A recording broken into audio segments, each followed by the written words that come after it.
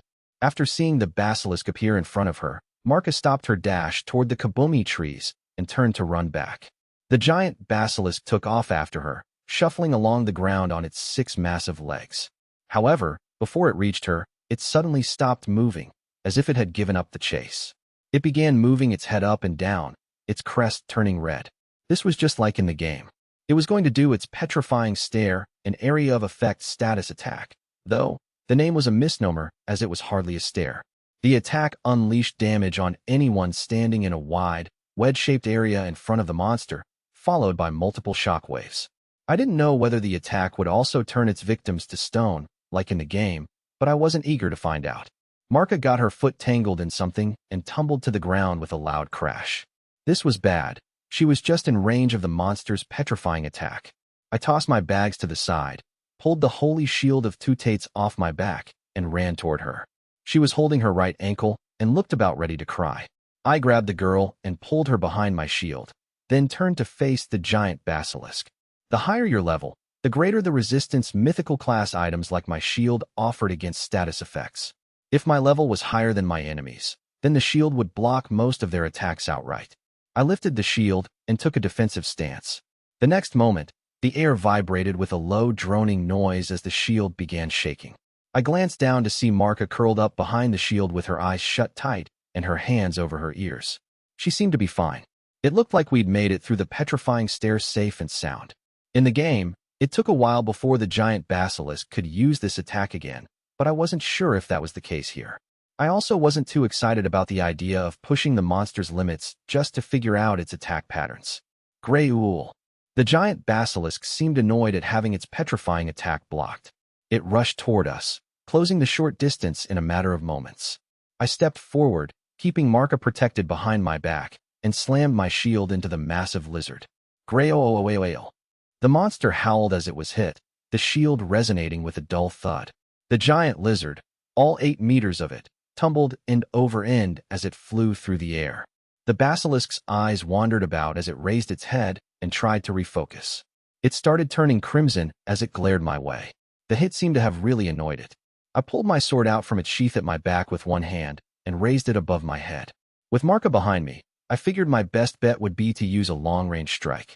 If I hit its weak point with a concentrated attack, I should be able to defeat it. I wasn't going to go down easy. Sword of Judgment. This was a Sacred Knight skill that let you attack a single enemy from a distance. Since it was technically classified as a magical attack, it was fairly effective against enemies with high resistance to physical attacks. Giant basilisks in the game weren't resistant to physical attacks, but since this one's body was covered in scales, I decided to go with this skill, just in case. My sword took on a phosphorescent glow as I swung it around. Once this glow was nearly blinding, I swung the sword down. A magic circle appeared beneath the giant basilisk before a blade of light erupted from the ground, tearing through the beast as it shot up into the sky. Grey Ool. The blade pierced the giant beast's stomach effortlessly. It continued growing 6 meters up into the air, then made a noise similar to a tuning fork being struck against metal before shattering like glass into thousands of fragments. The clearing fell quiet, the only sound that of the giant basilisk's body trembling as it slumped to the ground. I watched for a few moments with my sword still drawn, but the monster didn't make a move. I looked back down at the sword in my hand, eyes wide with surprise. That skill shouldn't have been strong enough to fell a giant basilisk on its own. Now that I thought about it, the light sword created by the Sword of Judgment was much larger than it should have been as well. I knew that my skills relied on the strength I put into them, so maybe that was what had powered it up?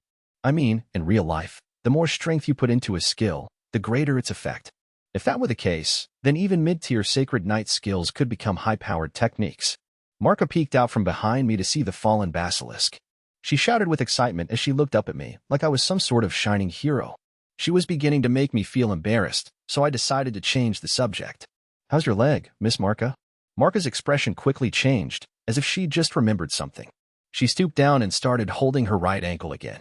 I gently pried her hand back. Her skin was red and beginning to swell up. "I'll be fine. It's no big deal." Her brow furrowed, but she somehow managed to force a smile. But it was obvious her ankle wasn't okay. I thought through all the class skills I'd learned as I examined it. The question was, could recovery magic actually heal injuries? My subclass, Priest, was largely a support class and the highest tier of the monk line. It covered a wide variety of spells, from recovery to lifting curses. But before I tried using the high-powered recovery magic from the Priest class, I should see what sort of effect the low-level monk recovery spells may have. I hadn't been injured since coming here, nor had I needed to use my healing spells. All I used was the mage attack spell, Fire. Hold still. I'm going to use some magic. I held my hand over Marka's hurt ankle and chanted quietly to call upon the mending heal spell. A gentle glow began emanating from my hand, the light surrounding her ankle before dissipating. "How's that, Miss Marka? Does it still hurt?" The red swelling was already beginning to die down as I watched. Marka's eyes went wide, and she began rubbing her ankle and moving it around to make sure it was all healed.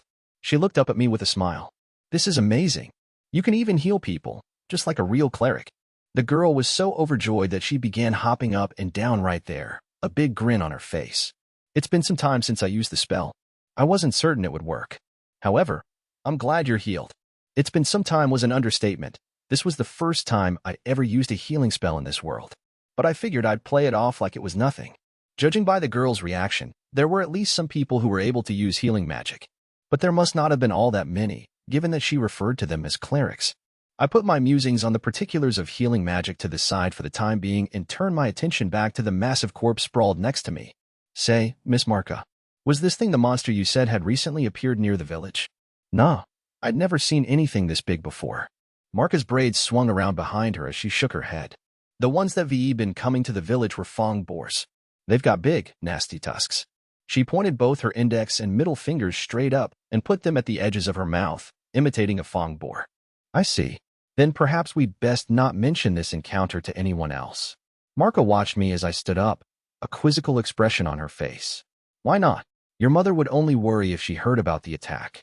Even if we hadn't been attacked, no parent would be comfortable with the idea that their child had snuck out of the village while fong boars were running rampant nearby, regardless of whether they'd hired a mercenary." I shook my head.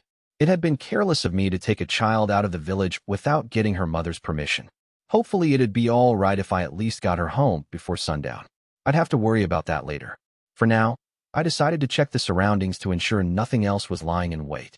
After I was sure that the coast was clear, we went back to picking herbs, the whole reason we were there in the first place. "Miss Marka, are you here to collect the kabumi?" My question seemed to bring her back to her senses, as Marka ran straight to the base of the kabumi tree and began plucking the white flowers off the lower branches, putting them into her basket. I glanced back at the corpse of the giant basilisk. The 8-meter-long monster was sprawled out on the earth, blood from the hole in its stomach staining the dirt red. I wondered if it had a rune stone inside it. The problem was that I didn't know where to find its heart. Considering how massive it was, it may be like searching for a needle in a haystack. In the end, I decided to just go for it. I shoved the giant corpse with all my might, rolling it onto its back. I was impressed at my physical strength, as it was relatively easy to move the hulking mass. If the basilisk was anything like an alligator, its heart would be in its underbelly, near the front legs. I didn't think the short sword in my bag was up to the task, so I used the Holy Thunder Sword of Calibald to stab into the hole in its belly and cut up to where I figured the heart should be. It felt greatly similar like dissecting a giant frog, not exactly a pleasant sensation. Upon pulling open the basilisk's belly, I discovered that I'd found its heart on my first try. At the base of this massive, muscular organ was a stone about the size of a baby's fist. I pulled it out and held it up to the sunlight, letting out an excited gasp as it took on a semi-transparent, violet hue. My first rune stone. I looked over the basilisk's corpse once more, but figured there was no way it could possibly be edible like the orcs. Orcs were at least tangentially related to pigs, whereas this was just an oversized, grotesque chameleon. I couldn't imagine it would taste any good. It'd also be a hassle to drag it back to town, so I decided to leave it where it lay, to decompose and give something back to the forest. "Hey, Mr. Ark, can you get those flowers up on top?" Marka interrupted my thoughts to ask for help. I put the rune stone into my bag and made my way over to where she was standing, near a kabumi tree. The kabumi were small, 5-petal flowers that grew all across the tree's branches. An enticing scent emanated from them, filling the air with their aroma. Marco was busy picking all the flowers off the lower branches. What are these used for? Papa never told me. He just said they were only used by adults, and that they could be sold for a lot of money if you dried them out and crushed them into powder. They're medicinal herbs, so I figure they must be for some sort of sickness. Do you know of any adult sicknesses, Mr. Ark? Marka didn't miss a beat picking flowers as she asked me the question, her head tilted to the side. Adult sicknesses, like some sort of stress disorder? But that didn't make sense. Those were usually brought on by day-to-day life, and besides, kids could suffer from those too. Nothing else really came to mind. I'm afraid I don't know. I guess I'll just have to ask someone who does. People may try to take advantage of me if I don't know about the product I'm selling. She ended her sentence with a giggle. Working together, we were able to finish filling her basket in no time at all. We put the rest of the kabumi flowers into my large bounty sack. Marka's face beamed as she hefted the sack up. We got a whole bunch of them. I nodded in agreement and hefted the bag over my shoulder as I prepared to leave. Marka led the way home. There was no way I could have made it out on my own. Since I'd never been in this forest before, everything looked the same to me. But Marka seemed to know her way from various landmarks and the general lay of the land. A short time later, the trees grew thin, and I could tell that we were nearly to the fields on the outskirts of the village. That's when I saw it. A large, black boar, its massive body moving from side to side as it used its front legs to dig into the soft earth around it. A fong boar. That's the one that attacked the fields. But that's strange. He wasn't here when we left. I couldn't tell if he'd heard Marka's voice or maybe just sensed our presence. But the fong boar stopped digging, slowly raised its head, and let out a cry. This thing was on a completely different level from the bull boars I'd encountered before. Over 2 meters long and nearly as tall as Marka, it reminded me of a small mountain, for tusks shot straight up out of its lower jaw. The beast poised itself on its hind legs and let out another cry before rushing toward us in a mad dash. By the time I dropped my bag and turned to face it, the fong boar was nearly upon us. Fortunately, even at full speed, the fong boar wasn't exactly fast. I braced myself, grabbed its tusks in both hands, and used my sheer strength to shove its jaw into the ground. I yanked out my sword and stabbed it in the stomach, further enraging the beast. It put all its strength into its legs as it tried forcing its way back up, but I was able to easily keep its head down. Hey, are you okay? Marka watched with concern as I wrestled with the fong boar. I punched it twice in the head, which seemed to slow its movements. This is hardly a challenge for me. By the way, are these edible, Miss Marka? I continued holding the massive boar's head down as the blood flowed out of the wound in its stomach. Marka slowly made her way over toward me. Why, yeah, they are. I've never eaten one, but the adults in the village say they taste real good. In that case, why don't we bring this one back with us? I lifted the boar up by its tusks and threw it over my shoulders. The weight itself wasn't an issue, but I figured it'd be hard to carry something this massive over one arm. Marka's eyes went wide as she watched. I'm sorry to ask this of you, but could you carry my bag, Miss Marka? Of course. The girl ran over to my bounty sack and hefted it up, hurriedly returning to me. Much appreciated. We continued toward the village, the fong boar hanging over my shoulders. Marka stole the occasional glance at me as she walked alongside. When we finally made it back to Rada's gate, we were greeted by a large gathering of the village's young men, all armed with spears. The atmosphere was thick with tension. One of the young men yelled out, pointing in our direction, "Mark is back," prompting the other men to respond in unison, turning to look our way. Someone hurry and tell Siona. I watched as one of the young men rushed into the village. Judging by the men's reactions, it was clear they'd been worried about Marka. I turned my attention back to her, the grimace on her face suggesting that Siona was her mother's name. It looked like Marka and I both had some apologies to make. While I thought this over, an older man with a bow under his arm came running up to us. He looked dumbfounded. Sir Knight, is that a fong boar you're holding there? All the men who'd been watching Marka turned their attention to the object on my back. The fong boar was no longer bleeding, the blood having drained out during our walk back, so I hefted it off my shoulders and dropped it in front of the gate. The villagers let out a collective gasp of astonishment. We ran into it just outside the village. I figured I'd bring it back. While I explained the situation to the villagers, a woman came rushing out through the crowd. Marka, she ran over to us and scooped the girl up into her arms. The woman had long, curly blonde hair tied back in a ponytail. Her eyes were the same shade of blue as Marka's, but the surrounding skin was red and puffy. I assumed this was Siona, Marka's mother. Where did you go?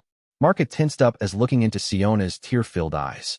Siona stretched out her hand and brushed Marka's cheek, as if to make sure her daughter really was safe and sound. Held tight in her embrace, Marka let out a sob. I'm so sorry, Mama. Don't ever go out to the forest again without telling me, okay? After Marka acknowledged her with a nod, Siona finally relaxed, the hint of a gentle smile beginning to form. She turned to me and bowed her head, her face betraying the turmoil she was feeling. It wasn't exactly what I'd call a look of gratitude. My appearance probably gave me the air of someone important, making her hesitant to criticize me outright. No matter how unfair a class society might be, those on the bottom had no choice but to accept it. Even though her daughter had gone behind her back and hired someone who'd taken the girl out of the village without her knowledge, Siona chose to accept this in silence. Or, at least, so I assumed. I apologize for my lack of consideration. It was incredibly reckless of me to take Miss Marka out into the woods without informing you first. I deeply regret my actions. I bowed my head. It was true. It was incredibly thoughtless on my part, and I would have been reported to the police immediately if this had happened in my own world. I considered taking off my helmet to bow, but I figured that would only make the situation more complicated. Siona looked taken aback by this. She averted her gaze for a moment.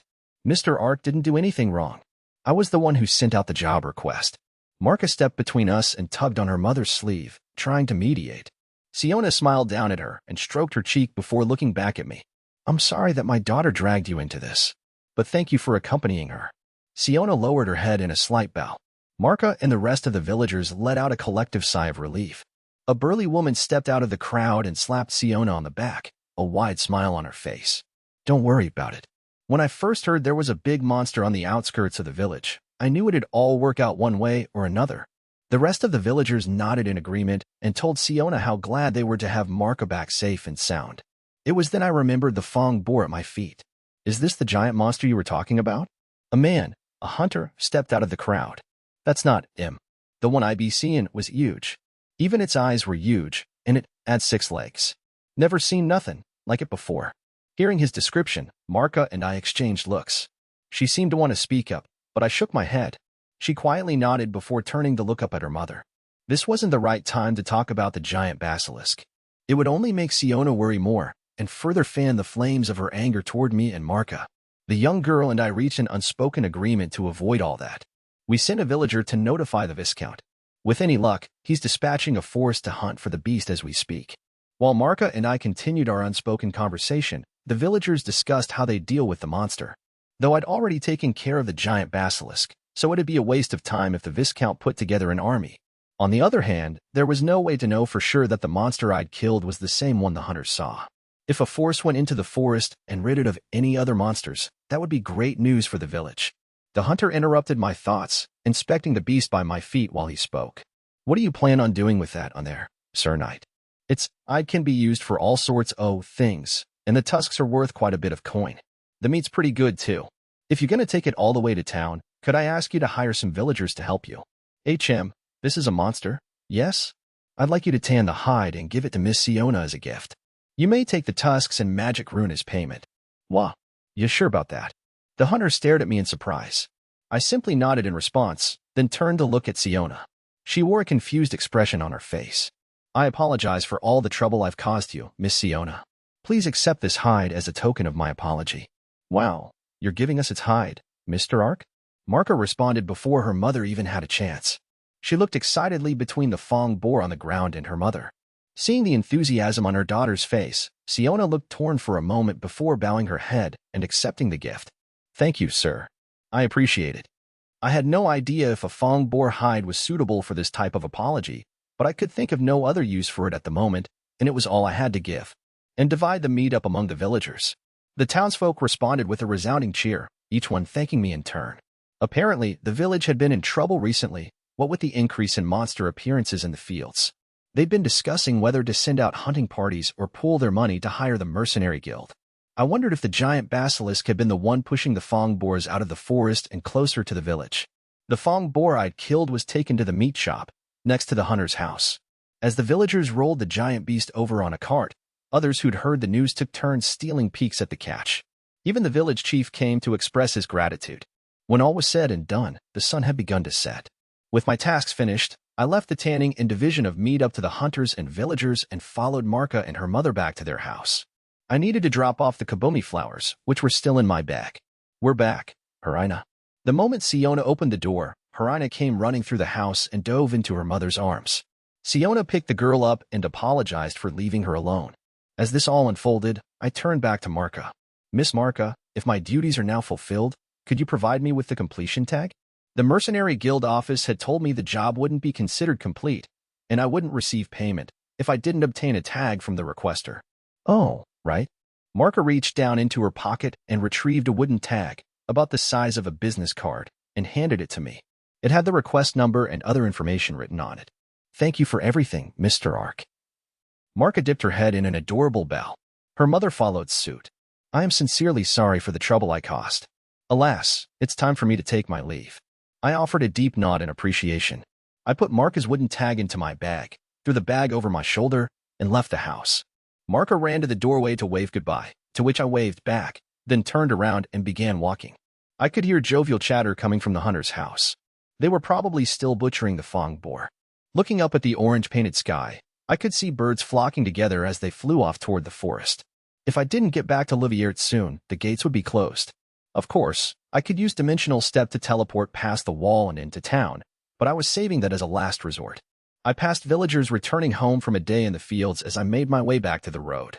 Once past the fields, I was alone again, the only sounds those of the rustling grass and trees. I decided to give the transport gate skill another try. The last time I'd used it, I could only teleport a few meters, perhaps because the spell only allowed me to travel to a location I had clearly in my mind. This time around, I focused my thoughts on the hill overlooking Louvier's east gate. Not only did I have a clear image of it, I figured few people ventured out there. If I was successful, the ability to instantly transport to locations I'd already visited would prove incredibly useful. However, it'd also probably be useless for places where everything looked pretty much the same, like forests and open fields. Just in case, I decided to memorize the site of Rada and its surroundings. I turned back to look at the village. In the distance, I could see smoke billowing from chimneys as families prepared their evening meals. Then, putting my back to Rada once again, I focused my mind on my destination outside Liviert. Transport gate. As soon as I summoned the spell, a 3-meter-wide, pale blue column of light began rising up from underneath my feet. The world around me went dark, and I felt as if I was floating. The next thing I knew, I was standing atop the hill where I'd caught my first glimpse of Liviert. Behind me, Rada was nowhere to be seen. It seemed like Transport Gate was a success. So long as I kept memorizing locations, traveling would be much easier. It was a pretty amazing transportation spell. While grinning like a fool, I saw 4 horses take off in a gallop from Liviert's west gate. The horses ran in perfect formation, making their way north toward Rada, the place I'd just left behind. I wondered if that was the advance squad, or maybe a scouting party, dispatched by the Viscount after receiving the report of the giant basilisk. Hopefully, their presence would help the villagers sleep easy tonight. I made my way down the hill, through Louvier's east gate, and toward the Mercenary Guild office. Behind me tolled the bell signaling that the gates would be closed. I'd made it back just in time. When I entered the guild office, I was met by the now familiar bear-like man, wearing a sinister-looking grin in his cage. I was surprised that Marka had been able to come here and submit her request to him. Mission complete. Here's the proof. I pulled my request and completion tags out of my bag and put them down on the counter. After checking them, the bear handed over my silver coin. With that, my job was finished. I made my way back to my usual inn and thought about what I would do the next day. Off in a corner of the Louviert mansion was a room that looked as if a tornado had gone through it. Inside this room stood a man, busily rummaging through the items that had survived the initial onslaught. The older gentleman sported an impressive mustache and a muscular body that his expensive clothing strained to contain. It looked as if he was deep in thought. This disorganized man was Horkos Farron, the commander of the estate's night regiment. He was puzzling over a problem as he rummaged through the mountain of books and papers strewn about the room. Just then, a servant girl arrived. She put her hand to her temple as she faced the man. Though her mouth turned up in a smile, her eyes betrayed her anger. "Father, why are you tearing apart this room? I just cleaned it." The 20-year-old woman wore her curly red hair short, cut off at the nape of her neck. Her shoulders tensed as she fixed her determined green eyes on the knight commander. "Oh, Rita, have you seen my copy of Carsey Held's Monster Bestiary? I put it somewhere around here. The man ignored his daughter's angry objections as he glanced around the room. Rita, for her part, let out a sigh and looked at her father as one would at a man in need of help. This was a common occurrence. Oomph. I put it back on the bookshelf, which is exactly where important books are supposed to be. It's right here, see? Rita pulled a thick, leather-bound book from a nearby shelf and shoved it in front of Horkoz's face. Ah, so that's where it was. Horkoz took the book from Rita and began paging through it. Seeing the serious look on her father's face, Rita began cleaning up the mess, her shoulders slumping. "Why were you looking for that?" she asked as she busied herself picking up the discarded books. His eyes remained fixed on the page in front of him as he replied. "A gigantic monster has apparently appeared in a nearby village. If I'm remembering right, it's a pretty troublesome monster to deal with." As the commander of the estate's knights, Horkoz was a formidable fighter. For him to think of something as troublesome, it must have been rather serious. Taking notice of the unease in his daughter's eyes, Horkoz looked up from the book and gave her a wide smile. "It's fine. Just a bit of a hassle, nothing more. No need to worry." I wasn't worried. Rita's cheeks flushed at her father's smile. She looked away, setting her face in a determined scowl. "I see. Well, I must go visit with Master Buckle. Today and tomorrow will be quite busy." Horkoz put the book under his arm and patted his daughter's head on his way out the door. Early the next morning, a contingent of the Louvière army brought together to exterminate the giant basilisk began their march toward Rada. The contingent stood at 140 men, though only around 100 of them would take part in the actual fighting. The rear of the procession included men in charge of other logistics, such as transporting equipment and food provisions. Since the battle would take place in a forest, the only horses with them were those used by the carriages and the knights, leaving most of the men to march on foot. With Rada about a half-day's journey by horse, the estate's army was expected to arrive by the afternoon if they continued at their current pace. 10 soldiers had been sent ahead the previous day to work out the stationing of the troops and other matters with the village chief. This would allow the army to begin their garrison preparations in the village square and dispatch patrols to the forest to look for the monster as soon as they arrived. At the center of the procession, atop a magnificent horse, rode a man who stood out among them all. That man was Horkoz, commander of the knights. In stark contrast to the previous night, he now looked regal, outfitted in a beautifully made suit of armor. Horkoz held his horse's reins in one hand and rummaged around in the bag behind him with the other to retrieve a piece of bread. After a few bites, he took a swig from his leather water skin. A young knight brought his horse in close and called out to Horkoz, "Commander Horkoz, eating atop your horse is not exactly becoming of a knight." The commander smiled back cheerfully in response. "Rural knights like us need not concern themselves with manners. We were so busy this morning, I didn't have time to eat. I could hardly keep my stomach quiet with the tempting smell of my daughter's freshly baked bread wafting from my bag. Miss Rita made that." The young knight looked longingly at the bread in his commander's hand. "Get your own, Giovanni. If you want my daughter to make you bread, you'd best marry her first." "No, I should establish myself as a knight first, before I—" The young knight mumbled a response to Horkoz's rebuke before hanging his head. Giovanni had soft, blonde hair and a good-looking face, marked by a strong nose. His features were thin and delicate, more like that of a noble or a thespian than a knight, making him look rather unreliable. But this good-looking young man was one of the best swordsmen in all of Louvière. "She turned 20 this year. If you keep procrastinating, I'll have to introduce her to some other man." Giovanni's face went pale at the commander's threat, his voice squeaking as he replied, "No, wait. We'll be wed as soon as this mission is finished. This time for sure." He could feel the other men's eyes on him and hear their barely concealed chuckles as they watched the exchange. The procession of soldiers arrived in Rada early that afternoon. After Commander Horkoz exchanged greetings with the village chief, the army busied itself setting up their tents in the middle of the village square as the villagers had already prepared the large, open space for the army to station themselves. Amidst the large influx of people, scouting patrols began assembling to track down the monster.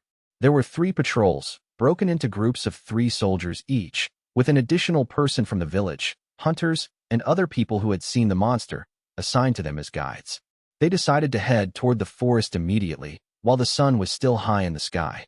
After seeing the scouting patrols off as they entered the woods, Giovanni turned to Horkoz, who was watching the trees sway gently in the breeze. "Is there really a giant basilisk in these woods?" "Who can say? but it's hard to imagine the hunters would confuse such a distinct monster with something else. Even if we hadn't heard similar reports before, it's not like we know about every single creature lurking in the forest. Porcos stroked his beard, as if pondering the meaning of his own words. Later that evening, the scouting patrols returned with a surprising report. First squad encountered the monster, the giant basilisk, in the woods. It was large, around 9 meters in length.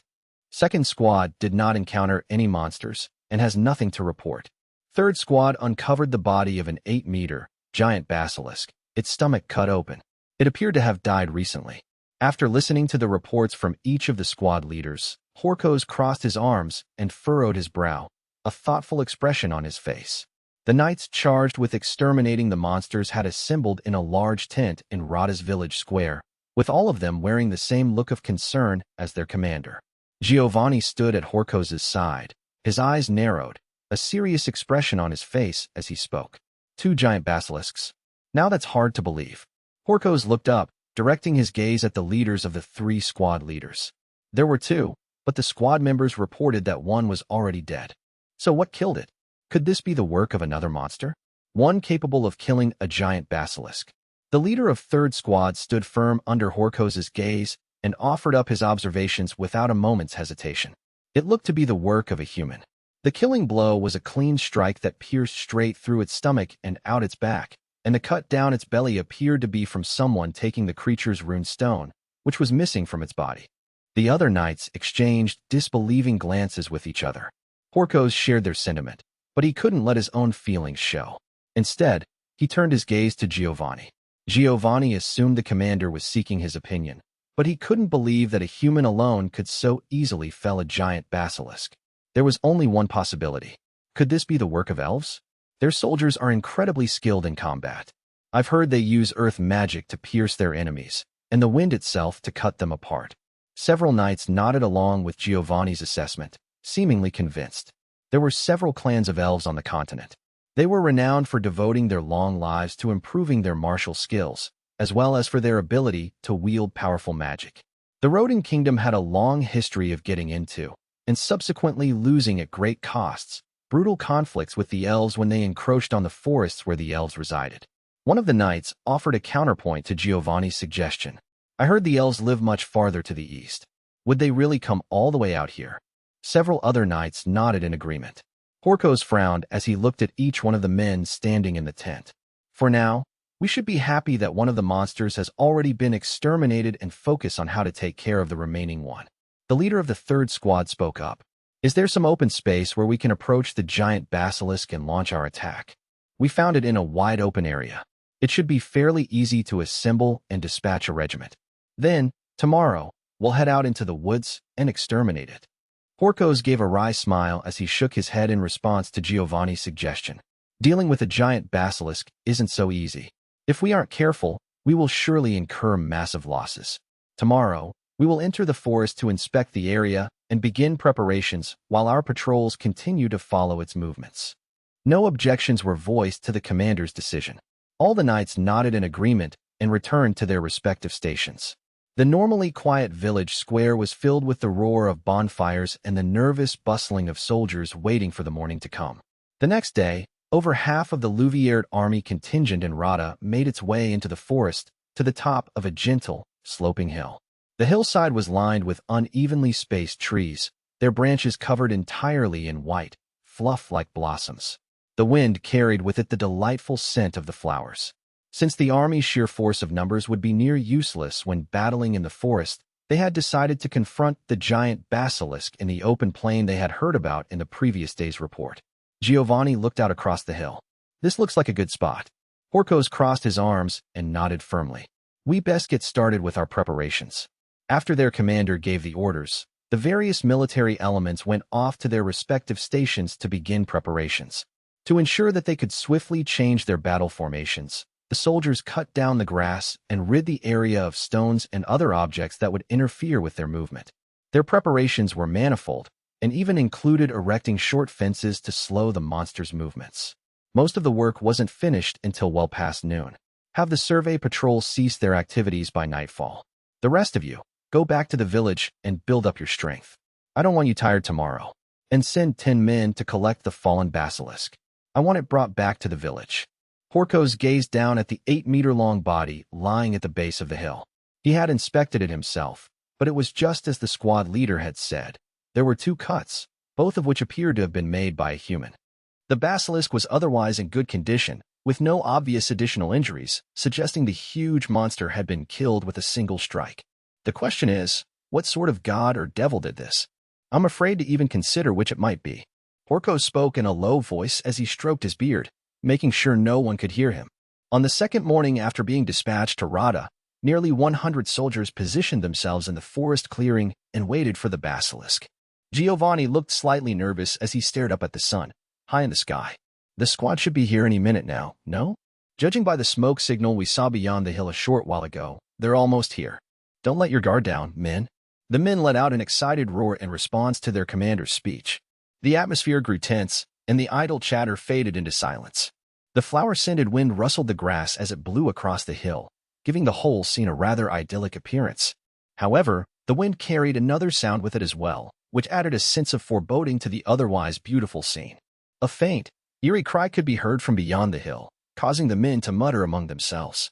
Several soldiers in light armor crested the hill and immediately began running at full speed down the other side. It's here. Whatever you do, don't lower your shields. Rah! The soldiers in the front line of the formation yelled in unison in response to Horkos' command, their meter-tall, silver, rectangular shields gleaming in the sunlight. The incoming squad had only made it halfway down the hill when the giant basilisk appeared near the top. Its massive body was covered in green scales, with a gray pattern running along its entire length. A crown-shaped crest sprouted from its head, and its 6 lizard-like legs propelled it down the hill. Several arrows were sticking out its back, its huge eyes burning with rage. The voice of one of the soldiers carried across the clearing like a bell. It's got to be at least 10 meters. It was previously reported to be around 9 meters. However, face to face, it looked even bigger.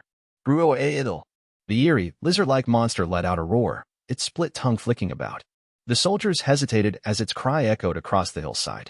Toughen up, boys. Let down your guard, and you'll be leaving here in a casket. The commander's words brought the soldiers out of their temporary shock, refocusing them on the task at hand. The squad leader reassembled his men after their run down the hill, saluted Horkos, and rejoined the formation. Horkos nodded back before launching into orders to his various captains. Archers, ready yourselves. As soon as the words left his mouth, the soldiers at the back of the formation drew arrows from the quivers at their waists and awaited their next order. The giant basilisk's large eyes fixed on the army at the bottom of the hill. After giving a low, throaty groan, it began running down the hill toward the men. The first wooden fence stalled it momentarily as it searched for a way around. Archers, draw your bows. Release. Once the order was given, the archers moved in unison and let loose a tremendous volley of arrows, raining them down on the giant basilisk as it continued struggling with the fence. Several arrows managed to pierce its scales, causing the monster to screech in anger, throwing its massive body against the fence. After only a few blows, the simply constructed barrier was nothing but a pile of wood. Don't let up. As Horkos implored his archers to continue firing, arrows blanketed the hillside like a heavy spring rain, continuing to stick into the giant basilisk. One arrow pierced the monster's eye, causing it to thrash about wildly. A swing of its great tail catapulted the pile of wood toward the army, though the men on the front lines caught it all on their shields, sending up a thunderous racket. Now thoroughly enraged, the giant basilisk ran straight toward the front line, tearing through fence after fence with its enormous body as it went. Shield element, prepare yourselves. Archers, stand down. In sync with Horkos' orders, the archers ceased their barrage while the men in front set their feet into position and put their shoulders against the backs of their giant shields. A moment later, the basilisk slammed into the front line with a hideous roar, slowly pushing back the entire formation. Horkos immediately issued his next command. Spear element, thrust. As the giant basilisk was held fast by the wall of shields in its path, countless spears came stabbing out of the gaps between the shields, leaving several gaping wounds in its scale-covered hide. The monster responded with a howl of pain, swinging its tail like a club. Plumes of blood shot into the sky as several men were launched back. But the openings in the line were quickly filled by nearby shield-bearing men. Spears continued thrusting out through the gaps to pierce the lizard. The increasingly enraged monster tried to slice through the shields with its razor-sharp claws, but the mithril-plated surfaces held strong, resulting in nothing but high-pitched screeching noises. Stepping back from the shield wall, the giant basilisk began waving its head back and forth. Its crown-shaped crest slowly turned red as it filled with blood. Shield element, brace yourselves. Everyone else, duck behind the shields. Recognizing what the giant basilisk was about to do, Horkos yelled out this command before stepping behind his own massive shield. The next moment, a dull thrum seemed to vibrate the very air itself, shoving the entire army formation back. Horkos yelled at his men to push through the shockwave and get back into position. This time, he split the formation into two groups, intending to pincer the giant basilisk from both sides. Between having its attack blocked and not being able to move due to all the injuries it had sustained, the giant basilisk simply glared at the splitting formation.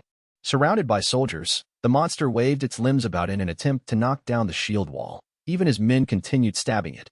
The formation, however, anticipated this and moved constantly, causing the lizard to miss its strikes and become even further infuriated. The basilisk finally managed to clamp down on the edge of a shield and, with a shake of its mighty head, sent the soldier holding it flying into the air. Before the now shieldless man could hit the ground, the monster caught him with its mouth and chomped down, spraying blood in every direction. The men froze. Taking advantage of its opening, the giant basilisk found its next target and stretched its neck out.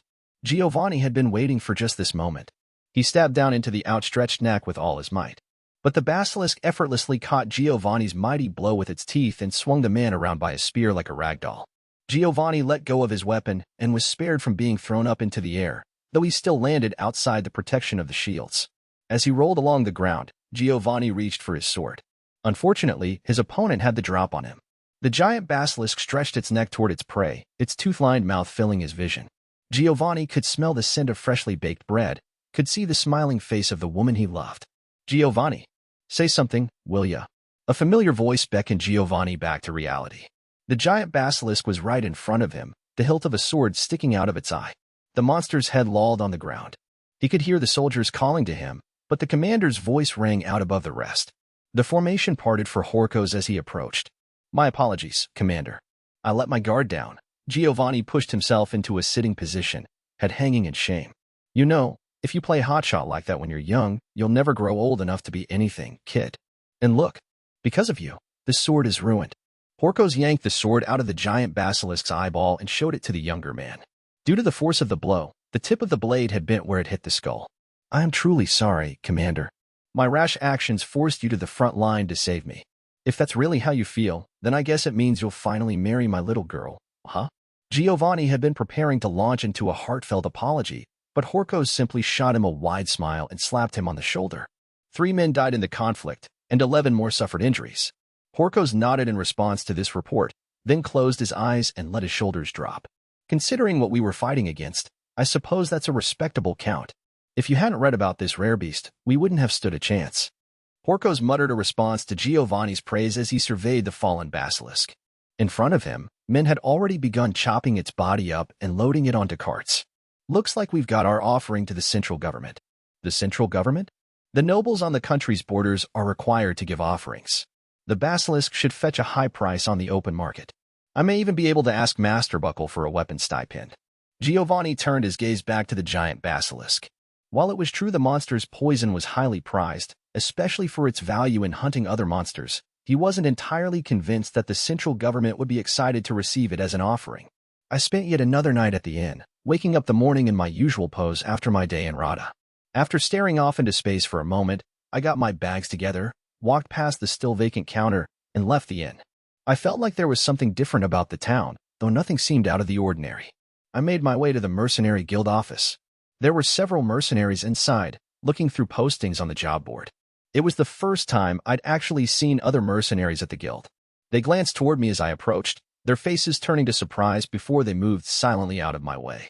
Taking advantage of the unobstructed view, I read through the postings on the board, but they were all small, one-man jobs that wouldn't earn me any more than 5 silver coins at the most. Unable to find anything of interest, I decided to head off on my own to spend the day hunting and scouting around the outskirts of the town. I could probably sell whatever I caught at the merchant guild office. I made my way south, toward the forest on the far side of the Expital River. Dimensional Step brought me to the opposite shore in a flash. With no bridges in the vicinity, I was soon surrounded by silent trees, completely devoid of any signs of human life. Entering this no man's land all on my own elicited the same excitement I'd felt when exploring a new map in the game. I spent the day searching around the forest. Or, more accurately, I spent the latter half of the day desperately searching for the way back out. I ran into a small group of orcs, but after I killed the first one with a single swipe, the rest went running. They were cowardly monsters, it seemed. That one orc was my only real catch for the day. The rest of my time was spent wandering about the forest with the fallen orc over my shoulders. There were quite a few animals and monsters in the forest. I was familiar with some, but not others. And unlike in the game, I was hesitant to mercilessly kill everything I saw. After all, it wasn't like I would receive any experience or item drops from slaughtering monsters here. When I finally stepped out of the woods, the sun was already setting. I slipped through Livierd's west gate, cut across the carriage parking in front of the Merchant Guild office, and made my way to the desk at the vault and back.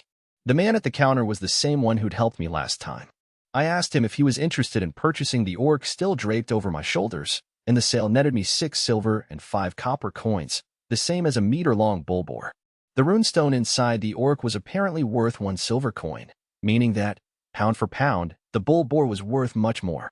I wondered if this was because orcs were slower and easier to kill. Regardless, this didn't bother me, since I wasn't looking for the most efficient method for earning a living. After I accepted the man's offer, he stepped away to get my money. While I waited for his return, I could hear 2 merchants talking near the purchase counter. When you know nothing about the world you're in, eavesdropping can be incredibly useful. I've been hearing a lot of stories lately about powerful monsters appearing on the border. Caravans traveling around eastern Revlon are taking a lot of casualties.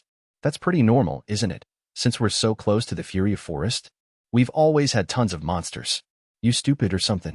It's not like the roads or villages around here often get attacked. Well, maybe the dragons are stirring up some trouble up in the Furia Mountains? Hearing these 2 men so casually talking about fantasy tropes amazed me. The man behind the purchase counter finally showed up with my money, bringing me back from the images of dragons now flying through my mind. After counting the money, I put it into my pouch and left the building. I walked through the town for a bit, figuring I'd spend another night at the usual inn. My thoughts wandered as I contemplated what to do with myself. I wanted to set up a place of my own someday, a place to come back to after adventures. So long as I was near civilization, I was stuck wearing my armor for fear of people seeing me without it. Thanks to my transport gate, I could still easily come back to town from wherever I set myself up, be it in the middle of a forest or anywhere, really. If I found someplace nice, maybe I'd build myself a house. For now, though, I figured I should continue earning money and learning what I could about where I was. Thus I made a plan for the upcoming week. The next few days passed rather uneventfully as I left Livierd to hunt, check out the surrounding area, and gather information. Then a day came when I woke up much later than usual. Despite the hour, the inn's counter was still empty, so I walked out without a word and went straight to the Mercenary Guild office to check the job board. After that, I turned toward the west gate to spend the day earning some pocket money and getting further acquainted with the area. However, something felt different about the town. There were far more people than usual walking toward the west gate, and they seemed to be excited about something.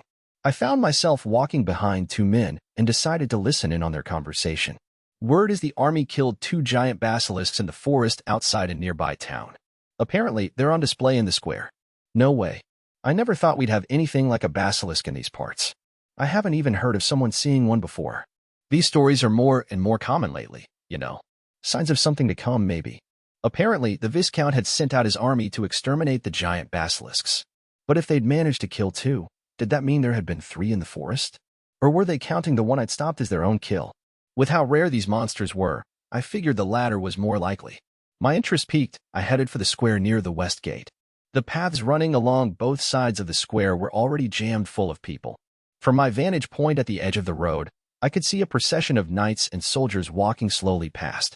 Behind them were a line of horse-drawn carts that held the giant basilisks, chopped up into large chunks.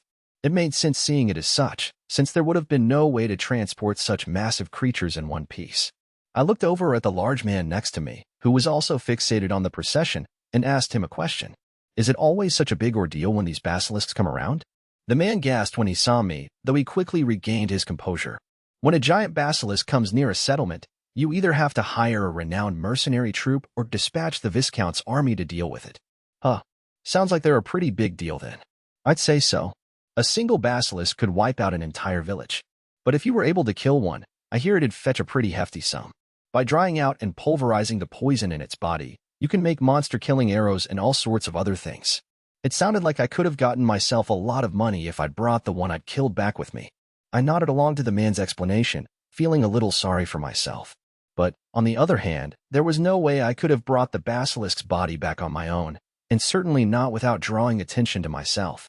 I kept an eye on the troops as they marched past. I couldn't tell if the giant basilisk I'd killed was one of the two in the procession, but if it was, the soldiers would surely be looking for whoever had killed it. I wanted to avoid interacting with any influential people if I could, so I decided it was best to move along before anything came of it. I turned around and made my way for the east gate. During my research over the past few days, I learned of a town named called Korna, located down the road to the east. Beyond that was a place called Diento, the largest town in the region. It was a 3 to 4 day trip by horse. Since I already had all my worldly possessions with me, I decided to make my way toward Diento. The town of Diento was located to the west of a sprawling forest. Off in the distance, the morning sun began cresting the horizon and shining its light on the town's walls, slowly waking its slumbering inhabitants. The town had been built around the impressive fortress of Marquis du Diento, and inside one of its rooms sat a plump man with long white hair and a bushy white mustache, holding his head in his hands. The man's name was Marquis Triton du Diento. How did they do it? We released 2 giant basilisks into the Louvière domain, did we not? They should have been reduced to panic in the face of such a threat. The cause of Triton's misery was a report received earlier that morning from an informant in the Louvière domain. According to the informant, the giant basilisks he'd unleashed upon Louvière had hardly caused any casualties, inflicting only minimal losses onto the Viscount's army. Well, the East's envoy said we shouldn't expect much from the monsters. They were mere experiments, difficult to control over great distances. But even so, with 2 of them loose in the region, there should have been twice as many casualties in the battle against them. The thin, nervous-looking man sitting across from Triton ended his speech with a heavy sigh before reaching up to brush his thinning hair back into place. Selsica Dowerman, consul to the Diento domain, ran his eyes over the report in his hand. Triton's eyes narrowed. If you had succeeded in the attack on his daughter, the Viscount would have certainly been more shaken up by this. Their 30 mithril shields were probably also a factor. I suspect they lowered the number of casualties from what we'd been expecting. The Marquis's eyes shot daggers at his consul. Though Selsica didn't seem to notice and continued speaking. According to the report here, we're about to run out of stock of the phantasms we've been using as bait for the elves. Shall I place an order with the usual place for more? The expression on Triton's face contorted even further at Selsica's report. He turned his gaze away from the fidgeting man in front of him and let out a sigh of annoyance. Damn it. Not only did you fail in your roadside ambush, you follow it up by demanding money? You're no different from the rest of those useless scum. It's no easy feat to capture a phantasm unless you have the proper skills, so we don't have many other choices. Besides, the procurement costs for trap bait are a mere pittance in the accounting books. It looked as though steam was about to begin rising from Triton's head. You think I don't know that? The problem is how this whole situation feels. Triton adjusted his plump belly and reclined far back in his chair, crossing his arms and filling the air with a palpable tension. Selsica sighed quietly before slipping out of the room. Chapter 3. Ariane, the Elf. A young woman ran on uneasy feet through the moonlit forest. The surrounding trees were dark, as if the entire world had been painted with an ink-soaked brush. Despite this, the woman's pursuers were slowly but surely closing in on her. She was around 20 years old, with wispy, shoulder-length, golden hair tinted with green, matching the green of her eyes. As she ran, her hair grew tangled with small twigs and leaves, her cheeks marked by tears. Her breath was ragged, her hands and feet covered in scratches from bushes and trees, as if the very woods were trying to hold her back. Her elongated, pointed ears, a trait unique to the people of the forest, picked up the sounds of multiple pursuers off in the distance. When she looked around, however, she saw no signs of life. Had she been a dark elf, one of the other groups inhabiting the forest, she would have been able to see in the dark. For normal elves like herself, however, even seeing things in the forest during daylight was difficult enough. Night was another challenge entirely. Elves were generally good at sensing the presence of others. Unfortunately, this young woman was still early in her training as a soldier and did not yet have the skills to keep herself calm enough to properly sense her surroundings. She had tried desperately to escape her pursuers, but she could tell they were circling in closer and closer with each passing moment. A split second after she registered the sound of something slicing through the air, an arrow pierced her right ankle and she tumbled to the ground. Ag! Pain erupted throughout her body the moment she saw the wound. her screams echoing among the trees. Her eyes welled with tears as she held her immobile leg, wailing and rolling about on the ground in agony. Moments later, the bushes around her began moving, and several men stepped out of the darkness. The men all wore thick, leather armor that covered much of their bodies. They were armed with swords, daggers, and bows, and they quickly closed in on the young woman, menacing smiles on their faces. They were clearly quite skilled at this. One eagle-eyed man, his hand still holding the sword at his waist, issued commands to the rest. "Hurry up and put a collar on her." Another man stepped from the underbrush and approached the woman from behind, clasping a collar made of dark metal around her neck. He shoved a gag into her mouth, stifling her cries of pain as he climbed on top of her. As the men finished their well-practiced routine, a thin, well-dressed young man holding a lamp stepped from the bushes. "Gah, just another brat. We come all the way out here, and all we get is some filthy-smelling forest urchin. This is no fun." After inspecting the fallen girl under the lamplight and letting his disdain be known, the man pulled an extravagant sword from the sheath at his waist and stabbed her in the upper arm with its tip. Despite the gag, her scream of pain could still be heard as she writhed about. "Hey, cut it out. I can't have you scratching up our valuable merchandise." The leader of the group drew his sword from its sheath and glared at the young man. The young man glared back, a vein in his forehead bulging. "You work for my father. You can't tell me what to do." The leader of the group looked unimpressed as he exchanged looks with the other men, rubbing his chin all the while. He decided to try to resolve the situation peacefully. "We can patch her up later. We need to get out of here before the other elves find us." He issued his orders in a low voice before turning his intense eyes to the man next to him. "Did you retrieve the traps?" The man responded with a slight nod and lifted the cages in his hand, each of which held a small animal. It was too dark to see their contents, but weak cries could be heard emanating from within the cages. "Good. We'll wait till morning and bring our 4 prizes back to Dianto." After receiving the signal from their leader, the men, accompanied by the insulting young man with his lamp, carried their bounty back into the dark forest. After leaving Louviert, I began using dimensional step to travel upriver along the road that followed the Expital. I passed several settlements surrounded by long walls along the way, though they all seemed to be pretty small. After some time, I finally reached Corna, which looked like a smaller version of Louviert. I decided not to stop and continued toward my next destination. A while later, I eventually arrived at the Lidl River, the source of the Expital River. To the southwest, I could see the Calcut Mountains extending into the distance. The Lidl River gently traced the eastern edge of the Calcut foothills, apparently leading all the way to the country's capital. If I continued heading upriver, I would reach the town of Dianto. By carriage, this trip would take at least 3 days. However, I was able to cover the distance in less than half a day thanks to my teleportation abilities. The town of Dianto was just a short ways upriver from where the Expital split from the Lidl. At about 3 times the size of Louviert, the town also possessed a rather sizable amount of land for cultivating crops. Dual walls surrounded the town, which sat atop of a hill. Rows and rows of houses lined both the inside and outside of the wall, with dual moats surrounding the whole area. It looked exactly like a castle town. I lost track of time as I took in the amazing sight of the town walls dyed orange from the setting sun, and the unobstructed view of the fields beyond them. If a town this size still existed in the modern era, it would certainly be a World Heritage Site. I shook myself from my daze and began walking toward Dianto. The fields surrounding the town were surprisingly busy, filled with farmers working and others hurrying home.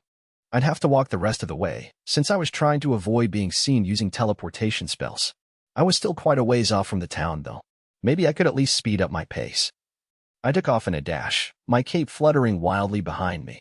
The people ahead of me on the road heard my heavy footfalls, letting out yelps as they jumped out of my way. I wanted to tell them that there wasn't anything to worry about. To be fair, it was entirely understandable to be afraid of a 2-meter-tall, armor-clad man running toward you at high speed. I slowed my pace as the gate loomed close. I'd definitely draw attention to myself if I ran right up to it. 7 meters above me, guards walked atop the walls that surrounded the town. After I passed the first gate, the second wall came into view. The second gate stood slightly uphill from the first. After showing my mercenary license to the guard, I was allowed passage into the town of Dianto. It seemed like everything in the town was made of stone, including the rows upon rows of 2- and 3-story buildings. Thrust into the massive crowd of people, I was surprised at just how noisy everyone here was, from sellers hawking their wares to the drunks milling about. It was almost nostalgic. Roads wove in and out of the buildings from every direction. I could tell that it'd take me some time to get the layout down. Upon entering a nearby bar, I found myself amongst several people who looked like they'd just gotten off work and were already well into their cups. I called to the barkeep behind the counter. Sorry to disturb you, but I'm looking for an inn. Do you have any recommendations? The barkeep responded instead with an offer of his own. Well, if it's an inn you're looking for, we run one here on the second and third floors. A night will run you 2 Isekai. I wondered if I could buy food here and bring it upstairs. Can I eat in my room? I don't see why not, so long as you bring your plate back down when you're done. It's 3 sook for a meal. What do you think? I paid the barkeep 2 silver and 3 copper coins for my room and board, and moments later received a tray with my meal on it. I took the tray up the stairwell beside the bar to my room on the 3rd floor. Upon opening the door, I found a room far better than where I'd stayed in Liviert. There was a sturdy bed with a blanket, as well as a small table and chair. I placed my food on the table, sat on the bed, and removed my helmet. It had been a while since I had a proper meal. The meal on the tray was relatively simple: flat, black bread, a bowl of bean soup, and a salad. It didn't look like there was any meat. The black bread was tough to chew through, so I soaked it in the soup to soften it up. The soup itself was actually pretty good. It tasted like it was made with chicken broth. The salad was a simple affair consisting of various vegetables on a bed of lettuce and endive, topped with vinegar and salt.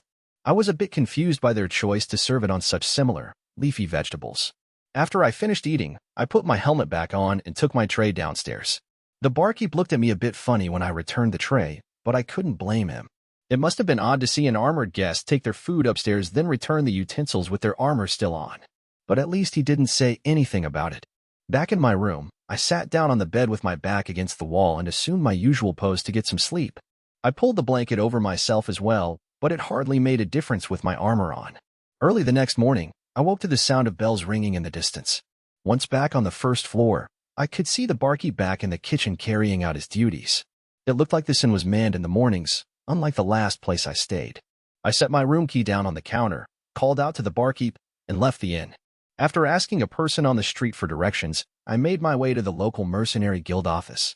It was a 3-story, stone building, but the interior wasn't much different from the one in the previous town, other than the fact that there were so many more staff members behind the counter, and there was no caged bear of a man working there. A group of men who appeared to be mercenaries crowded around the job board. They were incredibly tough-looking, just like the staff. It made me wonder if there were any female mercenaries. At the very least, they could hire a woman to work in the office.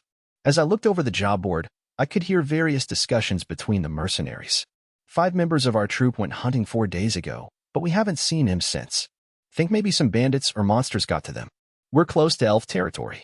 The monsters around that area are pretty strong, so I wouldn't be surprised. Nah, they were heading to the base of the Calcut Mountains, toward the capital. This world was full of dangers, both inside and outside the towns. It sounded like it wasn't uncommon to simply lose track of people the moment they set foot outside. On the other hand, this was the first I'd heard of an elf species. Up till now, all I'd seen were normal humans. I got the impression that elves lived in the forests and didn't venture out to where the humans lived. I'd hate to come all the way to this other world and not see one at least. I continued looking through the job board as I mulled this over, but despite the volume of requests, thanks to the larger population, they were still the same old boring chores. It seemed like I'd need to join a troop if I hoped to get any of the good jobs. I left the mercenary guild office, figuring I could head out to the forest again and hunt around for something to sell. I stopped at a stall selling dried fruits to buy some provisions. The vendor said he was selling strawberries, but they looked like some type of wild variety to me. Maybe this was what they looked like in Europe. The man charged me 8 copper coins for a small wooden cup full of the dried fruits, claiming it would last me half a year. I didn't think it'd even last me half a day. I put the provisions in a small bag and threw them in my sack. I asked a nearby pedestrian for directions, then made my way to the south gate. At the inner wall, I showed the gate guard my mercenary license, and he waved me through. I walked downhill and exited the city through the outer wall's gate. Ahead of me, a stone bridge resting atop 6 arches spanned the 300-meter-wide river.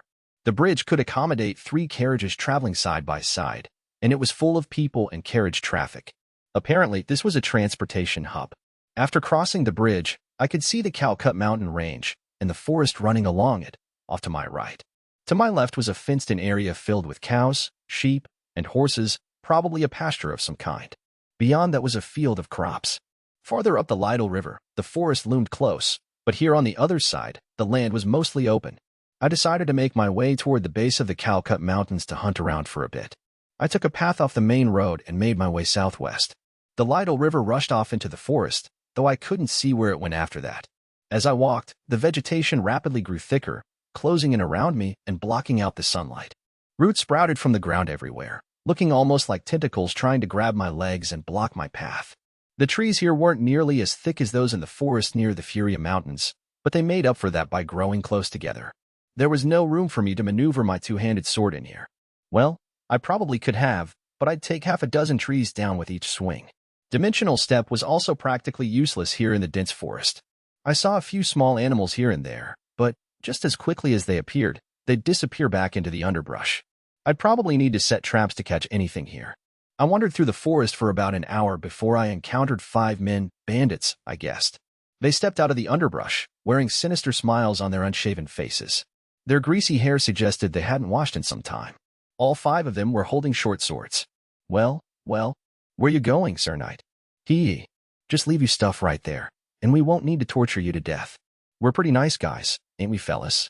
Can't believe our luck. Having a fancy night like this, just wandering around in our woods all alone. Ha.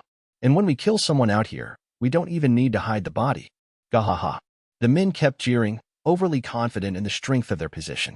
They eyed me up and down, as if calculating the value of all the goods I carried. They were practically salivating. So what do you think, Sir Knight? 2 of the men moved in unison, stabbing their short swords into the gaps in my armor at my neck and sides, as if they were used to taking on armored opponents. This wasn't like the game at all. No one would simply strike at someone's armor head-on. HNG. I looked down at the sword sticking out of me and grunted. Hiya. Just like fighting a practice dummy. The only thing impressive about him is his armor. The men continued their mocking banter. They weren't wrong. This exquisite armor housed nothing but bones.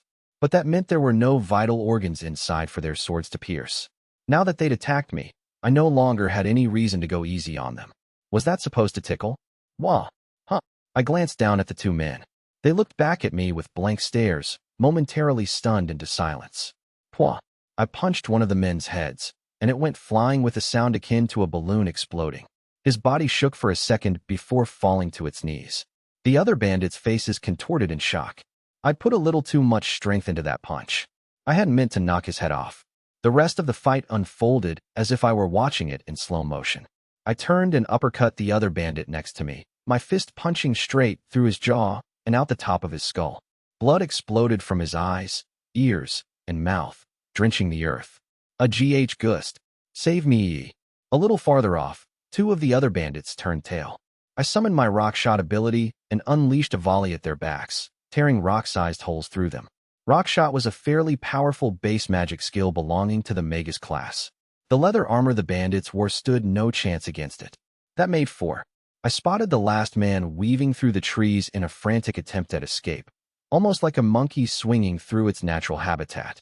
Given the density of the undergrowth, dimensional step would do me no good, so I decided to simply run after the bandit instead. He was much more familiar with the lay of the land than I was, and he drew even farther away as I shoved through the bushes and trees. I tried closing the distance by avoiding the more densely packed areas and running through the clearings. Suddenly, my foot snagged on something. In front of me, a large boulder suspended by a rope dropped to the earth, and my leg flew out from under me. Can't believe you fell for such a beginner's trap. The bandit had stopped and was looking right at me, as if he'd just caught a major bounty. I yanked my foot free from the rope, shooting the boulder high into the sky, pieces of rope flying in every direction. A boulder that size was no match for my superhuman strength. I took off and ran into another trap. This time, a wall of spears erupted out of the ground, meant to stab any animal that came this way. I let my armor take the brunt of it and rushed through, sending splintering wood everywhere. Next up was a giant wooden stake that came flying at me through the air. My fist connected with the side of it, pulling the rope taut before the wood exploded in a shower of splinters. Apparently, the bandits had set up traps all along the open areas. My only choice was to continue through the dense woods and simply smash my way through. I figured if beasts could do it, then so could I. It really is a ghost. The bandit screamed in horror before taking off again. Despite being shaken by what he'd just witnessed, the man was still able to deftly navigate the woods. I continued my pursuit at full speed. I was like a tank as I trampled trees with my body and barreled over rocks. Nothing could make me change my path in my frantic pursuit. Excitement welled up within me as the pursuit continued, prompting me to yell after the fleeing man. You think you can get away from me? Hearing this, I could see the crotch of the man's pants darken, and I caught a whiff of ammonia. I was quite impressed that, despite having peed himself in fear, he could still keep up his escape. Once we made it out of the woods, I found myself staring at a cliff face around 7 to 8 meters high. In front of me, a cave-like opening burrowed into the rock, with a simple fence around it to keep animals away. The bandits' hideout, maybe? 2 men sat on the ground out front, staring into space, seemingly bored out of their minds. They stared in surprise when the man I'd been pursuing appeared. Wide open areas made things infinitely easier for me. I used my dimensional step to teleport behind the man, drew my sword, and sliced through all 3 with a single diagonal slash, staining the entrance to the cave with blood and filling the area with the faint odor of rusted steel. A gentle breeze rustled the forest leaves. Despite having murdered yet another group of bandits, I didn't feel anything. It was all like an FPS game to me. I was simply exterminating another enemy. I stared down at my gore-drenched sword through the slit in my helmet, yet still felt nothing. The blood slowly dripped away, and the blade's soothing azure glow returned. It was like I simultaneously was and wasn't in my own body. And yet, at the same time, I felt oddly certain of who I was. Though, for some reason, I wasn't the least bit shaken by things that should bother me. I used to role-play a character that had been cursed to become a skeleton. It was beginning to feel like that was actually true. I slid the glowing blade back into its sheath, then opened and closed my hand a few times, as if to test the reality of the situation. That was when I noticed the faint cries of some sort of animal coming from deep within the cave. Careful not to make any noise, I crept forward and peered inside. There didn't seem to be anything particularly out of the ordinary, so I made my way in. The cave wasn't very deep. It curved to the left shortly past the entrance, then extended for another 100 meters or so. At the end of the tunnel was a large, open area, lit by several lamps. It seemed to be where the bandits slept. There were various knickknacks strewn about the place, along with a wooden box for storing valuables. It looked much like a treasure chest. Inside, I found a large number of gold coins. Adding them to my purse, I guessed I had over 500 gold coins now.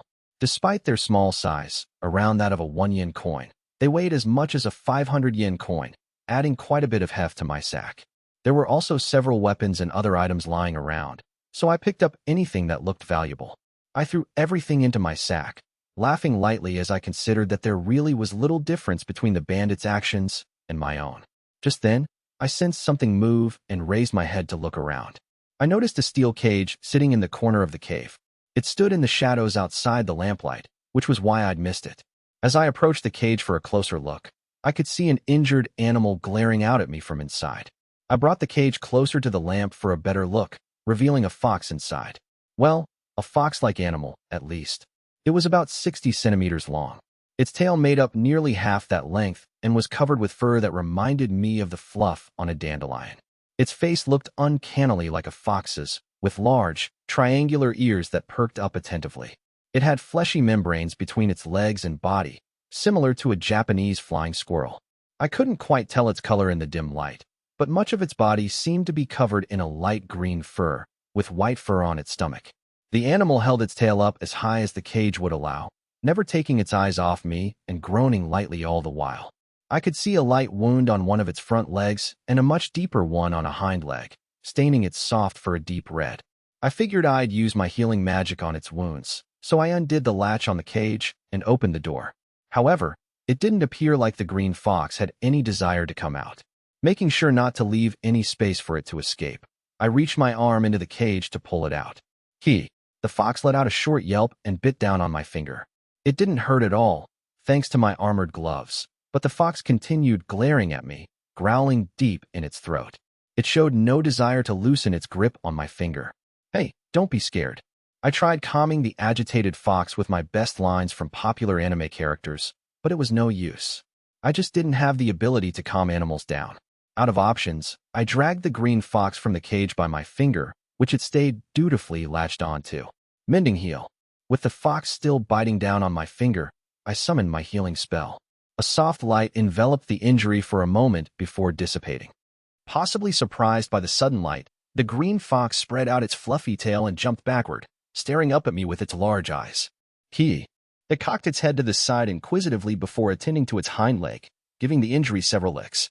Then it lapped at its front paw several times before brushing its face like a cat.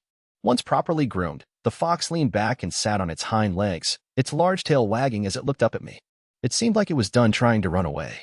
I remembered the dried berries I bought that morning, which were still in my sack.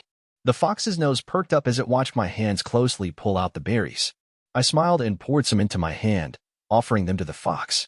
It was cautious at first, only sniffing at the berries in my hand. Then it made a decision and quickly bit down on one, running off into the corner to chew on it. After it had finished the berry, the fox walked back over to me, bit down on another one, and repeated the process. After going through this several times, the fox began eating the berries straight out of my hand. The fear that I'd seen earlier seemed to have faded entirely.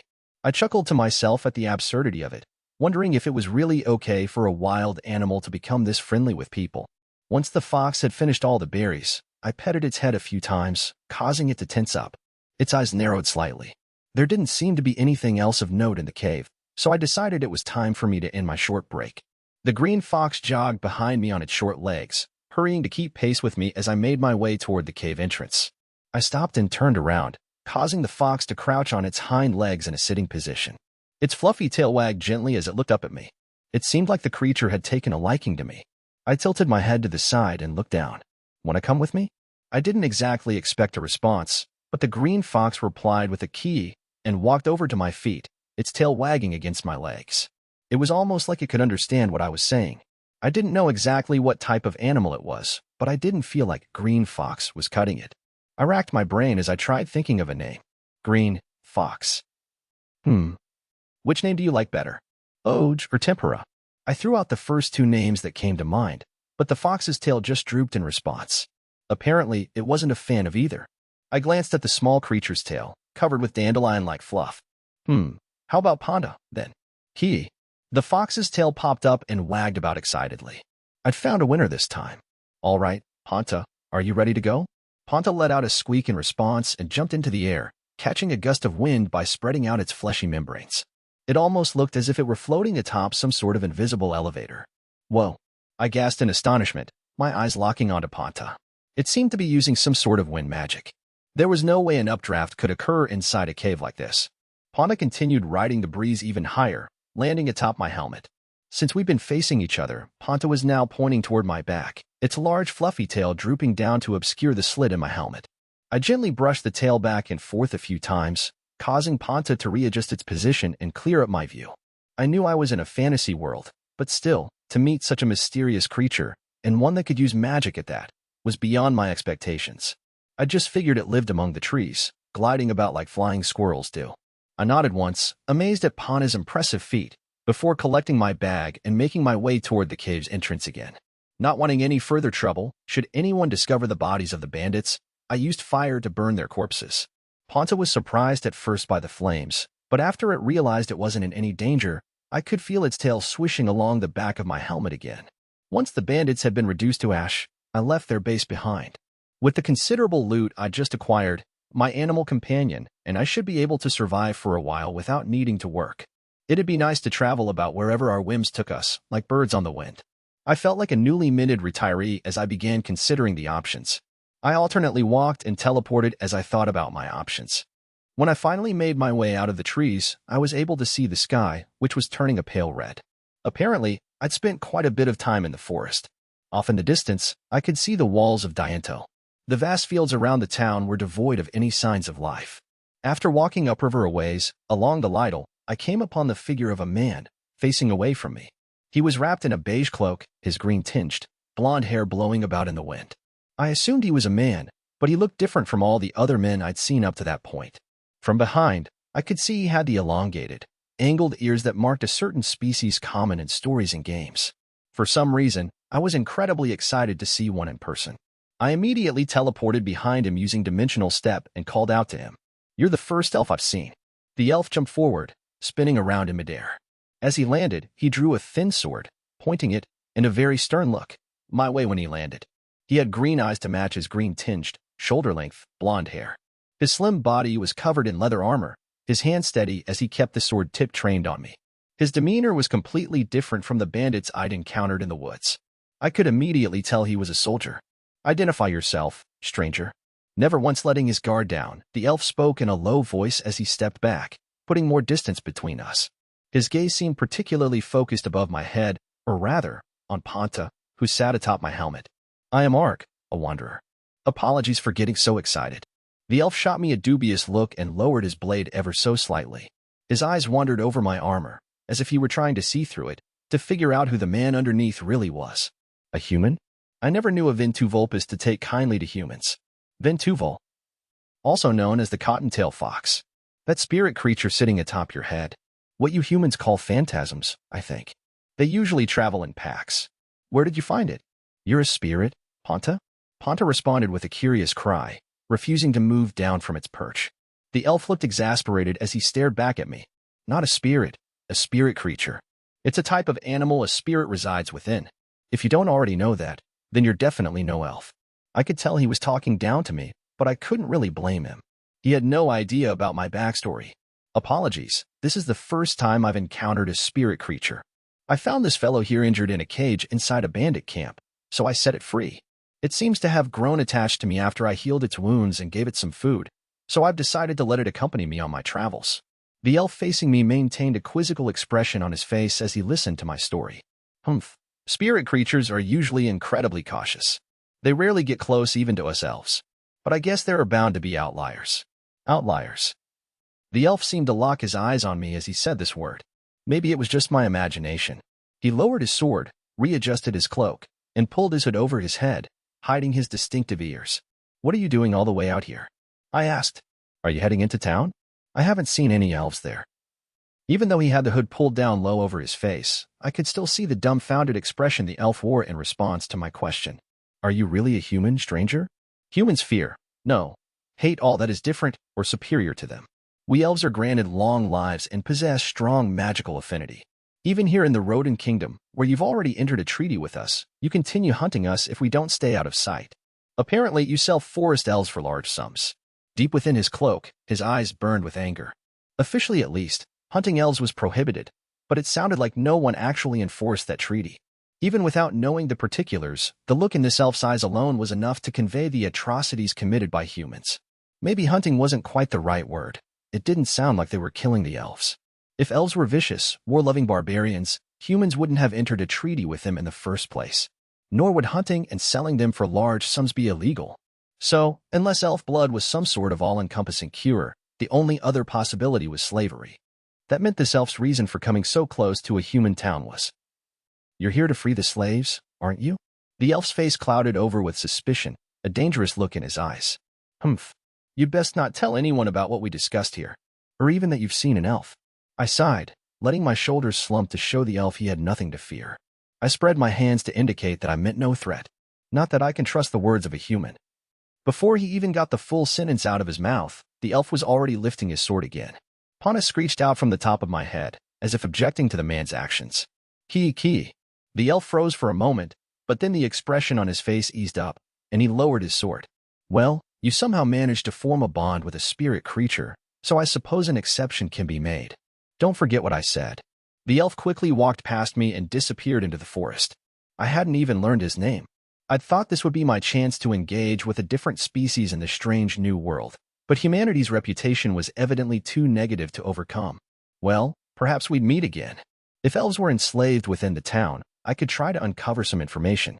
That way, if our paths did cross another time, I'd have some information to share. With that objective firmly in my mind, I made my way back to town. As the setting sun cast its glow over Diento's walls, nothing in particular seemed different or out of place.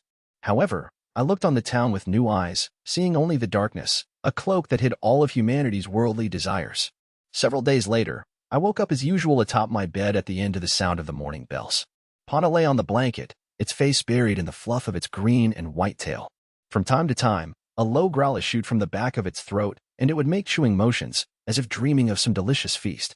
Because of its fox-like appearance, I'd originally assumed Panta was a carnivore, but it seemed to be an omnivore, with a preference for fruits and berries. Pana woke up, scratched behind its ears with a hind leg, then stretched its mouth wide open in a yawn. Hopping onto my shoulder, Panta resumed its rightful perch atop my helmet. Apparently, cottontail foxes liked high places. With Pana on my head, I picked up the large, black cloak sitting nearby and draped it over my armor. The cloak was a recent purchase from a shop in town. Not only did it cover up my flashy armor, but it would also help me with covert activities. But even when I covered up the gleam of my armor, my helmet still peeked out of the black cloak, which didn't help matters. I probably looked like some sort of black-cloaked, laser sword-wielding villain right out of a certain sci-fi franchise.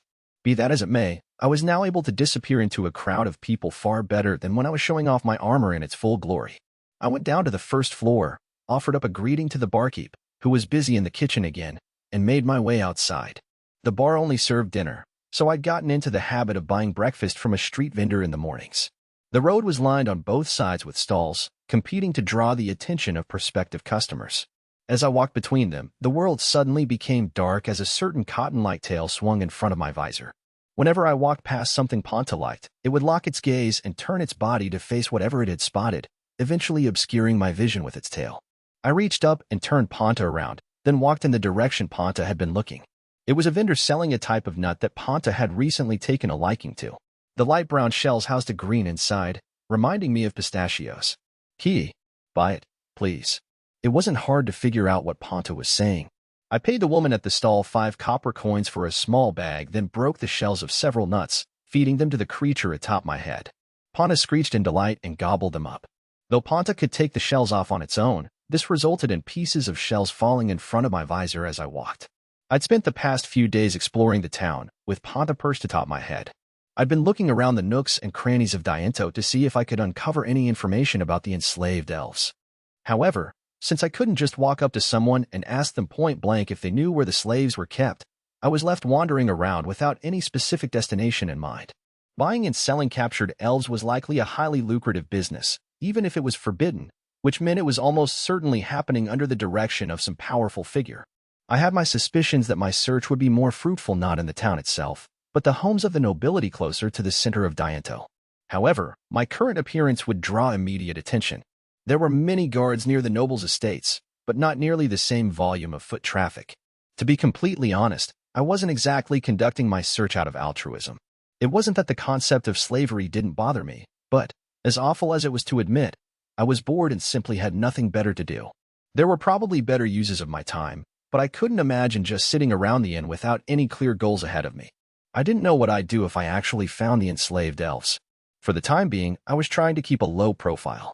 That way, if I did find myself in a situation where I could help them out, I could do so quietly. It figured that when I'd finally met elves in this alternative world, something I'd dreamed of my whole life, it turned out they were being persecuted. Come to think of it, I hadn't seen any other fantasy species since coming here. Did they even exist in this world? Judging by how the elf had spoken, I suppose that, even if they did, they were probably persecuted just like the elves. What a depressing thought. I mulled these heavy thoughts over as I made my way to the Mercenary Guild office. I hadn't been there in several days, so it was nice to be back. Pounding the pavement wasn't getting me anywhere, so I figured I'd take on a job. There were several mercenaries already crowded around the job board, picking through requests. I joined the group and began sorting through the tags, looking for something interesting. One finally caught my eye. It was for a missing person.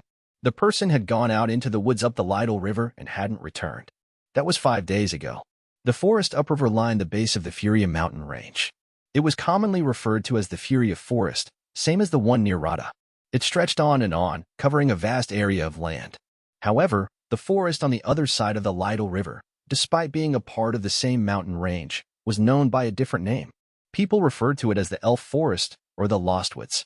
Not only did powerful monsters run rampant there, but the elves living within the forest would give you no quarter if you came across them. I wasn't interested in taking on this job right now. If I did, I wouldn't be able to complete the job until I either found the person or brought back something proving they were dead or alive. I'd heard an experienced mercenary telling a newbie earlier that for jobs like these, it was best to keep the information in the back of your mind, notifying the guild only after you found something. I followed that advice and decided to look around in the woods upriver. After leaving the guild office, I made my way toward the east exit, the gate closest to the Furia Forest. Unlike the north and south gates, which were often used by merchant caravans, the east gate was much smaller and only wide enough for a single carriage. This was also where the red light district was located, the tiny alleys filled with questionable-looking shops. There weren't that many people out and about during the daytime hours, but come nightfall, the streets would be filled with women calling out to men as they walked past. Since I was trying to stay out of trouble, I steered clear of this area at night. Besides, even if I wanted to go there, there was nothing I could do with my body in its current state. After passing through the east gate and the outer town wall, I crossed 2 wooden bridges spanning the moats and turned right to walk along the Lytle River. The Fury of Forest was 20 kilometers from the east gate, and the journey only took 5 minutes using dimensional step. Once we entered the forest, I could feel Ponta wagging its tail excitedly against my armor. I wondered if the light green fur was meant to be some form of camouflage for the forest-dwelling creature. A part of me was saddened by the thought that Ponta may return to them if we ran across any other cottontail foxes, but I ventured deeper into the woods all the same. The forest was decently lit, allowing me a line of sight deep into the woods. The undergrowth, however, was thick, making it impossible to even see my own feet. Off to my right was a cliff. I could hear rushing water from the Lytle River echoing below. The forest was filled with bird calls and rustling leaves, giving it an altogether relaxing atmosphere. There were no fearsome monsters to be seen. I continued my nature hike, basking in the sunlight streaming through the trees. But as I made my way farther into the woods, the air took on the distinct smell of rotting meat. Up ahead, past some underbrush, the trees opened out into a small clearing. In its center, I found scattered bones, teeth marks gouged deep into them. I quickly realized what had caused such distinctive marks. The mound of flesh in front of me, what had once been a human, was headless, making it impossible to identify. I couldn't find a head anywhere in the surrounding area either. I had no way of knowing whether this was the man from the job request or not. Though it looked like the body had been gnawed on in several places by animals, its head had been severed cleanly. Assuming the man had been attacked and torn apart by wild animals, there was no way the neck would be cut like that. I wasn't even sure if monsters were able to do that. The most likely scenario was that he'd been attacked and killed by bandits. There were no weapons or bags in the vicinity, and I had a hard time believing that someone would come into the dangerous woods unarmed. I decided to look around in case there was another bandit hideout nearby. Down in the grass, I discovered a trail of blood. Though it had already dried and turned black, it served as a guide through the forest. The blood led me to the shore of the Lytle River, where it continued along the rocky beach. The river was wide here, but fairly shallow. It looked like whoever left the trail had crossed the water. On the other side of the river was the so-called elf forest, which made me wonder if the man had been killed by elves.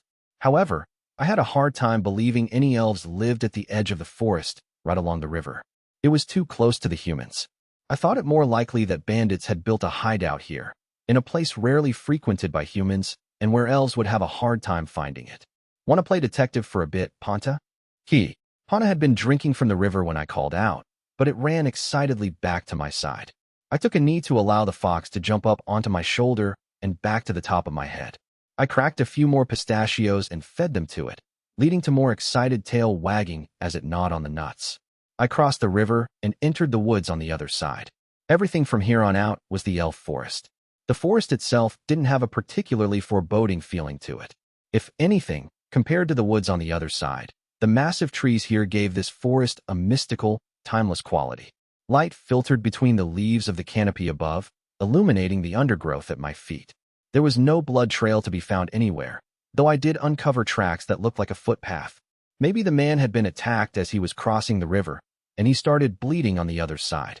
In that case, the bandits would be on high alert in this area, which meant it would do me no good to perform a meticulous search of the place or to continue following the tracks. I'd just have to walk around and see what I could find. A short time later, Ponta and I ran across a bear. Or, rather, it had the body of a bear, the head of a wolf, and the long, drooping ears of a donkey. The wolf bear glowered at us and stood up on its hind legs, moving closer. I wasn't interested in hunting any wild animals today, so I gave the wolf bear a quick punch, causing it to yelp and run back through the brush into the woods. Ponta was still tense, first standing on end, so I reached up and scratched under its chin. From the direction the wolf bear had run off to, the cries of someone in distress echoed through the woods. We were already deep into elf territory, so that meant the person was either an elf or some human up to no good.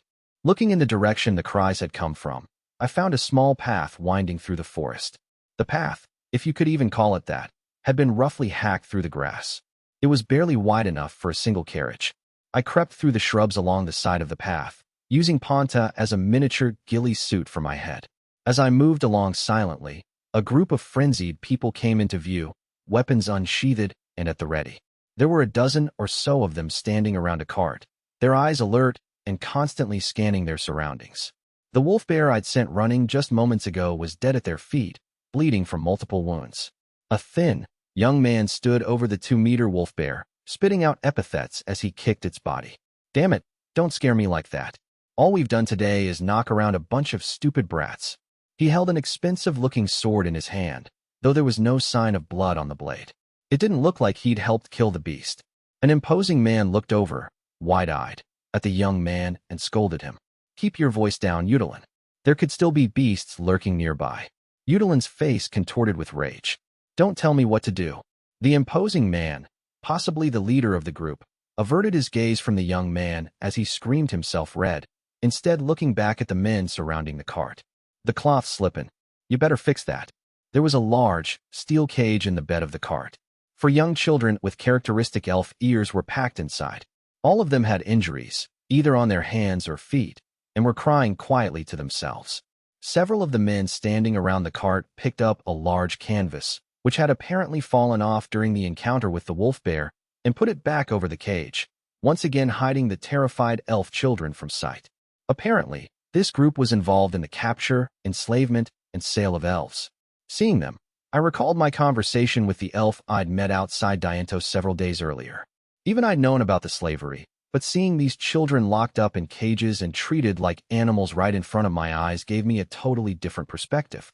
I wondered if this altogether unpleasant feeling was related to the fact that I'd grown up in such a peaceful country. Even in my own world, there were probably those who couldn't distinguish between people from things, so long as they sold for a high price. But I was lucky to have never been around that. I couldn't stand idly by and let these children be taken. I was surprised to feel this focus, this calling, well up within me. I cocked my head to the side as I pondered over this, before returning my attention to the men in front of me. They were evenly spaced around the cart, so even if I teleported in, there'd be no way to fend them all off at once. Plus, if any of the children were taken as hostages, it wouldn't matter how strong I was.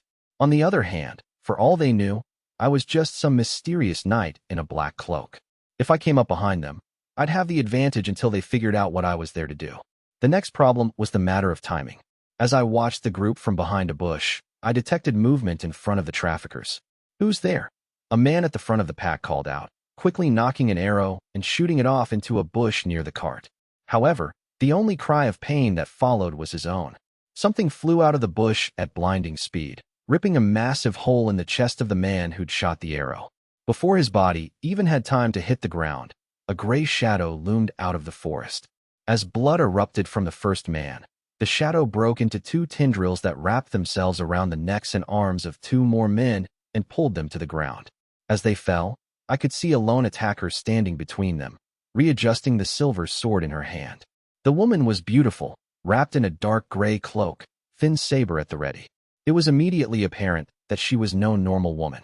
Her flawless skin was light purple in hue, almost the color of amethyst. It was accented by her ruffled, snow-white hair, which was tied back in a ponytail and revealed elf ears, albeit shorter than those of the elf I'd met before. Her eyes glowed an eerie shade of gold in the rapidly darkening forest.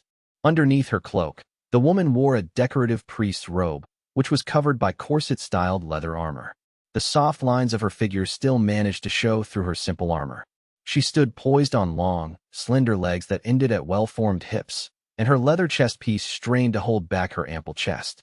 And yet, she still reminded me of the knights of old. "Release the children at once." She glared at the men with her golden eyes, her calm, measured voice filled with hatred as she spoke. "An elf. Keep your guard up, men." Despite having just seen 3 of their own slaughtered, the men responded in unison to their leader's orders, forming a semicircle around the elf. The 2 men on the ends rushed at her from both sides, trying to stay in her blind spot.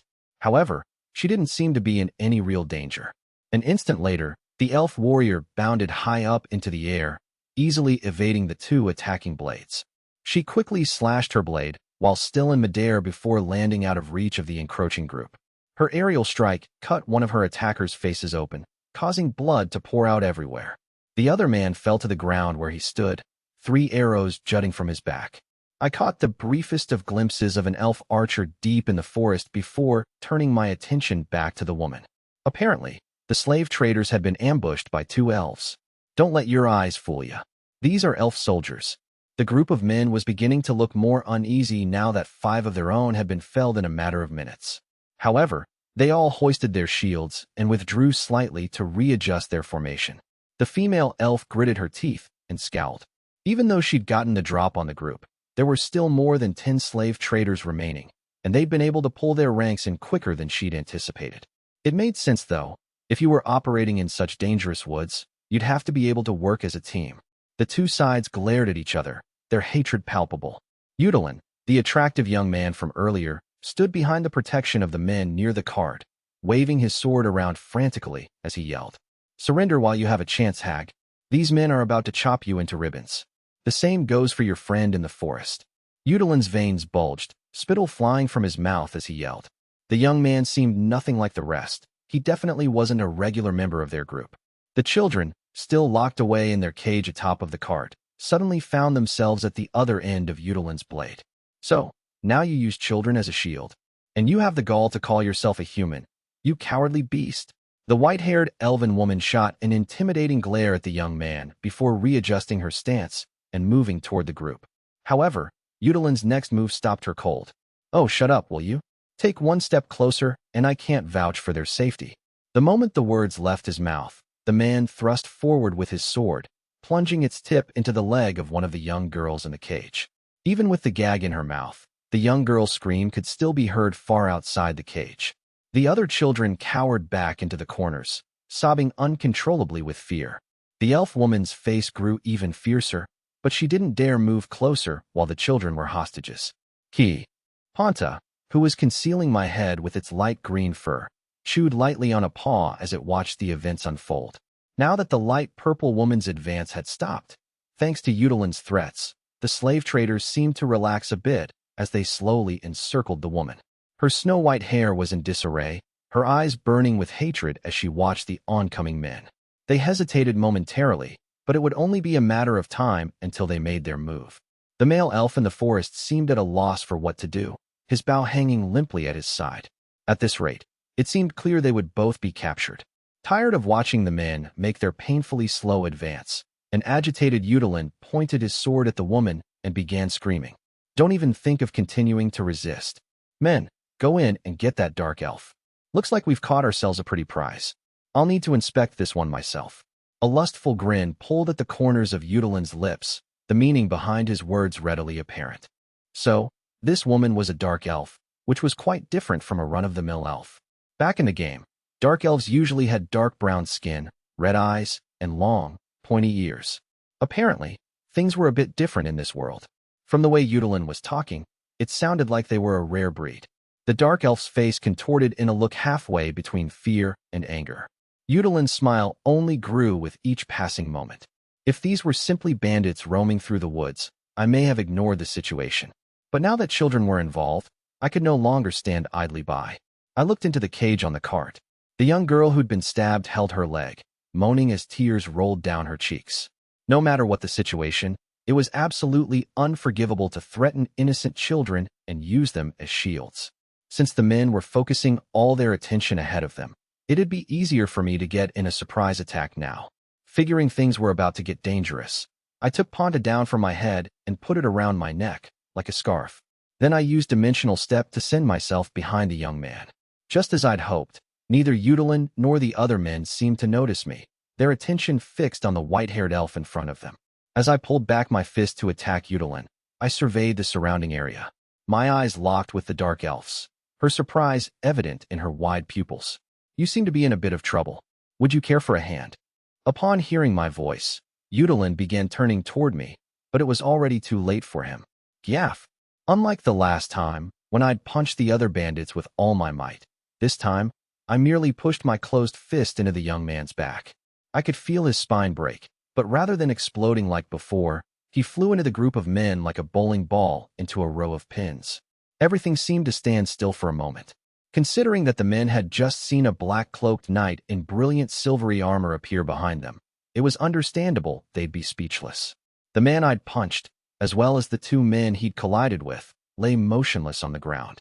Everyone in the vicinity was stunned, though the dark elf was the first to regain her composure. She fell upon 3 of the men who were still staring blankly up at me, ending their lives with some skillful swordplay. From where I stood, a mere novice, her swordsmanship was poetry in motion. The gruff leader of the group lunged forward to stab the elf in the chest. She spun deftly out of the way, no more than a paper's thickness of space between her body and the blade as she returned the blow. The rest of the men screamed aloud as they watched the events unfold. The formation broke down and men took off into the woods. At that very same instant, the male elf began launching a volley of arrows at them. One of the slave traders took off toward me, swinging his sword wildly, the deftness he'd displayed against the elf earlier, now a long-forgotten memory. I turned toward my attacker, armor lariat. With no time to draw my sword, I crossed my armor-clad arms, clasped my elbows, and ran into the man. I could hear a dull thud as I hit his sword, followed by the snap of his neck as I threw his body into a nearby tree. In a matter of moments, the forest had returned to its usual silence, the only sounds those of the insects and the wind. With the threat now gone, my first priority was to set the children free and heal the girl's injuries. As I turned toward the cart, a harsh male voice rose up behind me. "Stop right there." I turned around and saw that the male elf had left the forest. He had his bow trained on me, drawn and ready to fire, a fierce look in his eyes. I raised my hands to show that I had no intention of putting up any resistance. I am but a simple traveler who happened upon. Even as the words came out of my mouth, I barely managed to suppress a chuckle at how absurd they must have sounded. I was no mere traveler, but still, I tried to explain myself. I said, "Don't move. Ariane, look for a key to the cage." The male elf barked a command at the white-haired woman, who seemed hesitant. The look of uncertainty on her face only grew more intense. "Wait a moment, Danaha. He helped us back there, didn't he?" "I understand. But we're in elf country, and no one here wears massive armor like that. He must be a human, just like those abductors." Ariane's eyes widened upon hearing this. She shot me a suspicious glance. "Get the children from the cart and begin administering aid." The female elf responded to Danaha's command and began searching for a key to the children's cage. Apparently, simply being human was enough to mark me as untrustworthy. While Ariane searched the cart and the pockets of the dead slave traders, Danaha motioned for me to lower my hands, though he kept the bow trained on me, his eyes alert. "Thank you for your assistance. However, we do not trust humans, especially those who keep their faces hidden." I slowly lowered my hands, my palms still spread out, suppressing a laugh. It made perfect sense for him to be suspicious of an armor-clad man who'd suddenly appeared out of nowhere. Unfortunately, I cannot remove my helmet. The reasons are various, but personal. Just then, Ponta's triangular ears perked up. After running a quick loop around my neck and checking the surroundings, Ponta hopped back on top of my head and cried out, "Key!" Upon seeing this, Danaha's eyes went wide in disbelief. He lowered his bow ever so slightly. "Is that Aventu Vulpes? Are you a human or aren't you?" Much like the elf I'd run into before, he was also taken by surprise upon seeing Ponta. It must have been pretty rare to encounter one of these cottontail foxes. Ariane looked up from her search for the key, shock registering on her face as well. The other elf I met was surprised, too. "Yes, I am indeed human. I helped this creature out when it was injured and gave it food. It's grown attached to me. Lately, it's taken a liking to these." I went back to the bush where I'd left my sack and retrieved the bag of pistachios. I poured a few out into the palm of my hand and raised it above my head. Pana started chewing through the nut shells, stuffing their delicious innards into its cheeks. Danaha seemed to be having a hard time believing what he was seeing. Though the look of caution never quite left his eyes, the drawn bow lowered farther as he continued his line of questioning. "Who is this elf you said you met before?" "I ran into him outside the town of Diantil. He was working to set the elves in town free. Though the man had asked me not to tell any humans of our interaction, I figured telling elves should be fine, especially elves with the same goal." Danaha's expression softened slightly, as if he may know the man I was referring to. "You met Donka? Were you the one who—" "No, this is the first time I've spoken of the encounter." I hurried to head off the man's suspicion, though I couldn't be sure he believed me. Just then, Ariane called out to us. "I found the key, Danaha." She ran over to the cage and undid the latch, letting the door swing open with a heavy, metallic clang. The injured elven children inside looked relieved to see her, though they still wore black metal collars around their necks. Ariane lifted the girl who'd been stabbed out of the cart first. Hoping to gain some points with them, and to smooth over my relations with the other elves of this world, I decided to offer Danaha the use of my magic. If anyone has been harmed, I may be able to heal them. Would it be all right for me to look at the child's injuries? You say you're a human, so why would you help us? You must be aware of the relationship between humans and elves. Not all humans view elves as their enemies. There's nothing more to it than that. Like you, I cannot stand by while barbarous acts like kidnapping, hostage-taking, and violence against children are carried out in front of me. Donaha turned his gaze from Ponta to Ariane and the girl in her arms. He put the arrow back in his quiver. I shall trust your word, for her sake. Can you heal this child? I took that as permission. I left Ponta, who was busily munching pistachios, in my hand as I approached the girl. I thought the fox may keep the children calm. One hid behind Ariane, and the rest cowered slightly as I approached. I put Ponta on the ground and knelt to bring myself closer to their eye level. The girl Ariane was holding tried burrowing herself deeper into the woman's arms, her face tensing up. She had blood-stained bandages around her leg from injuries she'd sustained prior to the recent stab wound. She probably had a hard time walking under her own power. I assumed the men had done that to keep her from escaping. I spoke in the softest voice I could manage, to try and keep the girl calm. Stay still. I'm going to use a healing spell on you. I reached out and summoned Mending Heal. A soft light enveloped the girl's injured leg, and the wound started closing. Everyone around me looked surprised, from the young girl herself to Ariane and all the other children. They crowded in around the girl for a closer look. Donaha, who had been hanging back as he watched on, spoke up. You must be quite powerful to use a healing spell without chanting. Judging by your armor, I'd figured you for a knight. Evidently, one generally needed to chant in order to use magic. There was a cooling down period in the game before spells could be used again, but they were automatically cast the moment they were selected, without any need for chanting. I was thankful Donaha only thought of this as something uncommon, rather than something impossible. Once the girl's leg was fully healed, she dropped down from Ariane's arms and tested her leg. After she was satisfied, she turned toward me, eyes facing downward. Thanks, mister. Do you have any other injuries? The girl quickly shook her head. Seemingly reassured, the other children came forward to have me heal their wounds as well. Just then, an eerie wail broke the silence of the forest. Donaha narrowed his eyes, looking around the dust-colored woods for the source of the noise. Sounds like a scavenger. Seeing the children's concerned expressions, Ariane gently patted their heads to soothe them. We should do something before any other scavengers arrive, Donaha said. Can I leave the bodies to you? Ariane nodded and immediately went about moving the slave traders' bodies all into one location. She was much stronger than she looked. Keeping one eye on Ariane, Donaha turned toward me, looking as if he wanted to say something but couldn't find the words. Excuse me, but you are. I realized then that I hadn't yet told him my name. They call me Ark. I'm a wandering mercenary. Pleased to meet you, Ark. I am Donaha, and this is Ariane. I hate to ask this of you, but would you mind healing the other children as well? I nodded in response to his request, which was surprisingly timid. I then went about casting Mending Heal on the remaining 3 children, each one thanking me quietly in turn. After I finished, I looked over to Donaha, who had been watching us the entire time. He had a rather conflicted expression on his face. Are those man-eater collars? They won't be able to use magic if we don't take them off. But I have no idea how to, he muttered to himself as he looked at the black metal collars locked around the children's necks. There was a series of strange symbols carved into the surface of each one. What's a man-eater collar? The term was completely foreign to me. Donaha explained that the collar was cursed and would sap its wearer's magic ability, preventing them from casting spells. It also prevented elves from using their spiritual abilities. Ariane will be meeting with Danka after this. That leaves me to watch over these children and take them to the nearest village, with their ability to use magic blocked. As Donaha examined the now-healed children and tried figuring out his next move, Ariane paused in her work with the bodies and approached us. Ark, was it? Can't we ask him to accompany you on the way to the village? I recall hearing that a mercenary is a type of human who will accept money to carry out a task. Donaha furrowed his brow and turned his gaze toward me. That may be so, but... It was clear what he wanted to say. He probably didn't want to bring this strange human anywhere near where the elves lived. It was fine to make requests out here, but trusting humans was something else entirely. He helped us and the children, didn't he? We should be able to trust him on some level. Ariane continued advocating for me, pushing through Donaha's hesitation. I wanted to tell her that she shouldn't be so trusting of people. There was something about her innocence that awakened a protective instinct within me. It looked like Donaha was about to cave, so I decided to offer a suggestion of my own. I watched their expressions as I spoke. I have a spell that can remove curses, but I don't know if it'll work on the man-eater collars.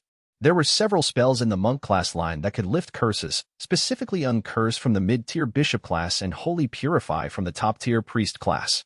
Uncurse would remove curses caused by items and status effects, while Holy Purify would remove all curses as well as cause major damage to the undead. However, I'd never actually used them, so I couldn't be sure if they'd have the effect I was hoping for. Danaha looked back at me, surprised. You can remove curses? Well, I can certainly try. I turned to one of the children and waved my hand over his mana-eater collar while I called forth the uncursed spell. The symbols running along the collar absorbed the light coming from my hand. A moment later, I heard a distinct crackle followed immediately by the thud of the collar breaking off and hitting the ground. The child ran his hands along his neck, beaming up at me. Thank you, Mr. Knight. I smiled inwardly at this, happy to be able to do something to help. The other children crowded around me, so I lined them up and removed their cursed collars one by one. Thank you so much. We can now bring these children back to their parents. Seeing how happy the children were, Ariane came over to thank me, using a hand to obscure her eyes slightly. Danaha let out a sigh of relief. Now that the situation had been resolved, he scolded the children. Didn't your parents tell you all not to leave the village? I can't believe how careless you were. I'm sorry. I saw a spirit moving about begging for help, so I went to see what I could do. I meant to come right back. The child had tears in her eyes as she explained. Ariane followed up with another question. What was this spirit doing? A different child spoke up in response. It kept saying, help me, so I went after it. I found a tied-up cottontail fox covered in injuries. The humans caught me as I tried to help it. His voice trailed off. Ariane and Danaha turned their eyes to me, the appreciation that had been there only moments ago now a mere memory. A grave misunderstanding was playing out right in front of me. Before you jump to any conclusions, I just want to say that I found Ponta tied up in a bandit hideout. I had nothing to do with drawing out or capturing the elven children. This is true. Cottontail foxes would never trust a person who'd caused them so much pain. I apologize for suspecting you. Danaha gave me a weak smile and slumped his shoulders as he apologized. The suspicion faded from Ariane's gaze as well, and she began brushing off her armor. At least I'd been able to nip that problem in the bud. I looked down to find Ponta surrounded by the elven children, on the receiving end of various pets and scratches. Everything I'd heard suggested that cottontail foxes rarely grew close to people, but I had a hard time believing that given the sight unfolding in front of me. Well, it's about time for me to take the children to the nearest village. If we don't get going now, we won't make it before sundown. Now that you can use magic again, I'm sure you can all watch out for yourselves, right? The children responded enthusiastically to Danaha and began making their way toward the bushes that led off into the forest. Apparently, with their magic, even these small children could protect themselves from the dangers that lurked in the forest. Danaha collected his bags and began leading them. We'd best be off. Take care, Danaha. Ariane called after him. Danaha looked back over his shoulder and offered a quick response before he and the children disappeared among the trees. Once they were out of sight, Ariane turned toward me, a carefree smile on her face. Thank you, Ark, for helping the children back there. I am Ariane Glennies Maple, an elf soldier. I nodded my acknowledgement to her introduction. I had to admit, her name had a sugary sweet ring to it. You may call me Ark. I am a simple wandering mercenary. This little guy is Ponta. Ponta had been brushing its tail against my legs when it heard its name called out, inciting a squeal. Ariane's expression melted, and she knelt to pet it. Ponta's eyes narrowed contentedly, and its ears twitched with each pat. I always heard humans were nothing more than barbarous beasts. I was so surprised to see a spirit creature this attached to a human. I'm not like most humans, so I may not be the best example to base your opinions off of. It wasn't that I was special, just that I wasn't from this world. My values were quite a bit different from those here. Ariane looked surprised at my response, though the edges of her lips began turning up ever so slightly. Well, I suppose if anyone is qualified to say you're different, it'd be you. I coughed in embarrassment at her response and decided to change the subject. That reminds me. You were still in the middle of cleaning up the bodies. Shall I give you a hand? I glanced over at the haphazard pile next to the cart. If you could. I rummaged through the belongings of the dead men as I added their bodies to the pile, taking weapons and other valuables I could find. Ariane made a face as she watched. You would take things from the dead? I could see where she was coming from. It wasn't exactly civil. You need money to live in the human world. Traveling about isn't cheap, either. Do elves have no use for money? Ariane looked back at me angrily. We have our own money. According to Ariane, elf villages functioned mostly on a barter system, though elven money was used when performing trades between villages. Elves used pure gold for currency, unlike the alloys used by humans, making it much more valuable. Arian bragged that human merchants would even do business with the elves just to get their hands on the elven money. At first glance, Arian looked like a glamorous, refined woman, but when she went on excitedly about the greatness of the elves, she looked somewhat cute. I was pretty sure she'd fix me with an intimidating glare if I said as much, so I kept my mouth shut. It sounded like there was at least some form of economic transaction between elves and humans. That pre-existing relationship was probably the reason Ariane and Donaha had trusted me, at least somewhat, despite my rather sinister appearance. After gathering all the bodies into one spot, Ariane stepped forward and ushered me back. I retreated a few paces with Ponta, who weaved in and out between my legs before sitting on its hindquarters. Its ears twitched as it watched Ariane's movements attentively. Great Earth, I call upon you to swallow these up. Ariane put her hand to the ground. The earth surrounding the mound of bodies began rippling, then split wide open, swallowing the bodies like a giant beast. A moment later, there was no sign that the bodies had ever been there at all. Ariane brushed her hands together, wiping the dirt away. That should keep the buzzards from coming. Ponta tilted its head in confusion and began scratching at the ground, digging where the bodies had been. Seemed like a pretty useful spell for disposing of bodies. So, is that spirit magic? I've never seen it before. Though I'd heard about it several times already, I was impressed to see it performed in front of me. Strictly speaking, no. Spirit magic is the type of magic used by spirit creatures. I see. I watched Ponta scratch at the ground. That meant the wind magic the fox used from time to time was this so-called spirit magic. But I couldn't really distinguish between what Ponta did and normal magic. It all seemed the same to me. The only real difference was that when Ponta used magic, its fur would glow ever so slightly. Now that the bodies were taken care of, Ariane removed the saddles from the horses attached to the cart and unhooked them, giving each a slap to send them on their way. The only remaining evidence of the battle was the cart and steel cage that sat in it. They both looked like they'd fetch quite a bit of money, but I'd definitely stand out if I tried selling them in town. I figured we'd just have to leave them behind. Where are you going next, Ark? Ponta gave a squeak before I had a chance to respond. As I followed the fox's gaze up into the sky, I could see a bird with beautiful turquoise wings swooping toward us. Ariane also took notice. The bird deftly weaved through the trees and landed silently on her outstretched arm. It was just slightly smaller than a crow. The white feathers of its crest stuck up askew, as if it had just gotten out of bed. Ariane explained, "This is a whispering fowl. It's also a spirit creature." As she brushed the bird's turquoise feathers, it began speaking in a clear, masculine voice. "I was sent with a report from Donka. He has found the hideout in Diento. Ariane, you must meet up with Donka and help him save the elves." As soon as its report was finished, the whispering fowl closed its beak and cocked its head to the side. Ariane retrieved a small, red berry from a leather pouch attached to her waist, which the bird quickly snapped up. She brushed the bird's crest as she spoke back to it. "We were able to save 4 children.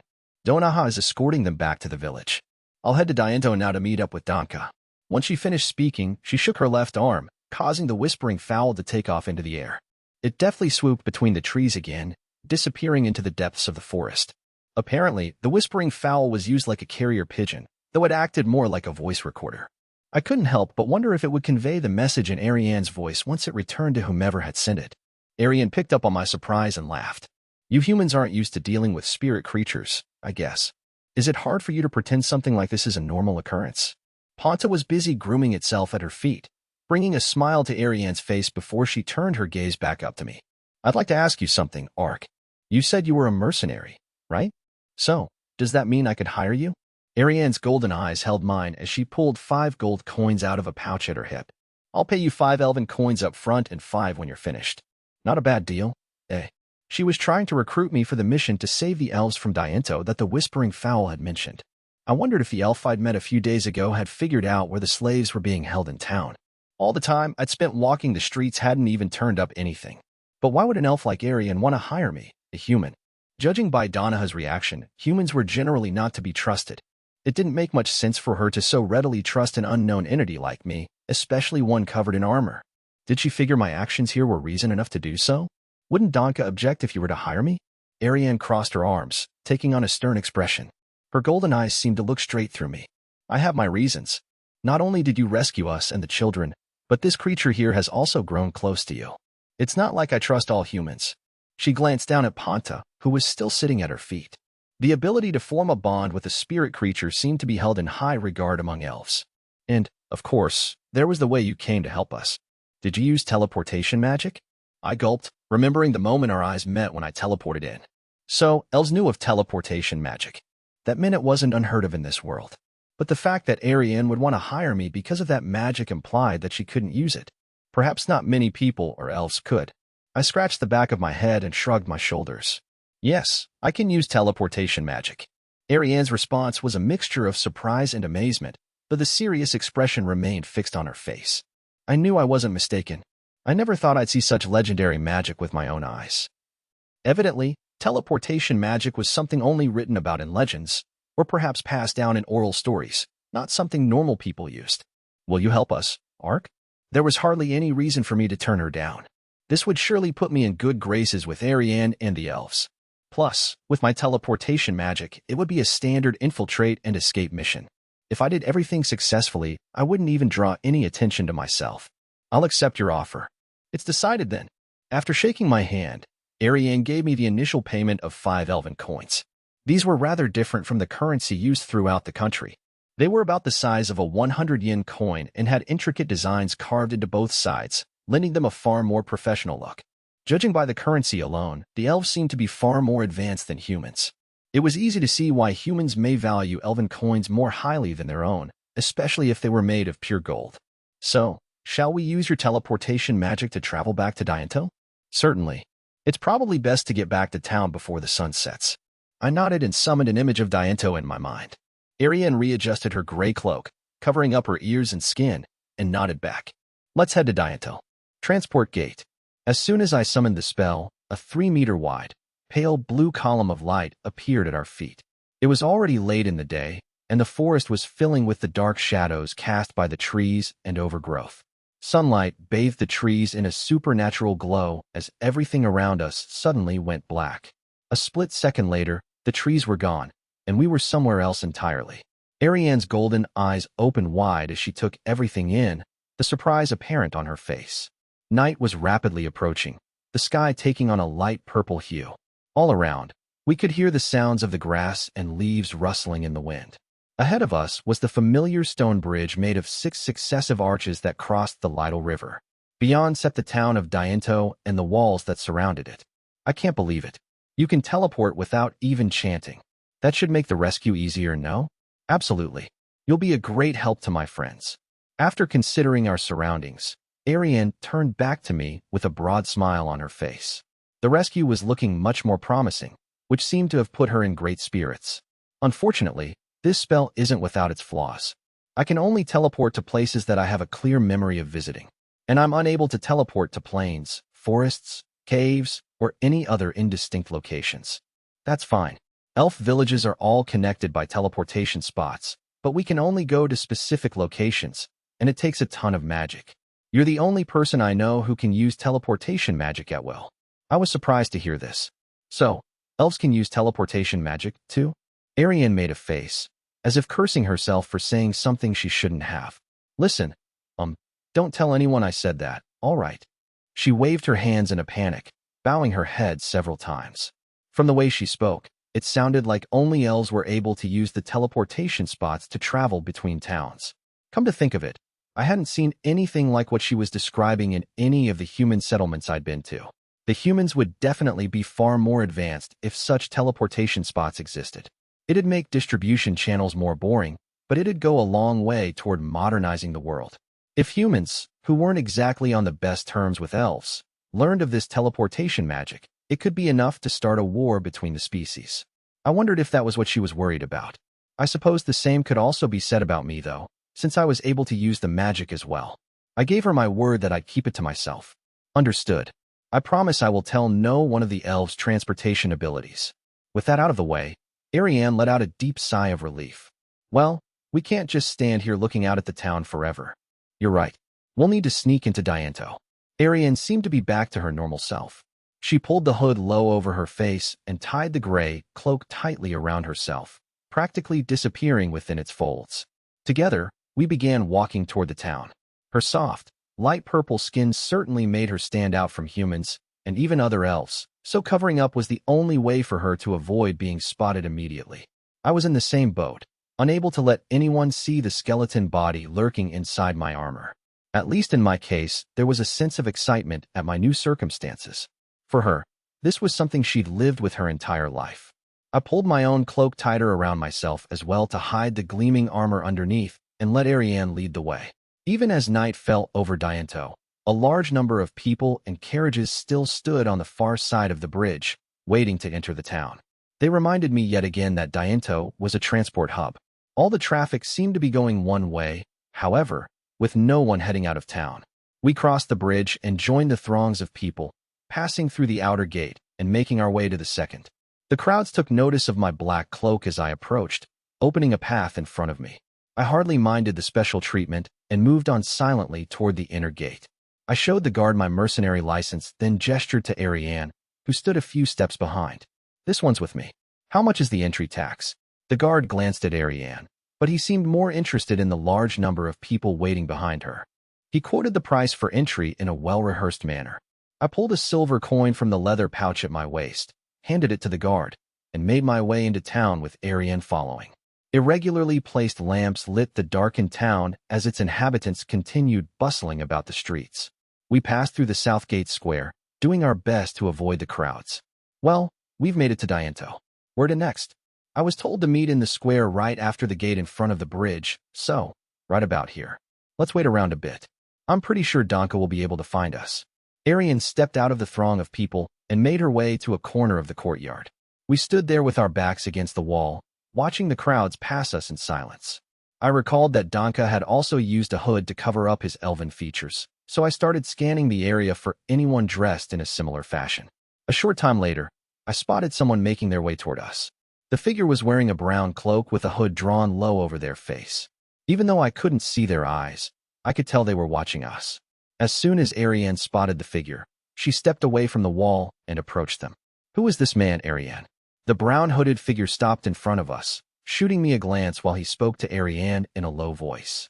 I recognized the voice immediately as that of the elf I'd met outside of town. "Listen, I've been through a lot. This man is a mercenary. I hired him to help us out." "You can't be serious." Donka's voice betrayed his incredulity. It made sense. Hiring a human to help save elves that had been enslaved by humans did seem absurd. Ariane responded politely. "We'll draw attention to ourselves if we stand around talking like this. Let's find somewhere to sit down."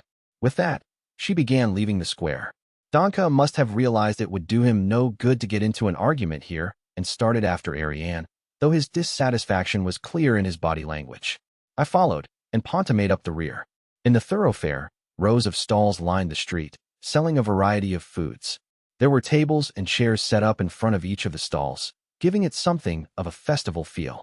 The tables were filled with noisy revelers who'd bought food and liquor from nearby vendors to enjoy with their friends. "I'll go buy us something." Ariane began making her way toward a vendor, but Donka stood in her way, keeping his eyes trained on me. "I'll go. You get a table." He headed off to purchase food, leaving us behind. Ariane bowed her head slightly in Donka's direction before making her way to an empty table nearby. She spoke to me as I sat down, though her eyes never stopped scanning the crowd. "Are you going to eat something, Ark?" "No, I'll be fine."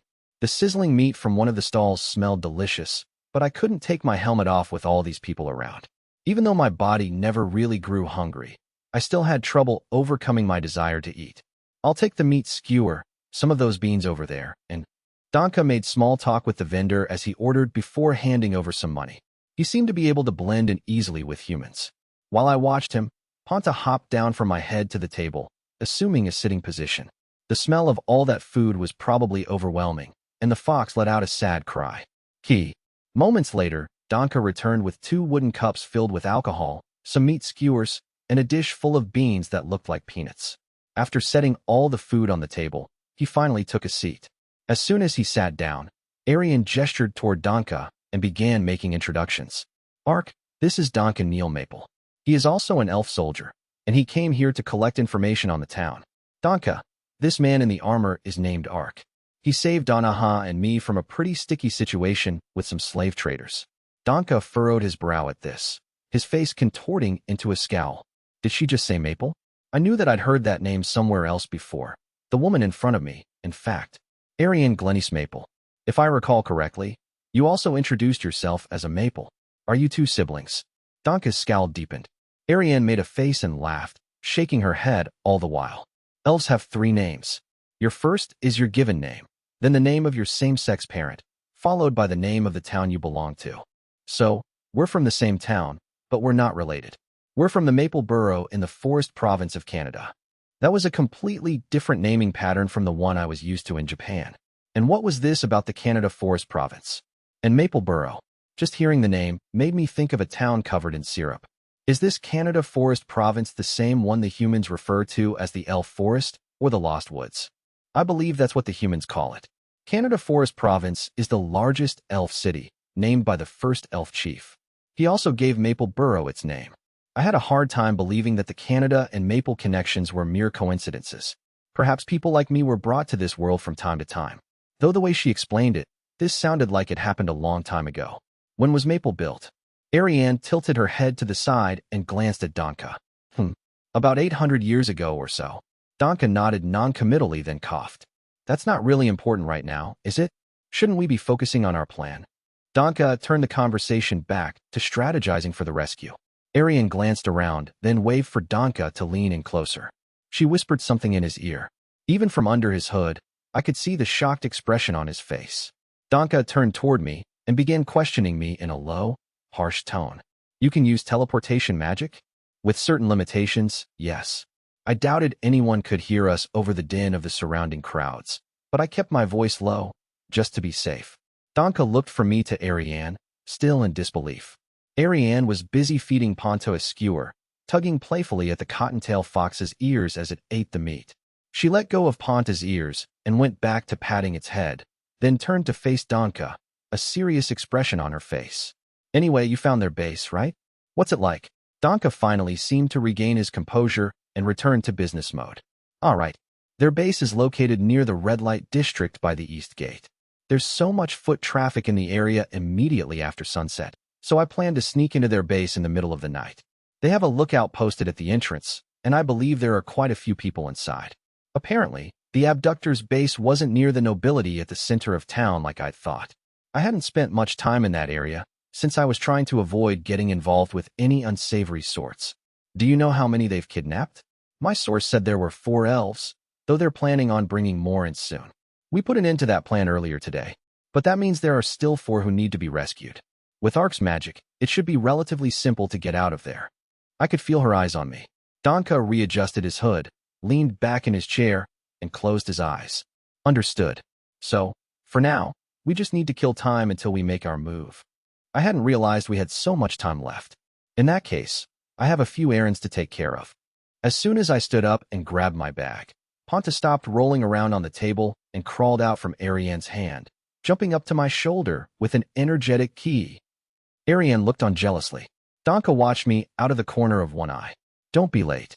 I guess that was his way of saying he agreed to have me along. I assured them I'd be back shortly. Donka watched as Ark grew smaller and smaller in the distance. Then he turned to his sister-in-arms, sitting across the table from him. I'm surprised you'd bring someone along for this. And a human, at that.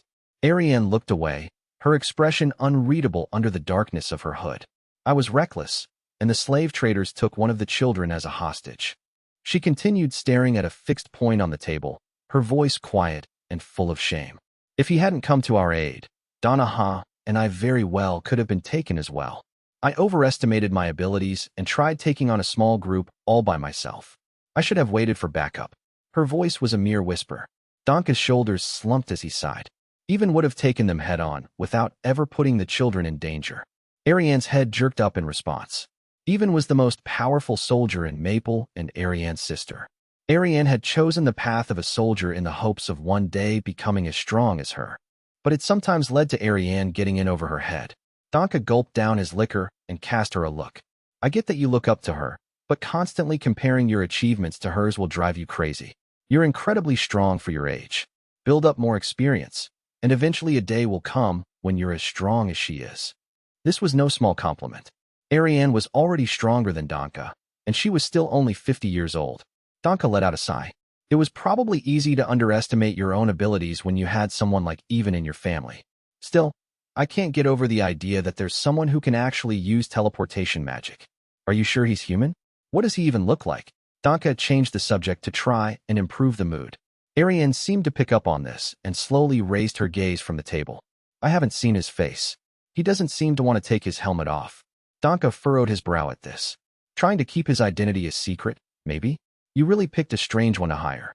Anyway, I sent a spirit to follow him around, just to be on the safe side. If Ark was working with the enemy, he'd probably be making contact with them right about now.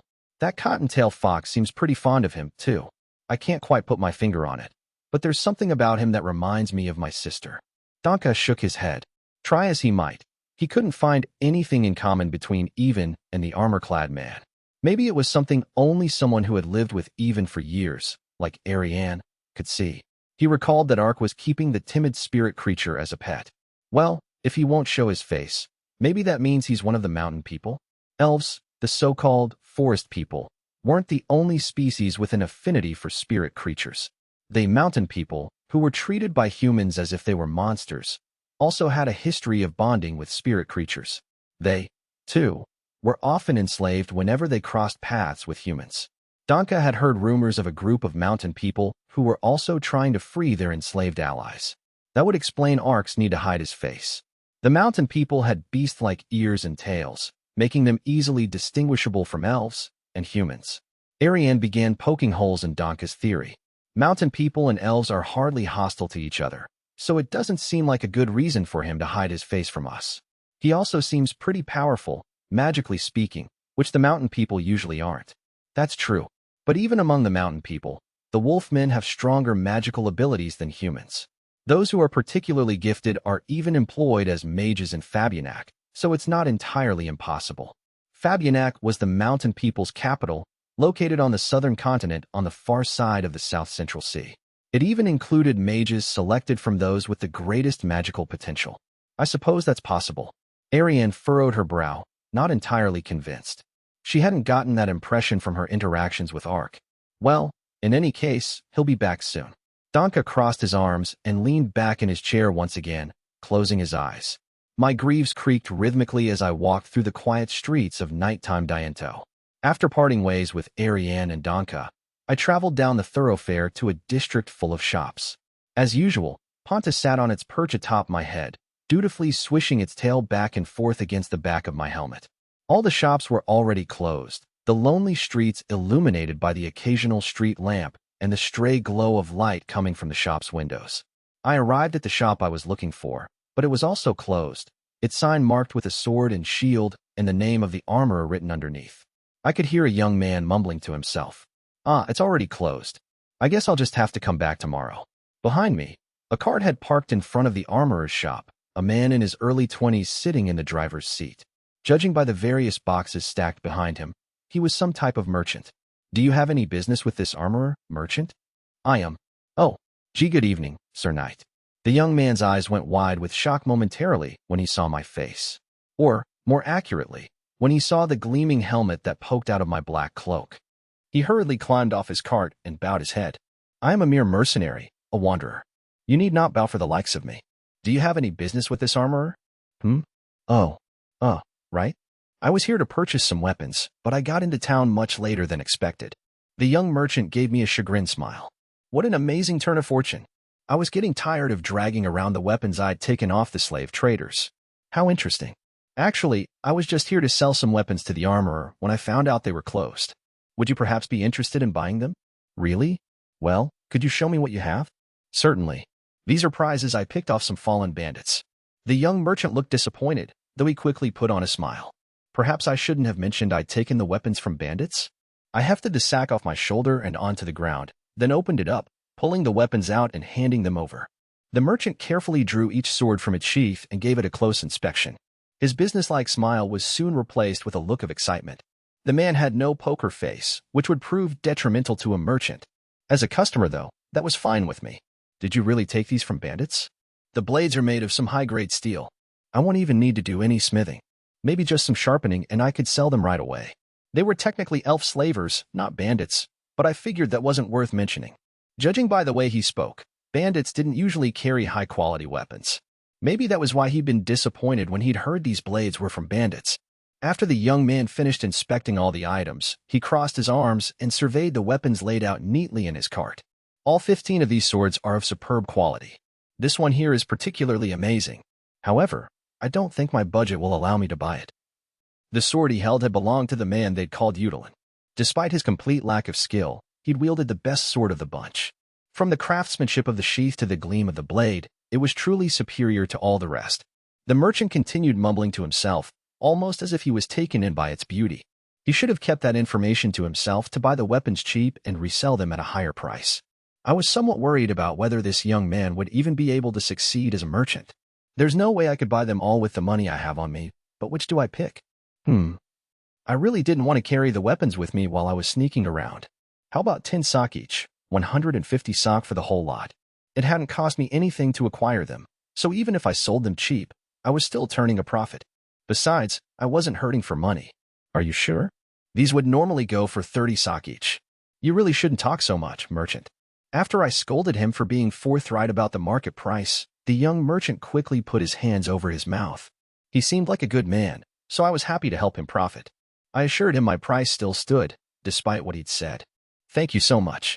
With all the monster attacks along the border to the north, weapons and raw metals have been shooting up in price, which is what brought me down here. I'd heard there was a rather large monster that appeared up the road from here recently, in a town called Luvierd. Really? Thank you for telling me. The young man grinned from ear to ear, bowing low in appreciation.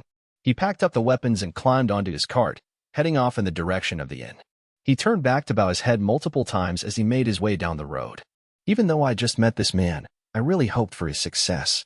Pana wagged its tail from side to side, as if waving back. I was sure the young man would become fast friends with any spirit creatures he ran across. With that out of the way, I put the 150 gold coins into my pouch and readjusted the much lighter bag on my shoulder. I knew I should probably start making my way back to Ariane and Danka. When I arrived at the food stalls, the two of them were still at the table where I'd left them. I sat down in the empty chair. That was fast. Did you finish your errands? Ariane used one of her meat skewers to try and draw Panta in closer as she spoke. Danka was in the same position as before, arms crossed and eyes closed. Yes, I was able to sell the weapons I took off the men from before. Oh right. Ariane shot me a look, letting me know she was less than impressed. She finally coaxed Pana down onto the table with the meat and immediately took hold of the fox, rubbing its stomach affectionately. We spent the rest of the time making small talk while Ariane played with Panta. Once it was late enough, and most of the surrounding stalls had closed, Danka finally stood up from his chair. Ariane silently stood as well. Let's get going. Pana woke up and ran over to me. I put the fox on its perch on my head, grabbed my bag, and followed after Danka. Hopefully, this plan will go off without a hitch, I whispered to myself as we made our way through the dark, empty streets. Chapter 4, Operation Elf Liberation. The red light district was located near Diento's East Gate. Its narrow roads were lined with all manners of shady establishments. Drunk men stumbled down the alleys on uneasy legs, cheerfully humming as they went. However, it seemed like it was already past closing time for most of the establishments. Light spilled from no more than a few windows. Lit only by the sporadic street lamp, the alleys were practically blanketed in darkness. Even the bright moonlight couldn't pierce the gloom of the densely packed buildings, making it difficult to distinguish between fellow pedestrians and shadows. Danka, the elf soldier, led the way through the dimly lit alleys. His heavy footfalls echoed loudly on the cobblestone road in the silent night. After walking a ways, Danka suddenly stopped. Ariane stopped right behind him. Danka peered around a corner, then turned back to Ariane, motioning ahead with his chin. Ariane looked in the direction he indicated, a building. Apparently, this was our destination. Peeking out from our cover, I spied a 3-story stone building. It stood on a relatively wide road, or at least, wide for the East District. The buildings here were built so close together that there was hardly any space separating them. The front entrance to the building sported a steel gate, watched over by 2 men armed with staffs. Beyond the gate was a yard, illuminated by 4 small lamps. These were held by even more men, sitting around and chatting, their indistinct conversation occasionally broken up by raucous laughter. Even if we were able to dispose of the 2 guards out front, the gate would leave us completely exposed to those in the garden, making it difficult to launch any sort of surprise attack. The dense steel would easily put a stop to any frontal assault. It'd be nearly impossible to do this all in one go. Donka's eyes searched Ariane's for a plan. She passed the same searching look on to me. I could see the corners of her lips curve ever so slightly upward underneath her hood. Donka realized what she was thinking and shot me an angry glance. Do you really want to send this clanking hulk in after we've snuck here under the cover of darkness? The noise will give us away. Even though my armor made far less noise than its cheaper, creaking counterparts, it wasn't exactly silent. It wasn't the best choice for a stealth mission, but I didn't have any other choice. I was just a skeleton underneath. Before I had a chance to say anything, Ariane responded, "The whole point of us being here is to help our comrades. Whether they figure it out sooner or later, it's all the same in the end." She was right. If we left any of the slave traders alive after saving the elves, someone was liable to get hurt. The best option would probably be to kill them all. Ark, do you think you can teleport up there? Ariane pointed toward a small window on the building's roof, completely dark inside. It had a small, triangular outcropping above it, and looked like it could be a window into the attic. Easily. Great. We'll move a little farther back into the alley, then you can teleport. I don't want the glowing magic circle to alert the enemy. That only happens with transport gate. I'll be using dimensional step to teleport this time. It works better for short distances. Ariane raised her eyebrows. You have special teleportation magic for short distances? Just who are you really? Let's go to the roof. Hang on to my shoulder. Anything touching me would be taken along with me during dimensional step, while anything not in direct contact would be left behind. Since Pata was always riding atop my head, I never had any problems bringing the fox. After checking that Ariane and Donka had each grabbed a shoulder, I focused on the roof. Dimensional step. The scenery around us changed instantaneously. We were now looking out over the moonlit roofs of the surrounding buildings. Gone were the cobblestone streets beneath our feet, replaced with tiles. We had to lean back to maintain our balance on the slanted roof. Teleporting onto a rooftop was quite stressful. I was worried it would give way beneath us at any moment. Donka took a knee next to me and surveyed his surroundings. That was amazing. There were few other three-story buildings in the area, which gave us an unobstructed view of the surrounding town. Off to the southwest, I could see the inky outline of the Marquis Castle sitting atop a hill, looking rather imposing against the backdrop of the starlit sky. I'll go first, Ariane whispered. She leaned over the outcropping and peered into the small window. Only the slatted, wooden shutters kept out the elements. Glass was still a highly prized material in this world and apparently wasn't worth wasting on roof windows. It's clear. There's no one inside. Ariane opened the window all the way and slipped inside, though she had to wiggle a bit to get her ample chest through the small opening. The window looked much smaller up close than it had from the street. Ariane and Donka were slender, but even they could barely fit through. There was absolutely no way someone outfitted in bulky armor could ever make it inside. After Ariane was through, Donka slipped in after her. Now that my turn was up, I looked through the window, called up dimensional step, and teleported inside. Ariane scowled. You could have just done that first, you know. I wondered if she was embarrassed about all the wiggling she'd had to do to get inside. Even in the dark, I could see her cheeks were flushed a light crimson. But I didn't see any reason for her to be embarrassed. Donka ignored her objections, speaking in a low, easygoing voice as he surveyed the room. It looks like this is just storage.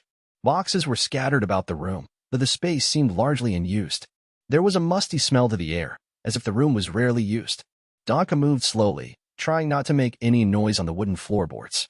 Once he reached the thin stairwell at the far side of the room, he looked down and quickly brought a finger to his lips. Ariane locked eyes with Donka and nodded. Donka slowly made his way downstairs. We could hear him moving about in the room below, before he popped his head up from the stairwell and gave us the go sign.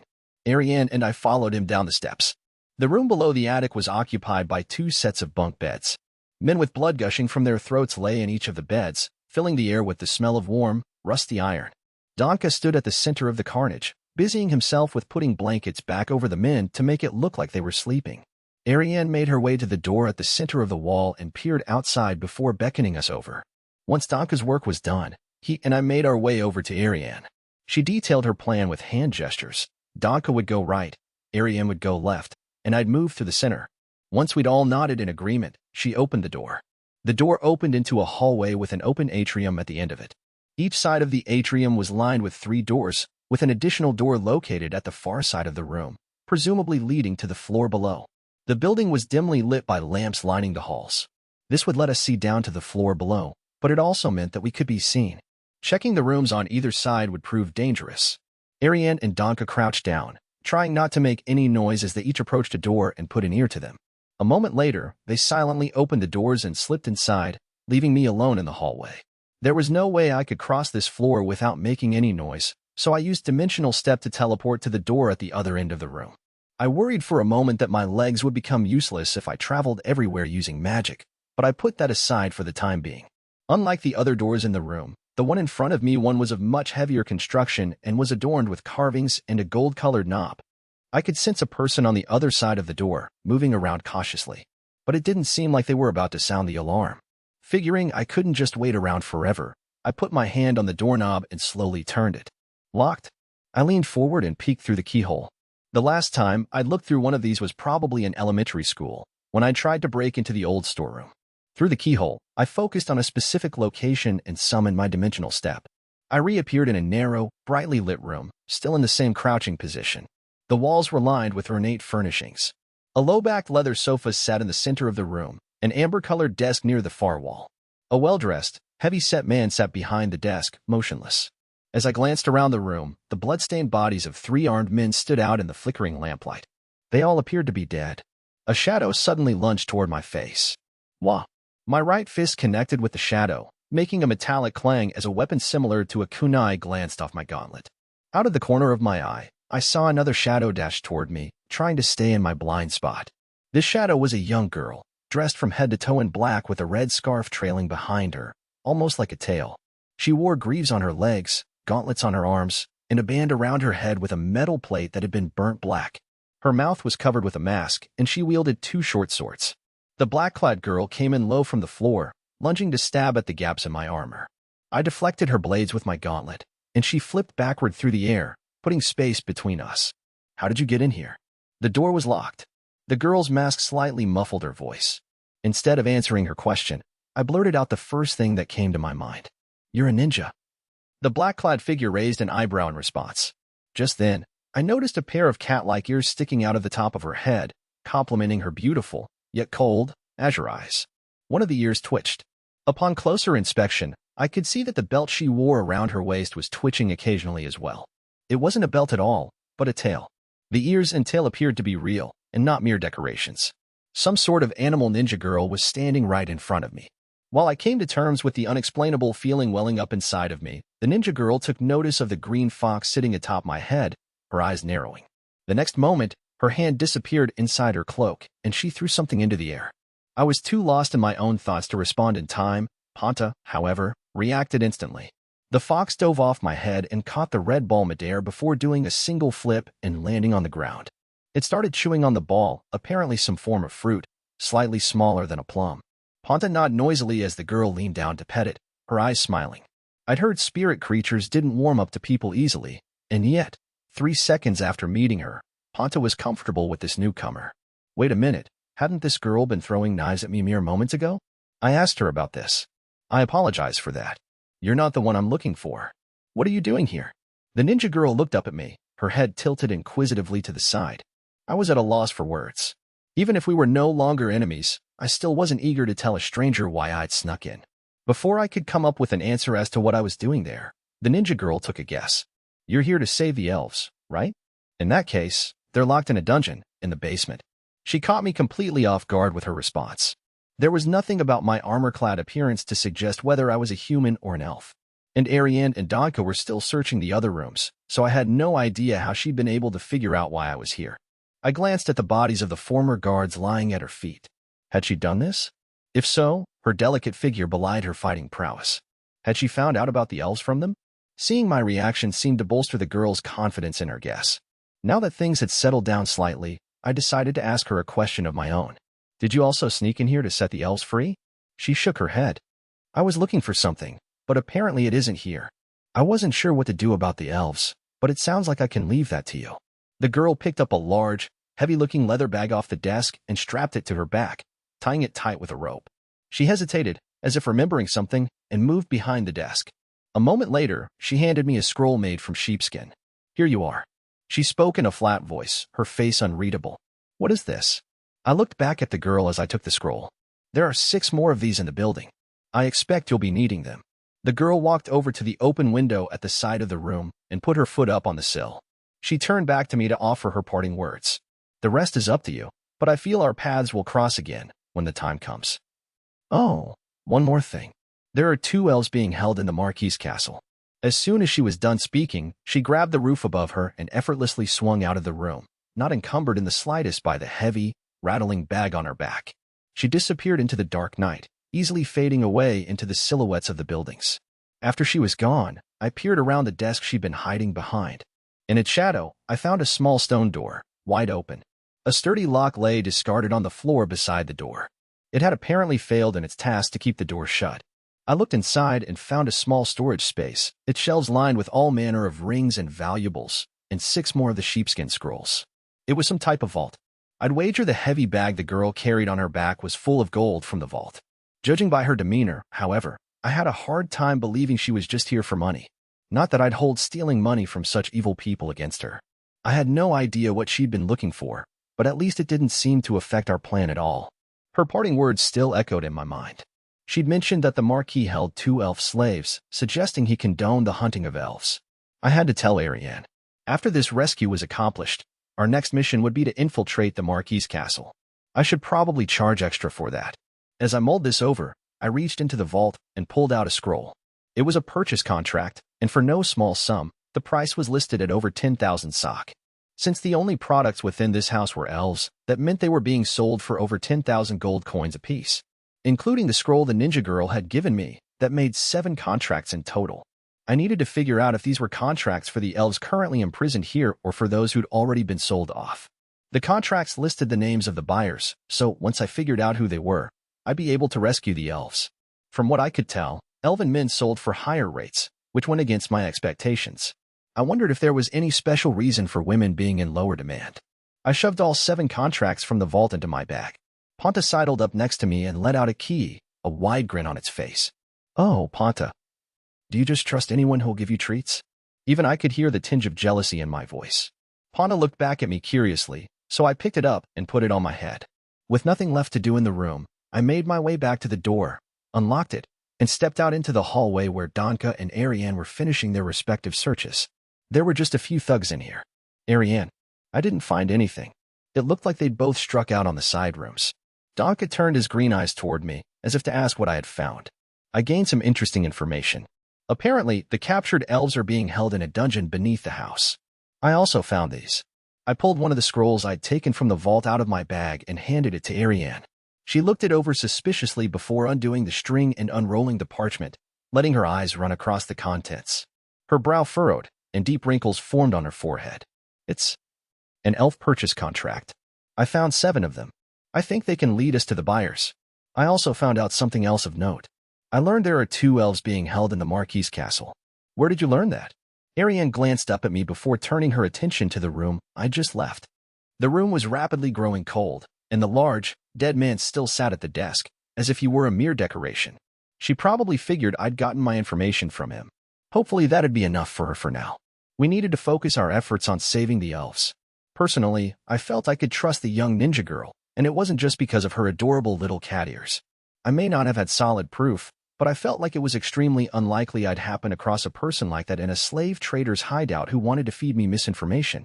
I guess we'll have to head to the Marquis's castle after we finish up here. Ark, will you come along with me? I'll gladly pay you an additional fee. I normally wouldn't even think of sneaking into a castle, but with you there. Ariane stared straight at me with her golden eyes. There was something indescribably cheering about having a beautiful woman rely on you. I found myself smiling. I've already come this far. I may as well see it through. Thank you, Ark. I'm sorry to keep asking for favors, but there's something quite different about you, you know. I nodded, and Ariane bowed her head in return, a smile forming on her lips. The very idea that the Marquis himself would be involved. Danka spat, an angry look burning in his eyes. We'll have to tell the others as soon as we get back. Judging by the high purchase prices, the people buying elves must have all been nobility or well-off merchants. We also knew there were at least 9 elves currently being held captive. We should head to the basement, where our friends are being held, Ariane piped up.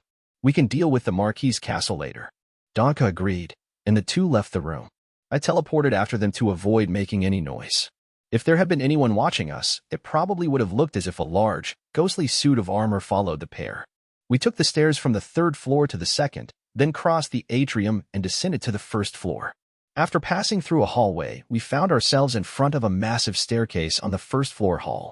There were several tables in the room, with chairs scattered about, giving the impression of a bar. Several rough-looking men stood about, but they hadn't noticed us yet. Donka gestured with his hand, indicating we should retreat, so we went back up to the 3rd floor. There's no way we can make it down to the basement without being noticed. I'll take the 2nd floor. Ariane, I'll leave the 1st floor to you. Ariane replied eagerly to Donka's order. Understood. Donka turned his attention to me but said nothing. I guess Panta and I would just have to respond to whatever happened. Ariane drew her sword and led the way down to the 1st floor, where she peeked around the corner to take stock of the situation. After taking a steadying breath, she dove into the room.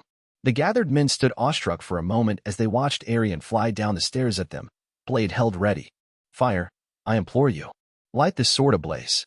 Ariane murmured a spell, and moments later, fire danced across the blade. Blood spewed from the first man she slashed as his body burst into flames. Gaia! The man's death cry echoed throughout the large hall, sending men running out from the rooms on the 2nd floor to see what was unfolding below. The burning corpse dropped to the floor, landing between the tables and chairs, sending sparks toward the furniture. Men rushed over to put out their comrade, but Ariane slew them all, creating more and more human torches as she went. Donka stepped from a 2nd floor room and began cutting men down where they stood, before they even had a chance to join the fight on the 1st floor. His swordsmanship was nothing short of amazing. The men never stood a chance.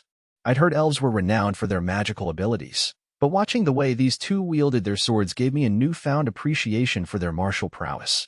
I saw several men leave a 2nd floor room to surround Donka.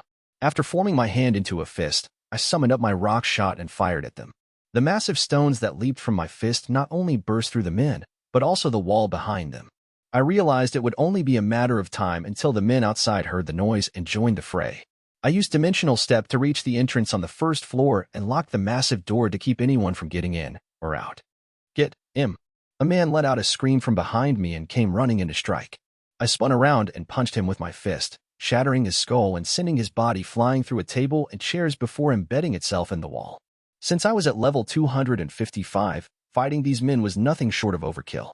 One of the men Ariane had set ablaze stumbled into the kitchen. Moments later, large flames erupted from the doorway. There must have been some sort of oil or gas inside. Even if the house itself was made of stone, there was still plenty inside that could catch fire. Flames roared as the blaze crawled up the wooden pillars and spread throughout the building. Hee-yai. Panta crawled off my head and onto my shoulder, wrapping itself around my neck and burying its head near my ear. As flames erupted everywhere, I felt like I was wearing a fur scarf. Donka came downstairs, apparently finished cleaning up the men on the 2nd floor. Ariane extinguished her flaming sword and sheathed it so she could search the surrounding area. I could hear the faint sounds of someone frantically banging on the massive door at the entrance, yelling something indistinct. The door was much thicker than I'd guessed. With the lock firmly in place, they wouldn't be getting in any time soon. I found the stairs to the basement. I moved toward Donka's voice, flames already spreading throughout the 1st floor and all around me. Behind the massive staircase was a wooden door, behind which a staircase descended into the darkness. The room had grown rather hot, so Ariane pulled off her hood. I caught a glimpse of the scowl on her face before she turned away to lead us down the stone steps. Donka followed, and I pulled up the rear. Just who do you Kyagwaf? Below, I heard a man yell out, followed by a scream of agony and the clang of clashing swords. Damn, how'd they get down here? Just what are those lazy sacks of Europe? Something fell to the ground with a thud. By the time I reached the bottom of the stairs, it was all over. The basement was much more spacious than I'd imagined, the walls lined with cells, each with their own iron-barred door. The whole place smelled like dirt and rotting food. 3 dead men lay at my feet, their blood pooling together. Ariane ripped a key ring off one of the bloody men's belts and made for the cells. My name is Ariane Glennis Maple. I've come to save you. I could hear several people moving around behind the cell doors. It can't be. A soldier from Maple has come to rescue us. A young woman, who looked no older than 17, sprang up behind one of the doors, her expression a mixture of shock and excitement. A moment later, several younger girls appeared next to her. All of them wore the same black metal collars that I'd seen on the children in the forest. Ariane flipped through the keys, trying each one in the lock until she found one that fit. The lock opened with a loud clink, which the girls took as their cue to leave the cell.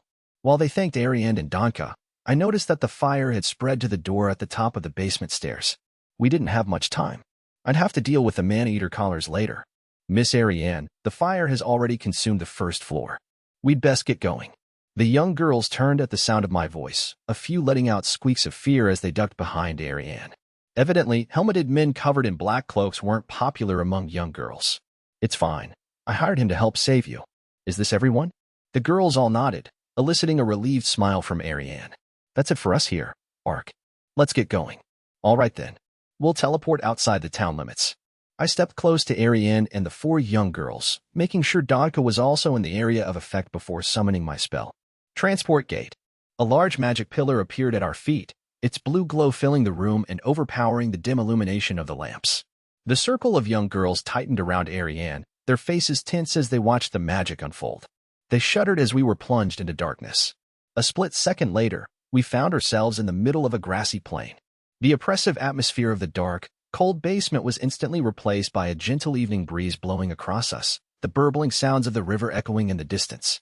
The stone bridge, illuminated by the moon, appeared as if it were floating above the dark river.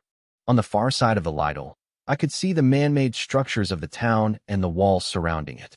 For a moment, the young girls around Ari didn't seem to realize what had happened, though their faces slowly took on expressions of surprise as they looked about. Donka, too, let out a gasp when he saw where we were. The loud clang of the town's bell suddenly joined the sounds of rustling grass and burbling water, probably to notify the townsfolk of the blaze.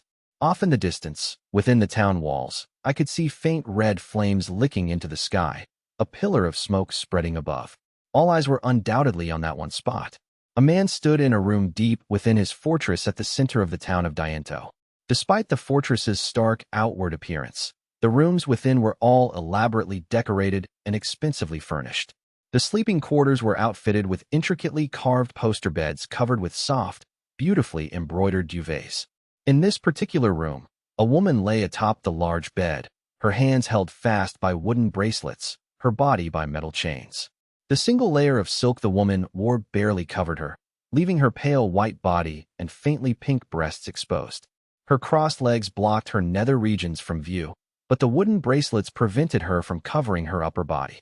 The woman's green-tinged, blonde hair, punctuated by large, pointed ears, was splayed out on the duvet below her, looking almost like a palm tree frond. Her eyes blazed with contempt for the person standing over her. You elves always come up short with your bosoms. But your bodies. I just can't get enough of them. The older, pudgy man standing at the foot of the bed grinned broadly. It was Marquis Triton du Diento, the ruler of the town and surrounding area. If you're going to do it, just get it over with already, you stupid prick. The man fixed her with an intimidating glare as she hurled insults at him.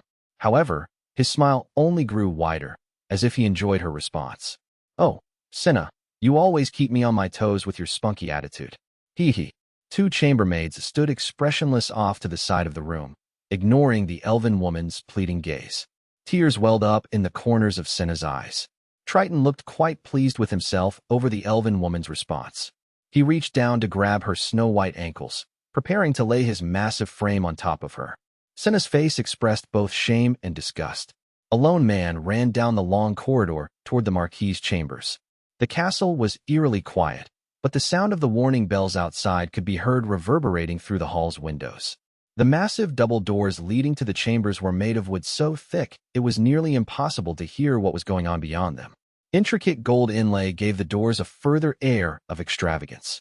A guard stood on either side of the door, their eyes lighting up as the disheveled man approached. The man was Celsica Dowerman, the envoy to Diento. He banged aggressively on the massive doors, almost as if he were out of his mind, though neither guard made any attempt to stop him. Master Triton, it's me, Celsica. I have urgent news for you. Please, open the door at once. The pale, nervous-looking man wasn't usually one to be easily shaken, but this evening his face was flushed in desperation, and he was sweating profusely. Celsica, what are you doing here at this hour? Fine, come in. It was clear from the Marquis's expression that he was upset at having his evening activities interrupted. He ordered one of the chambermaids in the corner to open the door while he put his gown back on.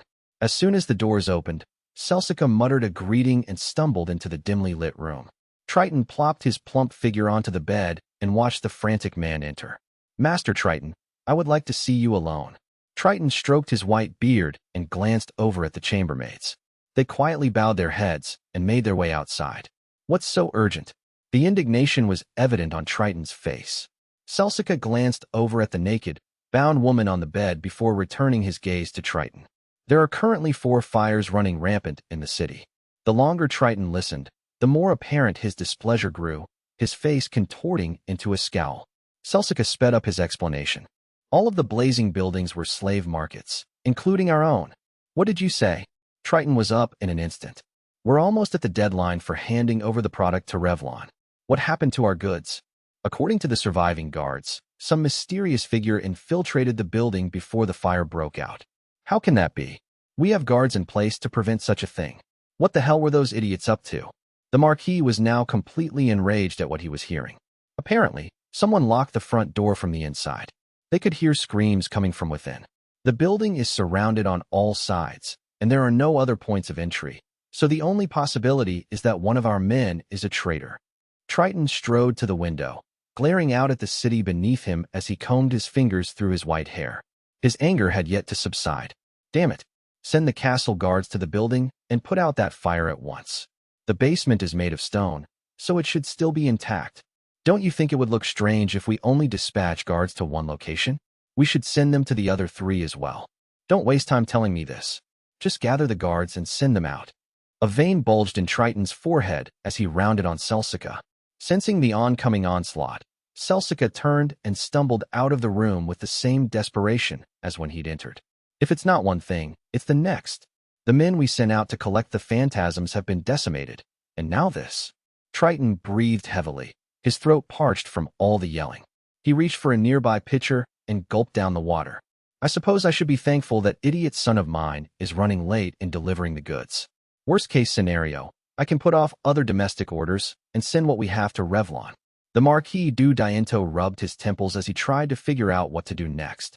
From my spot on the far shore of the Lytle River, I watched as smoke rose from several fires throughout Diento. How strange. The slave trader building we'd set on fire was in the red light district near the East Gate, but there were also flames cropping up in other parts around the city. Did you set those fires around town, Miss Ariane? I considered the possibility that Ariane's comrades had set the other fires to keep the town on edge. But she shook her head in response, a look of concern on her face. We had nothing to do with that. Danka and I were the only ones who went into town, so something else must have caused those. But this works out great for us. It may even draw out the castle soldiers if they're conscripted to put out the blaze. Ariane didn't appear to be lying. Danka and the children also looked confused as they gazed at the growing flames. She was right. This could turn out to be a great opportunity. If my own secret organization was under attack, I'd send reinforcements immediately. Hopefully Marquis du Diento would act the same way. You're right. Assuming Diento dispatched some of his soldiers to assist with the fire, the castle will be low on guards. This could be the perfect opportunity for us to infiltrate it. Ariane twisted her lips into a beguiling smile before directing her gaze toward Danka and the children. Danka, can I leave the children with you? If you head up the Lytle and into the forest, you should only be about a day away from the nearest town. Good plan. We should be able to make it to the Rivulet River by dawn. You're a better fighter than me, so I'll leave the castle to you. We'll wait for you near the forest. Thank you. Oh, and Ark, can you do something about the mana-eater collars before we go? Certainly. Ariane nudged one of the elven girls forward. Doing my best not to frighten her, I reached out with my hand and held it over her collar. Uncurse. Symbols glowed in front of my hand as I summoned the spell, which were quickly sucked in by the collar. A second later, a loud clink rang out as the collar shattered. The other girls couldn't believe their eyes. One by one, I cast Uncurse on their collars, setting them free. Once all the collars had been removed, they all thanked me together. You can even remove curses? There's so much I don't know about you, mysterious stranger. Danka spoke in a soft voice, clearly surprised. Ariane tapped me on the shoulder and fixed her gaze on the castle at the center of Diento. Apparently, that was her sign it was time to go. I nodded in acknowledgement, then moved Ponta from where it rested around my neck back to the top of my head. Ponta gave a small cry to let me know it was ready. I used my dimensional step first to teleport to the other side of the river. The sound of the bell grew louder. Thanks to the proximity between the south gate and the river, there were no houses outside the wall and no one in sight. Due to the late hour, there were also few sentries manning the top of the outer wall. After using dimensional step to teleport to the top of the wall, I quickly teleported again to the inner wall. Unlike its external-facing counterpart, there were no sentries atop the inner wall. I imagined it was built purely for strategic reasons, in case the fortress came under attack. There wasn't much use for sentries here in times of peace. However, just to be on the safe side, I kept my body low as I peered out between the parapets. I spied smoke rising from various places across the town. It looked like there were 4 fires in total. The odds of 4 separate fires breaking out at the same time seemed rather suspect, but I didn't have time to think about that. Ariane's gold eyes gazed out at me from under her gray cloak, urging me to hurry up. Her light purple skin seemed to disappear in the darkness of her cloak, making it look as if only her eyes existed within, bringing to mind the conductor from a certain anime about an express train in space. Unlike the anime character, though, a dynamite body lurked beneath her cloak. I could see the Marquis's castle at the center of the town, towering above everything in the area. Under the dim moonlight, it looked pretty far away. The buildings near the base of the castle were swallowed in its massive shadow. Ariane poked me to get my attention. It wasn't like I was just gawking. I was trying to figure out a way to teleport close to the castle, but I couldn't find any favorable destinations. Teleportation magic wasn't much use in the dark. I decided to focus on the moonlit roof of the castle and was able to easily teleport there with dimensional step. Since the castle had been built atop a hill, the town below suddenly seemed all the smaller. I had a great view of the whole area. It'd be an amazing sight to see in the middle of the day. Ariane, surprised to find herself up so high, lost her balance for a moment and grabbed my arm, letting out a small shriek. Eek. Hey, don't just go teleporting onto roofs like that, okay? I need a moment to get my bearings. We were standing atop the slanted roof of a tower. The angle was steep, and if you lost your balance, you'd fall straight to the ground below. It was no wonder she was upset. She stood close enough that I could detect a delightfully feminine fragrance wafting off her. Despite her chest pressing so tightly against my arm, I couldn't really feel anything on account of her leather and my steel armor. My apologies. She narrowed her eyes and shot me a look. Her demeanor quickly changed, however, when she caught sight of Ponta atop my head, tilting its head adorably to the side. I decided I owed Ponta some raisins after all this was over, for resolving the tense situation. It seemed unlikely that the Marquis would have planned on intruders coming through the roof, which allowed us to look around freely without having to worry about anyone noticing. The castle lacked the dignified air you would commonly associate with nobility, looking more like a foreboding fortress. In addition to the double walls, it also sported twin moats, making a straightforward invasion all but impossible. Between the inner wall and the castle itself, there was a large, open expanse leading up to the front gate. The space contained barracks and barren patches of land likely used for training. The castle itself had 6 towers along its perimeter, while the center portion contained a building that appeared to be the residence of the Marquis himself, which was connected to another, smaller building by a hallway. Our vantage atop the tower nearest the Marquis's residence gave us a view of the entire complex. The castle was vast, so looking around blindly in the hopes of finding the elves would only end in us being discovered. The tower we stood atop served as a lookout for the fortress. Underneath, it would likely house a storeroom full of grains for use during a siege. Far below, there were likely dungeons where they'd lock up prisoners and other criminals, but I had a hard time believing the Marquis would spend all that money on an elf just to lock them up. Miss Ariane, I hesitate to even ask this, but what are elf slaves used for after they're caught? Her golden eyes glared at me from within her hood, her face clouding over in annoyance. Does it matter? Not particularly. I just thought we would have an easier time finding them if we know what they're used for. After a moment of silence, Ariane spoke in a low, solemn tone. Women are usually used for pleasure, like playthings. I've heard the men are used to impregnate noble women. According to the purchase contracts, men typically fetch much higher prices. Is that the reason? Why would a human woman want to bear the child of an elven man? When a mixed species child is conceived, it takes on the species of its mother. Didn't you know that? I nodded along with her, even though this was all new to me. However, the child is also born with the magic of an elf. I hear that's the reason many noble families among the humans possess strong magical abilities. They've been intermingling with elves for generations, though they're still not able to use spirit magic. So, that was one of the ways humans had been able to survive on this monster-infested continent. They've been forcefully taking the elves' power for themselves to build up their magic. If many of the nobles possessed magical abilities, that suggested money and strength were closely equated with power in this world. So why had the country sworn off relations with the elves, if they could use them to increase their strength? I had a hard time believing that people in a feudalistic world like this would do it out of respect for human rights. It had to be some sort of plot by those in power. But I didn't have time to untangle all of that just then. We were there to rescue the enslaved elves. I doubted the Marquis would keep them in a dungeon if they were being forced to have sexual relations with humans. The Marquis's residence seemed like the most likely location. Fortunately, there were few guards currently patrolling the building.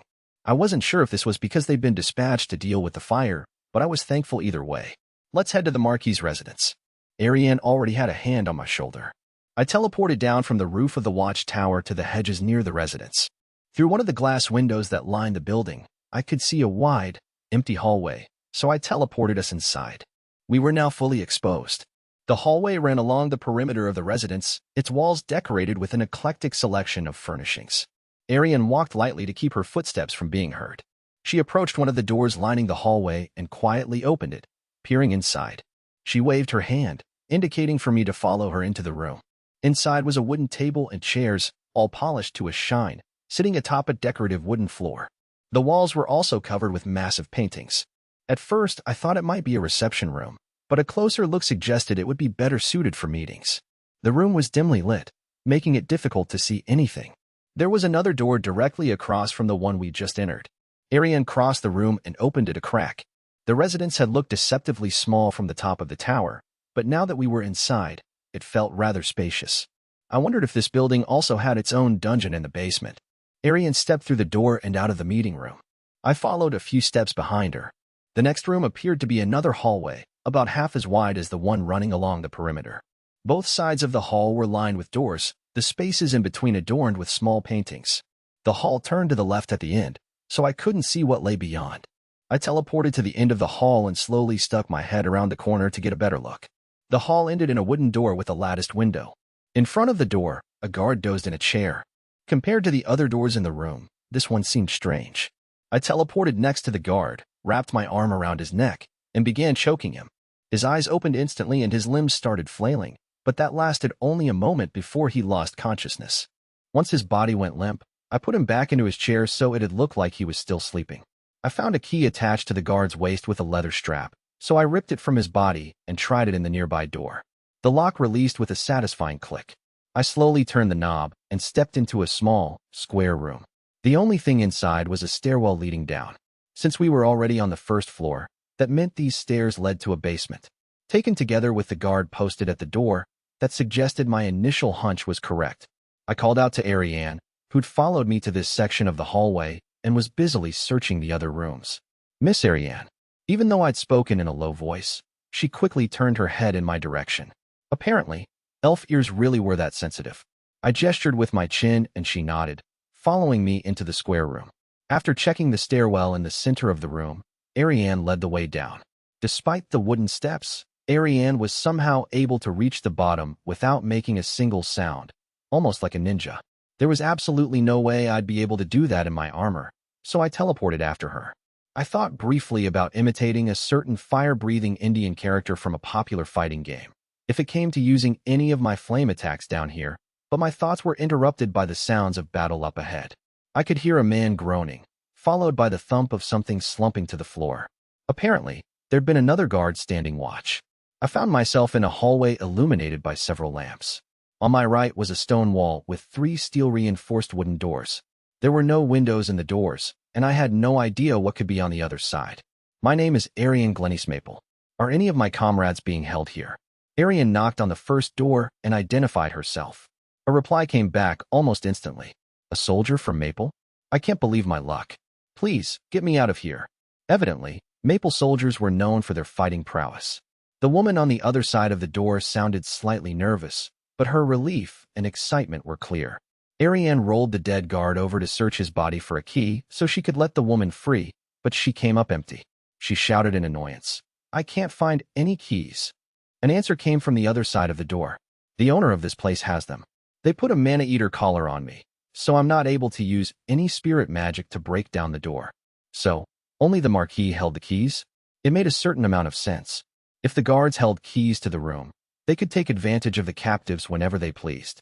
But if the door could be broken with spirit magic, then we didn't need to worry about the keys at all. Please, step back from the door. I took a deep breath and gave the steel-reinforced door a solid kick.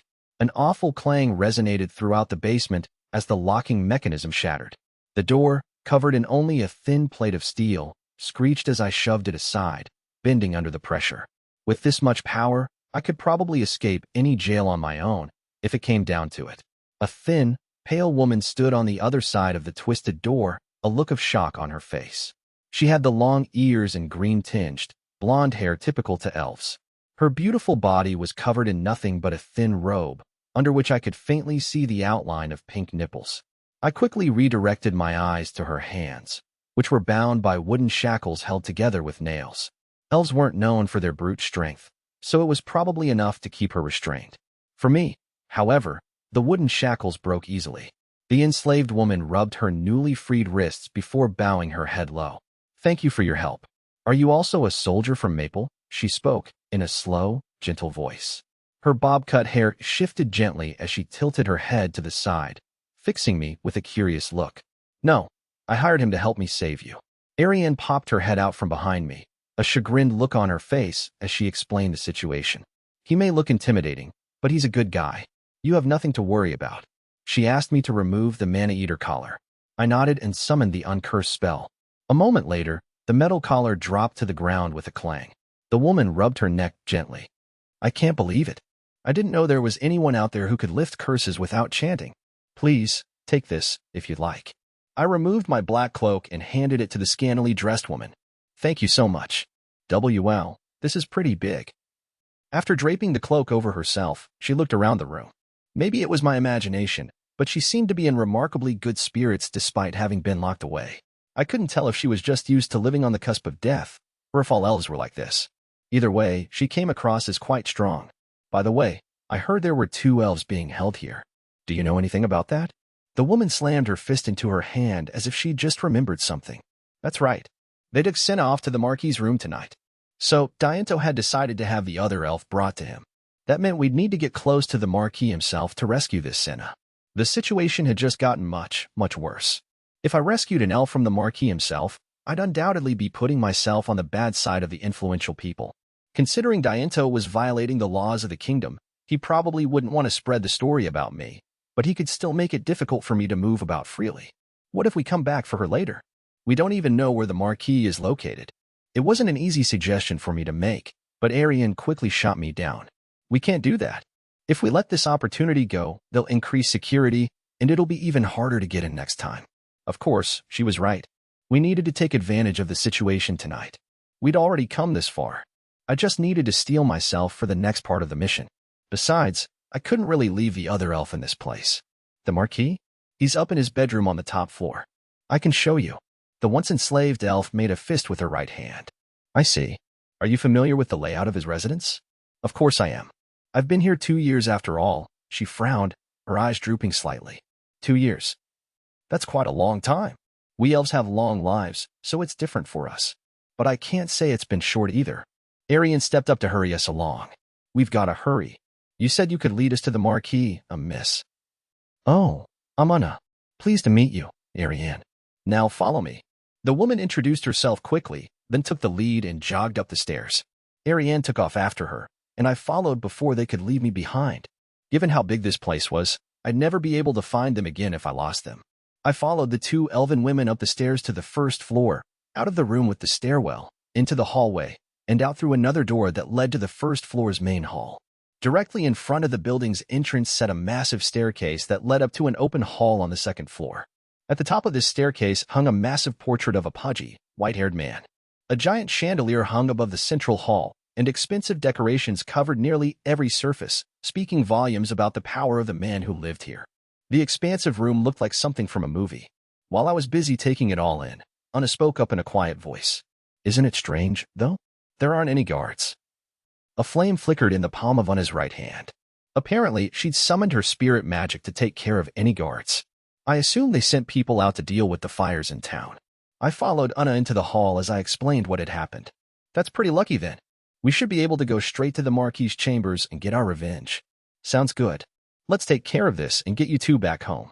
Anna shot me a wide grin before taking off. An unnaturally strong breeze blew through the room. The cloak covering her body fluttered about as she ran up the stairs to the second floor. Ponda cried out excitedly as soon as it caught sight of her. The two of them shared an affinity for wind magic. Ariane and I followed after her, all the way up to the third floor. There was something unsettling about the conversation the two elves had earlier that stuck with me. I could understand the desire to take revenge on the man who'd kidnapped these women, but we were talking about nobility here. Understandable or not, this wouldn't end well. Still, there was so much I didn't know about the relationship between this country and the elves that I wasn't in a position to say what was right or wrong. At the very least, I'd do whatever I could to make sure the Marquis didn't learn who I was. Something caught my eye as we made our way up.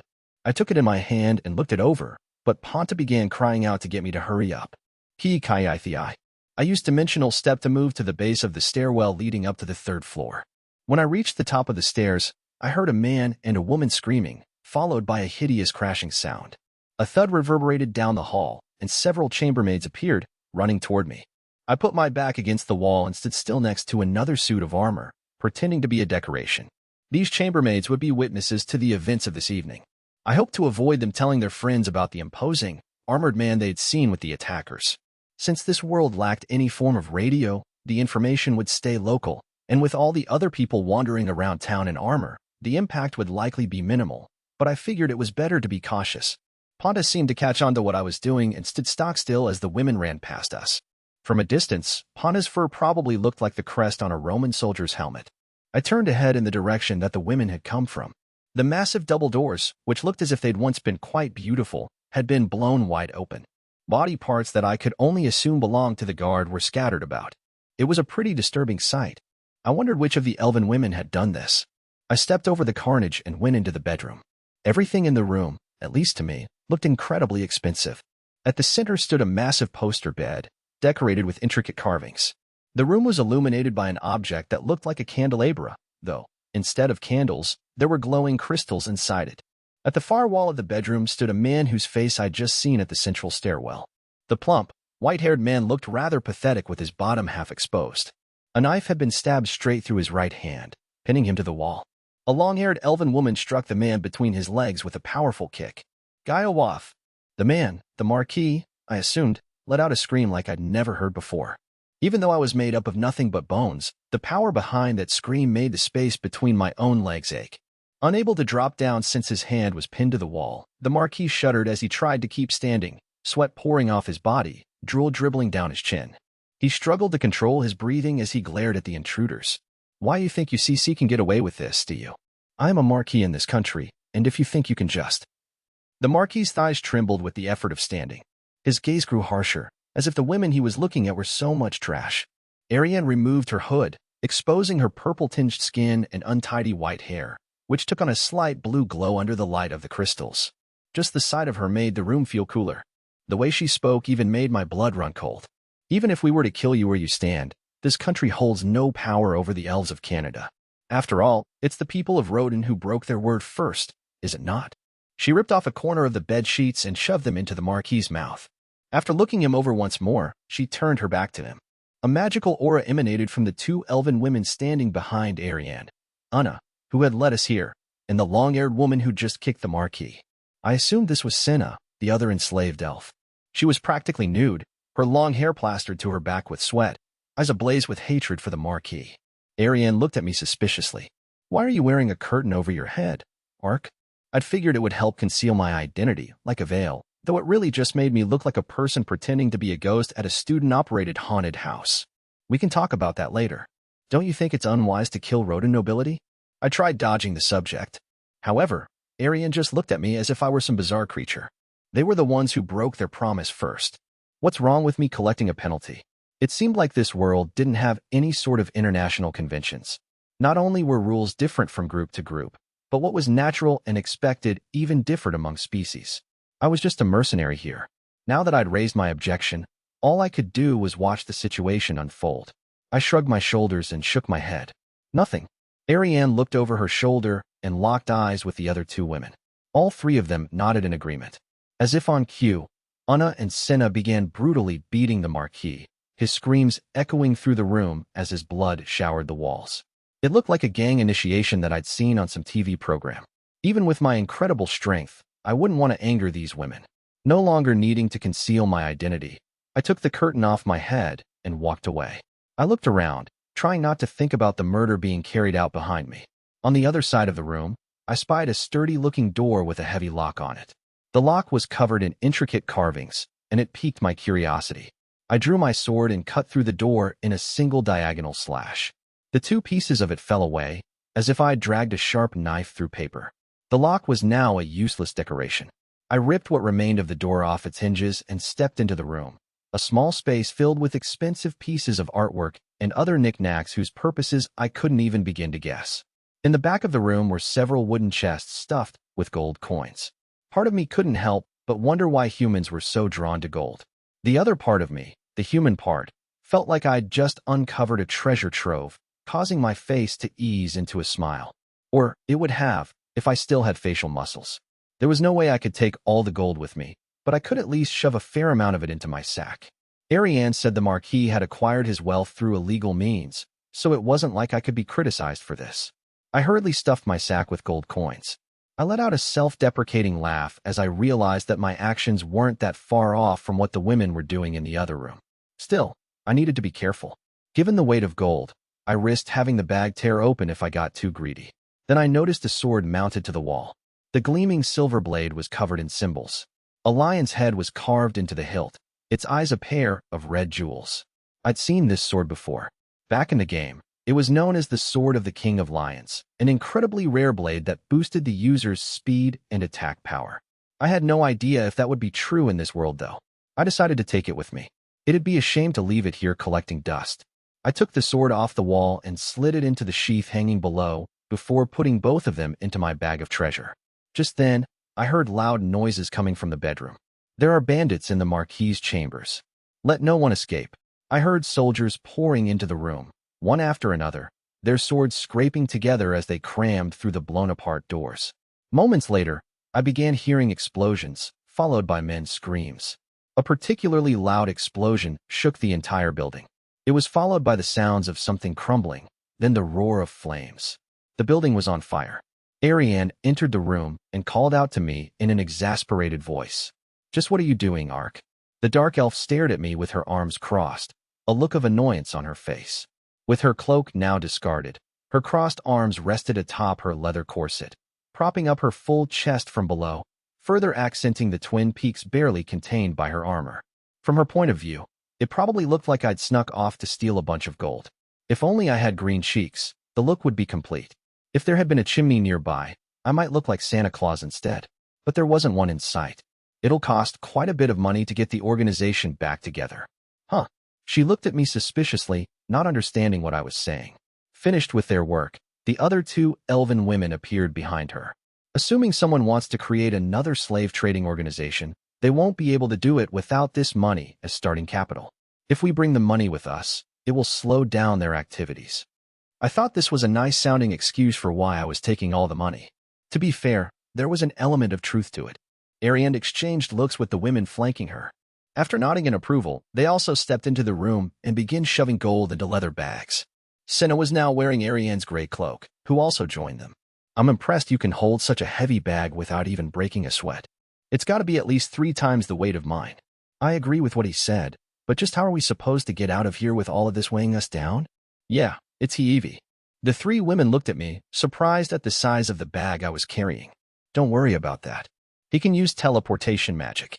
It looks like we're done here, so let's get going." WH what? Teleportation magic? By himself? I thought those were just fairy tales. I need more practice. While the 3 talked among themselves, I could hear more sounds coming from downstairs. If we didn't leave soon, things were about to get much more complicated. The 3 of them had finished collecting the rest of the gold in the room, so there wasn't much else for us to do here. Time to leave town. Transport gate. As soon as I summoned the spell, a magic pillar began glowing around us.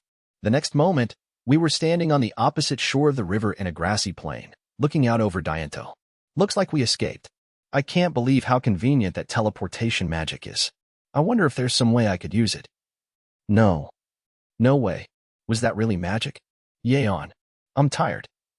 Where are we anyway? The 3 elven women looked around in surprise.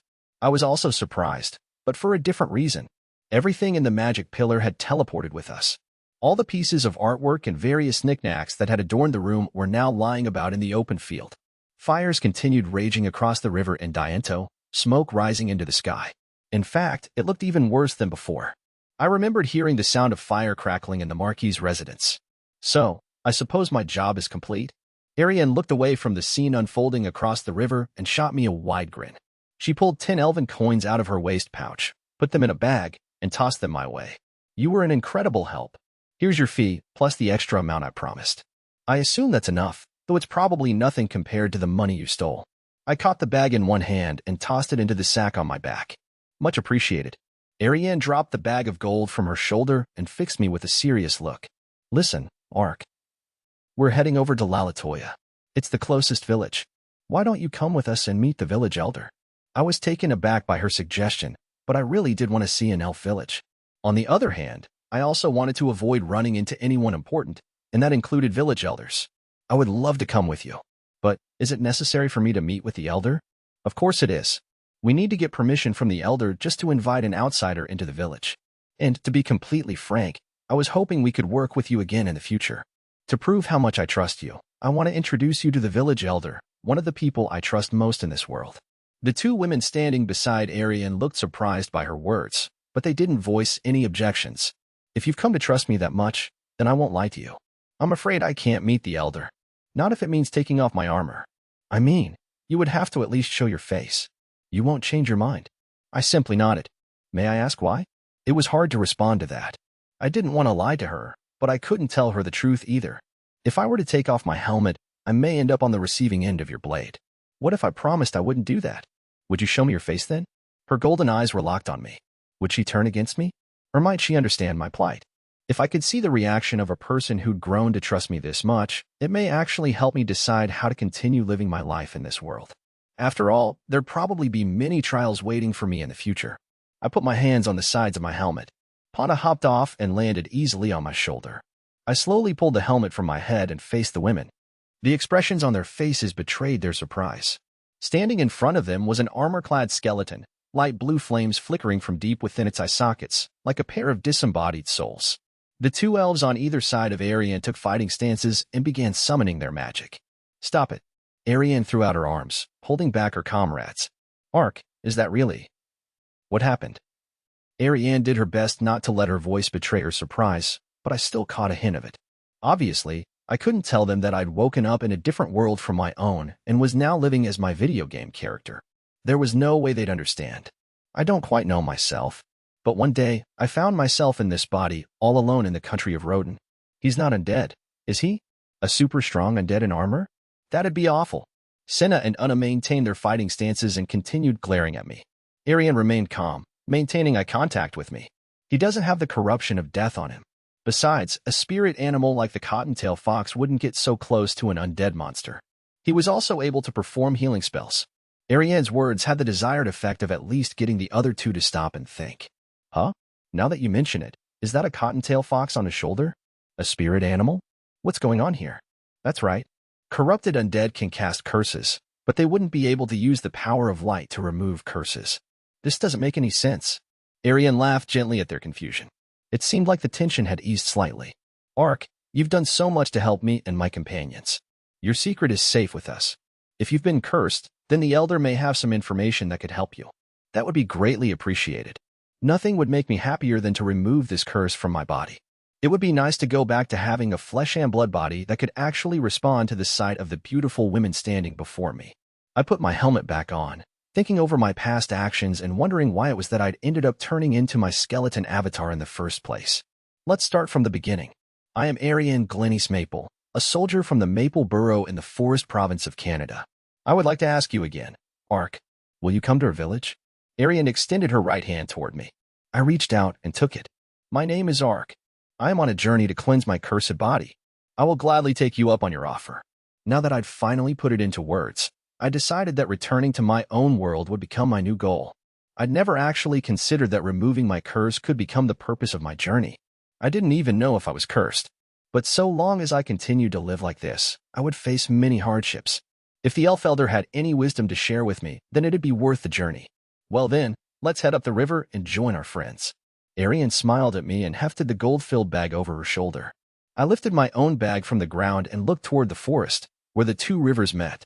It was still dark, and our path was lit only by the moon. But our course was clear. Let's get started, shall we? Epilogue. Olav, the capital of the Rodan Kingdom, was built in the middle of a vast, fertile plain to the north of the Calcut mountain range, and was bordered to the east by the massive Lidl River that flowed down from the Furia mountain range. The castle and town were surrounded by 4 walls, successively added with each growth spurt the town experienced. Olav currently boasted a population of over 50,000, making it more than 3 times larger than the transportation hub of Diantel. The capital city was surrounded by farmland, broken up only by massive roads stretching off in the 4 cardinal directions. Goods traveled into the city from all over the country. Rodan was the 3rd most powerful country on the northern continent, though it paled in comparison to the power of the Revlon Empire to the north. Rodan was made up of several different landowning nobles, the biggest being the royal family of Olav. This gave Olav the power to set the course for the kingdom's policies, though it wasn't strong enough to unilaterally dictate terms to the other nobles. Though the royal family certainly wielded enough power to control any individual noble, they would never stand a chance against all of them combined. That said, Olav did have the ability to bring the nobles and their military forces together to combat any threat to the kingdom, whether it be an invasion, civil unrest, or any other situation the royal family deemed necessary. Deep within the chambers of the Olav Palace, a group of nobles had gathered to discuss the numerous theories and rumors surrounding the assassination of Marquis du Diantel.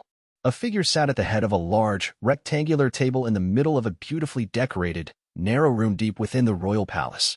Along one side of the table sat 3 individuals, a seat left empty between each of them.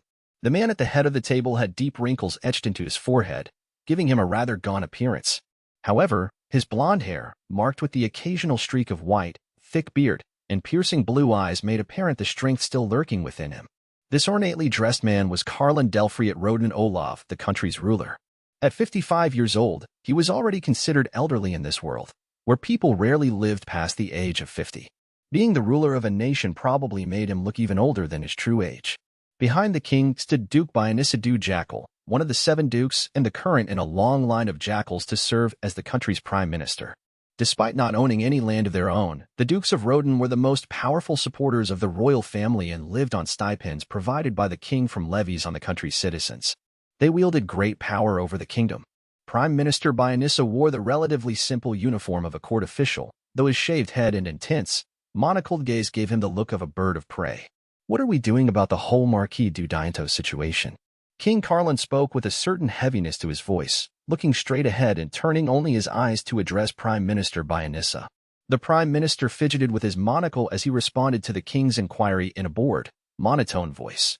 We've sent Orhivo, Marquis du Dianto's heir apparent, back to Dianto from the Rodan Palace to see what he can learn. As for the culprit's motives, some are saying it's the work of freed slaves, given that multiple slave trading houses were attacked and the beast people are missing. However, we have yet to come up with any concrete proof. A cold voice spoke up the moment the Prime Minister finished. I have been hearing rumors that this was the work of elves. Sektrad al-Karlan Rodan Sadier, the first prince to the Rodan kingdom, was one of the 3 sitting at the table. He brushed his fingers through his light brown hair as he spoke in the practiced voice of one who had grown up among nobility, a smile gracing his handsome face. He exchanged glances with the young man sitting next to him, giving the man an odd smile. The man on the receiving end of Sekt's gaze had a small but muscular build and short, cropped hair. He wore a military uniform decorated with gold trim. His name was Dakar Sishievetran, the 2nd prince. In contrast with Sekt, he was a spirited military man through and through, and completely lacked the former's royal grace. King Karlan let out a heavy sigh, as if he were used to the hostile interactions between the 1st and 2nd princes, before making an inquiry of his own. Why would you give voice to such gossip, Sekt? Sekt's smile grew wider as he turned to face the king. Well, actually, I've heard that Marquis du Dianto was capturing elves and selling them off to the Eastern Empire. The tension in the room was palpable. Dakars made no effort to conceal his contempt as he glared at Sekt. That's nothing but hearsay, no? Unless you have any proof, dear brother. Sekt responded with the same eerie grin. And why are you so interested in standing up for the Marquis, Dakars? You're spreading rumors about Rodan's nobility.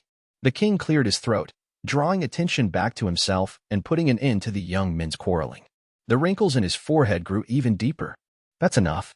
It's unbecoming to speak ill of the Marquis without any proof. However, it is true that we cannot turn a blind eye to these rumors. We should dispatch a group to Dianto immediately to perform a formal inquiry. Uriarna, what do you think of this? The king turned his gaze to the only woman in the room. Though the dress she wore was rather reserved in its design, the fabric and needlework made it apparent what a true masterpiece it was. The woman fit to wear such a beautiful dress was Uriarna Meryl Melissa Roden Olav, the second princess of the kingdom. Uriarna, who had been sitting silently throughout the preceding arguments, ignored both the young men and turned her gaze to King Carlin. After a brief pause, she opened her mouth to speak. I, too, have heard rumors. If true, they would mean not only that the elven treaty the Frivtran family worked so hard on has been broken, but also that friction with the other countries could be imminent. We should get to the bottom of this situation at once and enter into discussions with the elves. Despite her youth, Uriarna spoke calmly and steadily, without the slightest hesitation in the face of the king's scrutiny. Beside the king, Prime Minister Byanissa spoke up in approval. It is as Miss Uriarna says. If the elves were to restrict trade with Limbold as revenge for this act, we would be at the mercy of the other countries. The king turned to the Prime Minister, making no effort to hide his displeasure. This is true. Magic tools would, of course, be an issue. Moreover, if they were to restrict our access to the crop fertility runestones, we could be looking at a food crisis, or even flat-out revolt from the other rodent nobility. Understood, Your Highness. I will put together a formal group of inquisitors and make for Dianto. The king nodded. That is all for today then. The moment the king finished speaking, Byanissa clapped his hands. The servants waiting outside entered the room and lined up along the walls.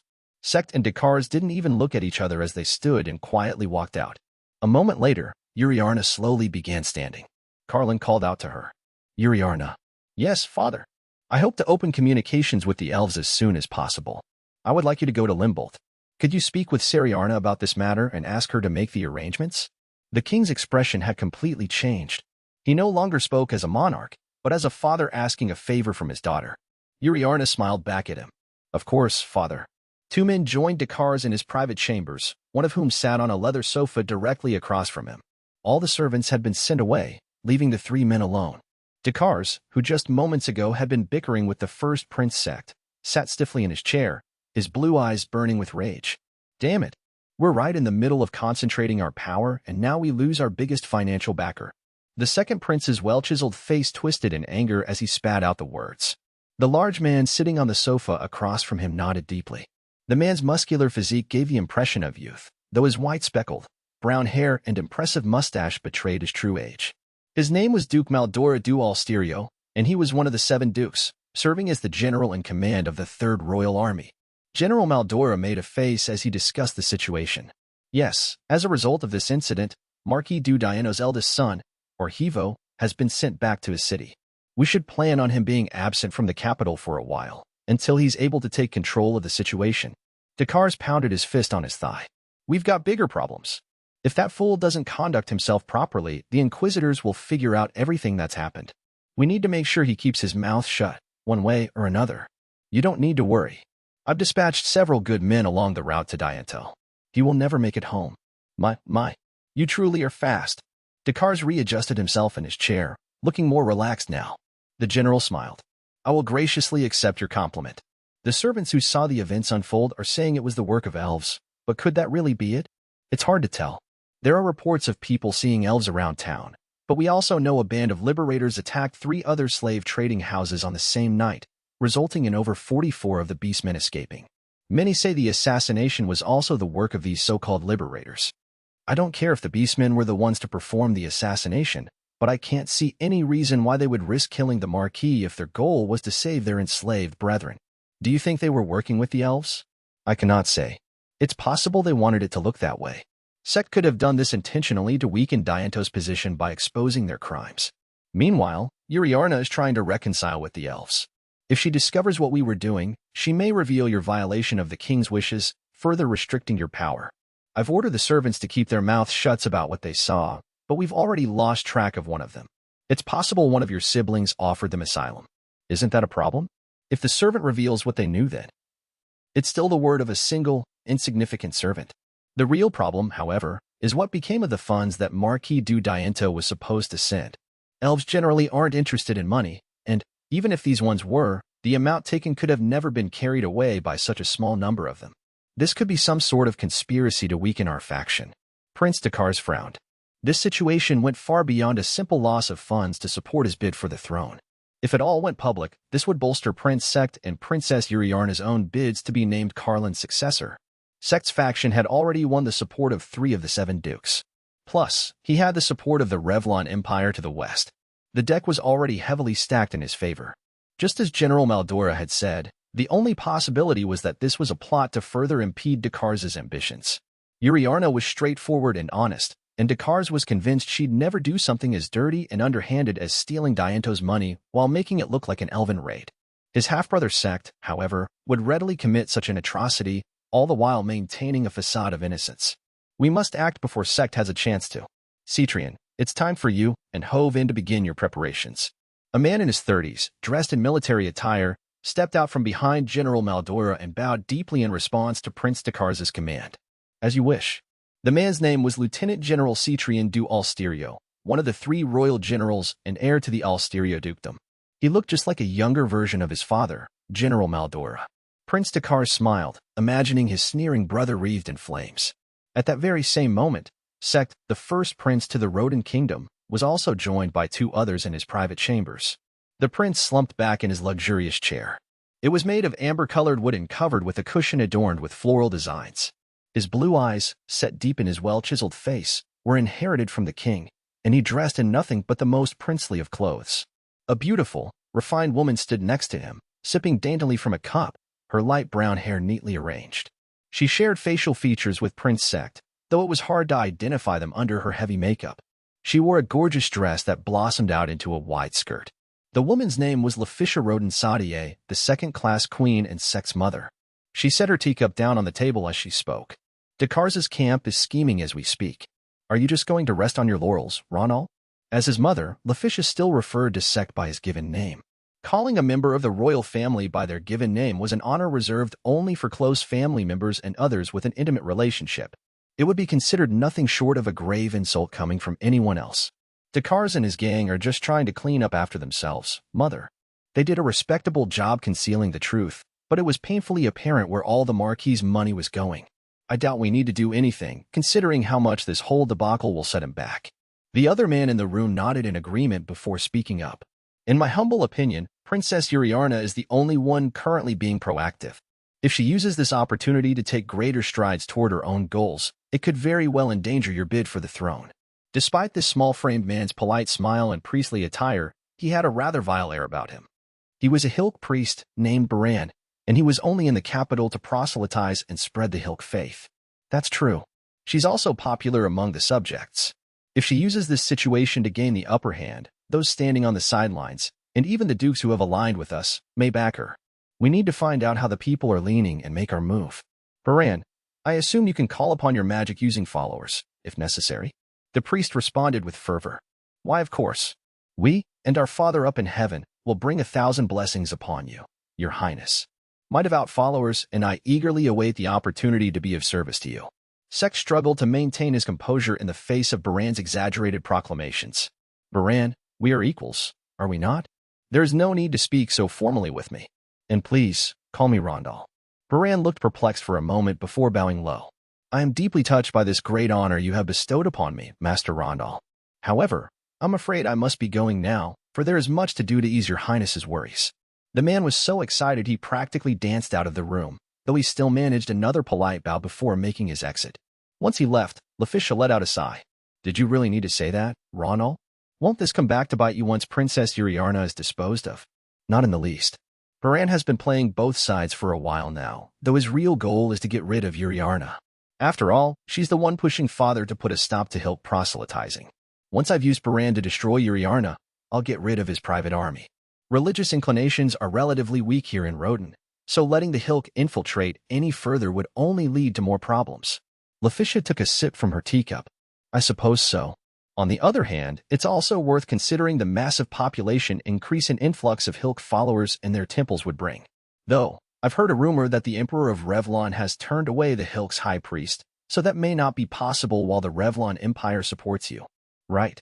It would be a pretty poor move to form an alliance with a rejected religion while we're trying to stop their spread to the south, even if it would grant us access to the Holy Revlon Empire's glacier-free port. First, I'll have Baran figure out what Yuriarna is up to, then we'll dispose of Dakars. After we reveal what really happened with the Marquis, I'll put an end to the Dianto family and give the domain to the Hilk. Sect let out a sinister laugh before picking his cup up from the table and downing the tepid tea in one gulp. Elsewhere in the palace, while Sect was busy plotting her downfall, Princess Yuriarna sat beside a window overlooking a beautiful garden. The man across the table from her had long, wavy blonde hair. His beautiful brown eyes seemed entirely unsuited for the angry look they held. A chambermaid poured tea into their cups with a well-practiced hand before bowing lightly to the princess and stepping back out of sight. "Thank you, Ferna," Yuriarna said. Ferna had been at her side ever since childhood. After taking a sip of her tea, Yuriarna let out a deep breath and turned her attention to the man across from her. "We almost had Dakars exactly where we wanted him. What are the odds that the ruler of Dianto, where our spies were currently operating, would be killed? Do you think this was an attempt by Dakars to conceal the evidence of his treachery?" The middle-aged man facing Yuriarna sat perfectly straight in his chair, wearing the crisp military uniform reserved for lieutenant generals. Carlton du Frivtrin, one of the kingdom's 3 generals, paused for only a brief moment. "No, milady.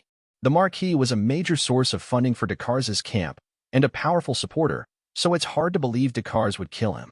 As for the servants who provided statements about what they saw, we attempted to secure them as soon as possible, but we could only get our hands on one. I've already issued orders to hand the servant over to the Grand Duchy of Limbold." Yuriarna knitted her eyebrows and frowned. According to the witnesses' statements, the castle was attacked by elves.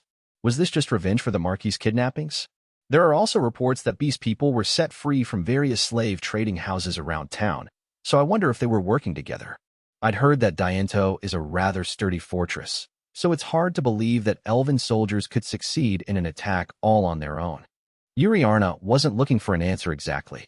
Rather, she was letting her mind work through the problem. Her eyes narrowed as she stared into the steam rising from her cup. Carlton wore a thoughtful expression. The elves and beast people have relatively stable relations, so it's entirely possible. However, without some sort of inside help, it would have been difficult to sneak in. The biggest mystery for me is how the beast men were able to steal all that money and burn down half the castle's main residence, all without any witnesses seeing anyone other than the elves. Perhaps it was one of Sect's people, trying to weaken Dakars' position. In any case, Rodan citizens living near the elves must be trembling with fear. After all, even a massive fortress wasn't enough to stop them from getting revenge. I fear our trade routes will become even more constrained. I can't believe my idiot brother would do something so foolish. He's trying to abandon a 400-year-old treaty. Yuriarna let out a heavy sigh. However, this incident will greatly weaken the power of Dakars' camp, sending even more nobles our way. Going forward, we'll need to keep an eye on Sect's movements. That's true, I suppose. Sect is also likely to use this situation to try and win over Dakars' supporters.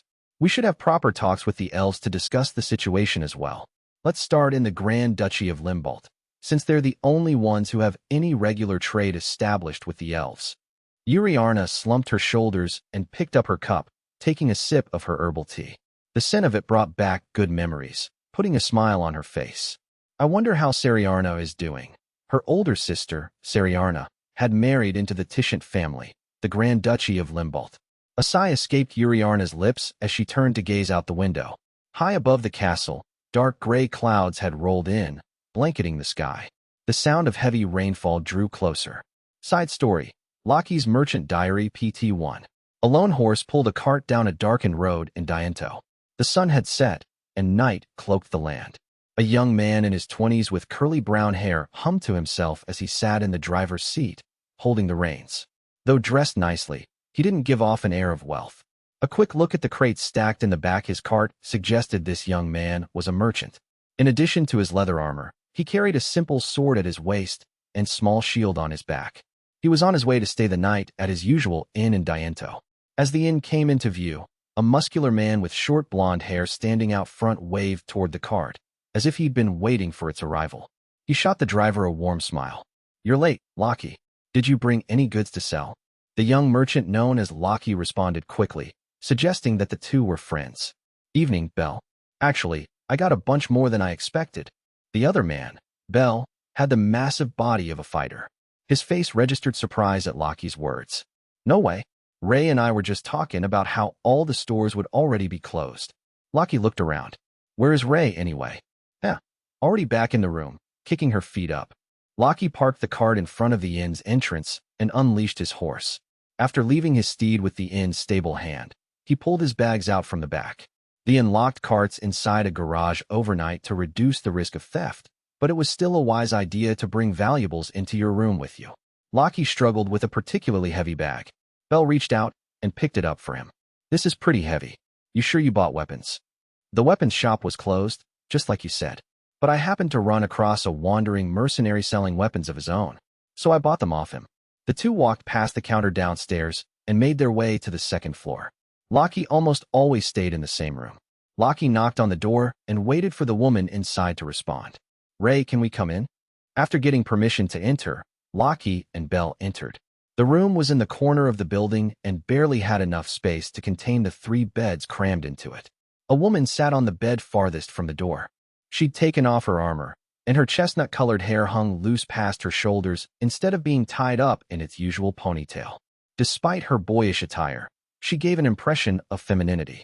Ree's face perked up as soon as she saw Belle and the heavy bag he was carrying. Whoa, you got the weapons.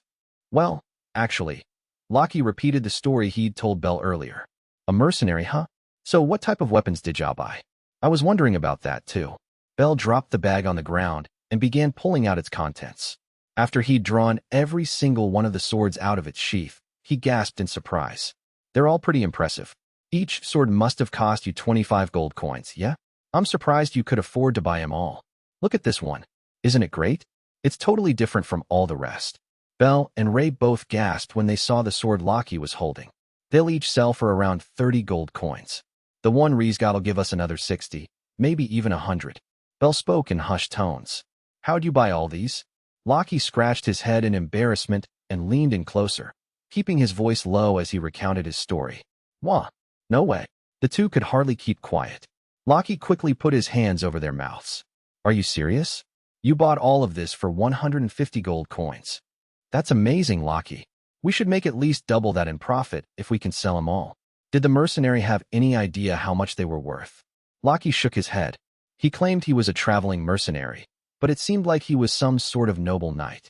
I don't think he was hurting for money. More than anything, I think he just wanted to lighten his load. Belle looked at the sword hanging from his own waist and let out a sigh, as if he could feel the difference in social standing. Must be nice for swords as expensive as these to be nothing more than a bother to you. Lockie, noticing his friend's reaction, got caught up in the excitement of the moment. Listen, Belle, pick out whichever one you want. I'll give you one for free. Wait, are you sure about that? I mean, that'd be amazing, but even as Belle said this, he was already excitedly looking over the swords before him.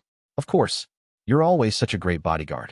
Plus, if you have a better weapon, I'll be even safer in my travels. Belle reached for one of the blades, similar in appearance to the sword he currently wore. Are you sure that's the one you want? Yup. It's best to stick with what you're used to.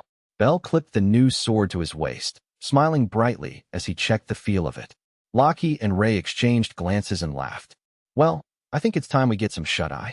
Sorry, Ray, for always making you stay here with us guys. Lockie looked truly apologetic as he said this, but Ray didn't seem to care in the least. She simply waved her hand and dropped back onto her bed. No reason to make a fuss about it now. It's always been like this. I'm just happy to have 3 beds. Even if we only had 2, we'd let you have your own. Lockie and I would just double up.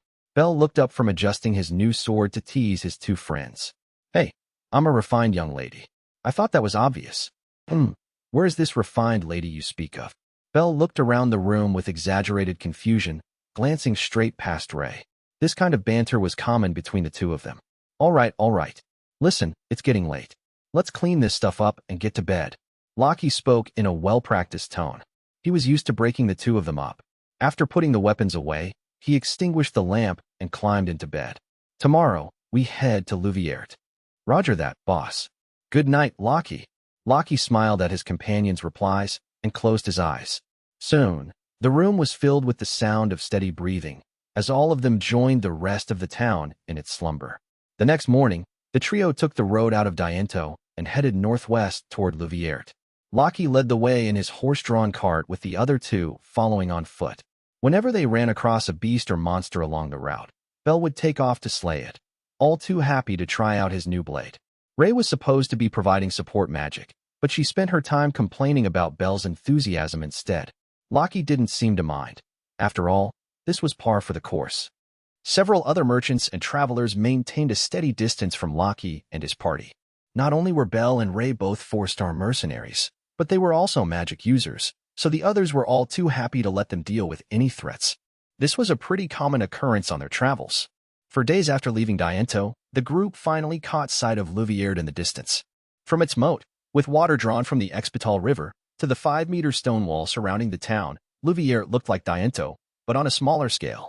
It had been quite a while since Lockie had visited the town. Bell looked around at the vast fields as he walked, speaking to no one in particular. Made it without any problems, and just in time for lunch, too. At the east gate, Lockie showed the guard his merchant guild license, identifying him as a seller of metal goods. The group was allowed to pass through. The back of the cart was only filled with scrap iron, the weapons Lockie had picked up in Diento, and a few other commodities, making for a quick inspection. Lockie took his cart straight to the blacksmith to have the sword sharpened. Since he'd blown all his money back in Diento, he figured it would be best to look for buyers here in Louvierde while the blades were being sharpened nearby. Smoke billowed out of the blacksmith's chimney, and the sound of metal clanging against metal could be heard from within the shop. Lockie left Ray with the cart and went inside, Bell following close behind with the bag of weapons. Deep inside the blacksmith's, 2 men were in the middle of a conversation, yelling to be heard over the noise of pounding hammers. The muscular, white-haired man appeared to be the owner of the shop, while the younger man was dressed in a military uniform commonly worn by knights. His physique put even Bell to shame. You can't just come in here and add a weapon to your order. We're running short on materials. And besides, I can't make tools for the townsfolk if I'm always making your weapons. Are you mad? How do you think the townsfolk will be able to go on if we don't have weapons to fight the monsters? You can't have forgotten that we slew 2 giant basilisks mere days ago. The argument between the men continued heating up, as if they were competing with the temperature of the forge itself. Unfortunately, the more they debated, the further they seemed from a solution. Bell's and Lockie's eyes went wide at the mention of a giant basilisk. A monster like that could easily wipe an entire town right off the map. The self-proclaimed mercenary Lockie met the other day had mentioned there were monsters in the area, but Lockie never imagined he'd been talking about giant basilisks. The older man finally took notice of Lockie and Bell and called out to them. What are you here for? You a customer? Lockie had to yell to be heard over the hammering. Yes. I'd like you to sharpen these weapons so I can put them up for sale. Before the blacksmith had a chance to respond, the knight got a word in first. What? Your weapon merchants? The man crossed the shop with quick strides, striking quite the imposing figure. It was all Lockie could do to nod his head. Can you show those weapons to me? Lockie didn't have any good reason to object, so he glanced over toward Bell, who dutifully laid the 14 swords on the blacksmith's workbench. Lockie had given one of the original 15 to Bell. Bell's old sword was back in the cart with the other scrap iron. He'd nearly had tears in his eyes, contemplating his beloved sword's end.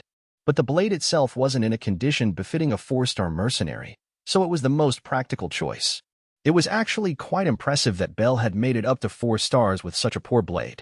The knight and the blacksmith looked over the swords, drawing each one to check its condition. The steel used on these is pretty impressive. About 25 sock, I'd guess. The blacksmith didn't immediately acknowledge the knight's question, instead inspecting the blade in his hand, the sharp look in his eyes making him appear much younger than his years. Where did you get this sword? This. Is this a mithril blade? It's got to be worth at least 500 sock. The surprise in the blacksmith's voice was nothing compared to the surprise on Lockie and Bell's faces. They'd known it was a high-quality sword, but the possibility of it being a mithril blade hadn't even crossed their minds. This was hardly the type of weapon an average merchant like Lockie would normally deal in, especially considering he'd bought all 15 swords for a mere 10 sock apiece. He'd never imagined they'd be talking these kinds of prices. Mithril was said to reduce the power of magic. Putting a thin plate of it on a shield would reflect magical attacks, while forging it into a sword would allow you to cut through even the toughest of monsters with ease. It was incredibly valuable. However, mithril ore was both relatively rare and incredibly hard to work with.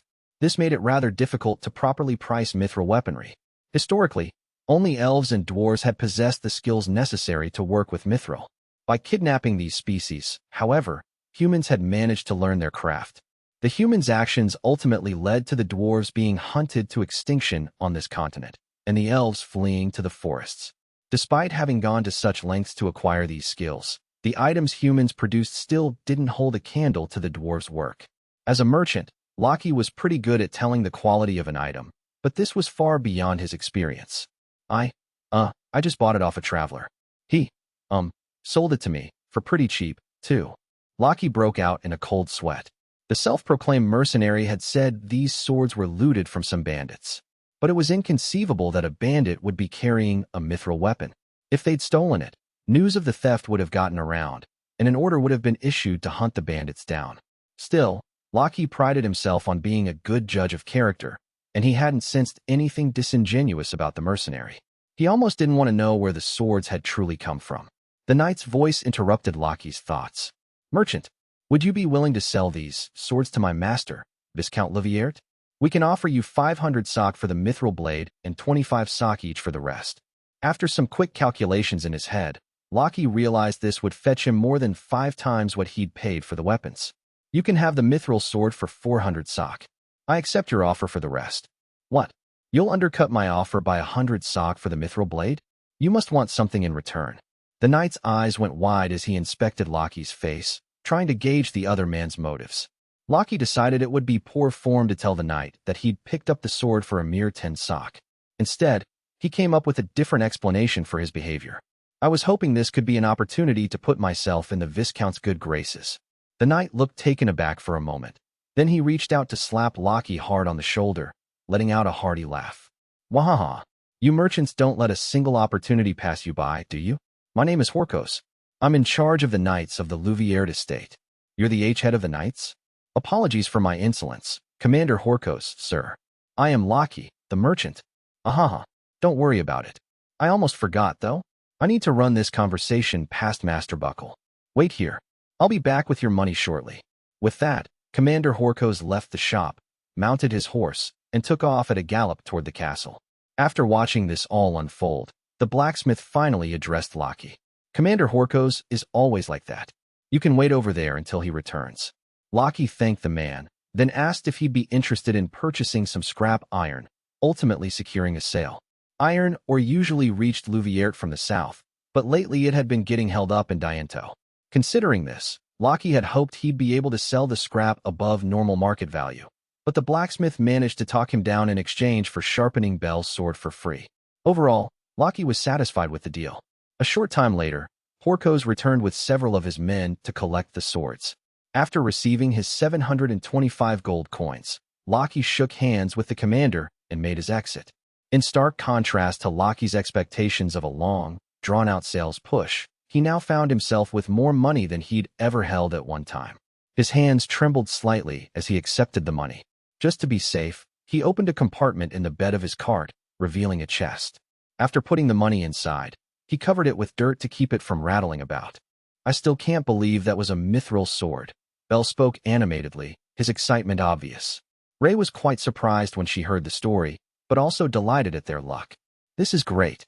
You're so much closer to owning that shop you've always dreamed of." "I know. I was completely taken by surprise." The excitement seeped into Lockie's voice as well as he steered the cart toward the town's merchant guild office. Whether you wanted to know about the current year's crop yield, or about the recent monster sightings, or even about the various tax categories, the local merchant guild was a great source of information. Goods and tax rates in particular varied for every domain and ultimately affected the selling price of everything. Success depended entirely upon a merchant's ability to look at the taxes each town levied and find something profitable to sell. Selling the swords had given Lockie a great deal of money to work with. He hoped the merchant guild would be able to help him find something else to sell before leaving Louvière.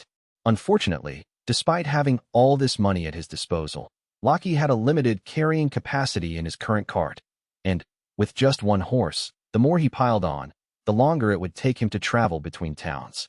Lockie's mind cycled through his options as he made his way to the merchant guild office. He wasn't sure where he wanted to go from here.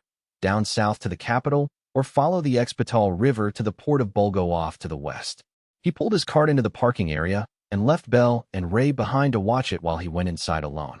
Strictly speaking, the purchase counter at the Merchant Guild office was more of a wholesale shop than anything else. Sellers who didn't already have a specific buyer lined up could check the market value of their goods and sell them at the counter, at a slight discount of course. This service was of great use to mercenaries, since they could sell whatever they brought in, from monsters they'd slain to rare medicinal herbs. Lockie mumbled to himself as he put together a plan in his head. First, I'll check what sort of goods they have in their storehouse and figure out where to travel next. Then I'll figure out the tax categories for towns along the route. There were several people, buyers and sellers, at the counter haggling with each other over prices. Their voices jumbled together, creating quite a racket. As he walked past, Lockie overheard one man, possibly a guild member, arguing with a girl about a purchase price. That can't be right. Daddy sold less than this before and got 10 more gold coins for it. Why are you only offering me 10, and for a larger amount? It's like I said, kid. Price is determined by demand. First it goes up, then it drops back down. This is my best offer. The girl stood just 150 centimeters tall, her soft, chestnut-colored hair tied back in braids that hung down past her shoulders. She had large, blue eyes and a healthy tan, and she wore simple clothes, like you might find in one of Louvier's outlying villages. Gah, I can't believe you. I'm going to sell these somewhere else. The girl grabbed the handle of her pushcart, a large bag still inside it, and made her way toward the exit in a huff. Lockie picked up a sweet, familiar scent as she walked past. You're not going to find a buyer all on your own, lil lady. Come back here and sell it at the offered price. The man yelled after the girl as she left, but she ignored him, not even glancing back on her way out. Lockie, who had watched the entire exchange, chased after the girl. It didn't take him long to find her. She looked utterly dejected. Hey girl, do you have a moment? She turned a suspicious eye toward Lockie, hiding the large bag behind her back. Who? Me. Excuse my manners. I'm Lockie, a merchant. And you are? My name's Marka. Do you need something? Lockie spoke to the girl in a soft voice, despite her rather curt response. That item you've got there, is that kabomi by chance? Marka's eyes went wide. You know about kabomi? Well, it has a pretty unique scent. Would you mind letting me look in the bag? I'd be interested in buying it if the quality's right. After letting Lockie's words soak in, Marka opened the bag and showed it to him. Lockie thanked her, picked up the bag, and looked inside. As soon as the bag's flap opened, his nose was filled with the familiar scent.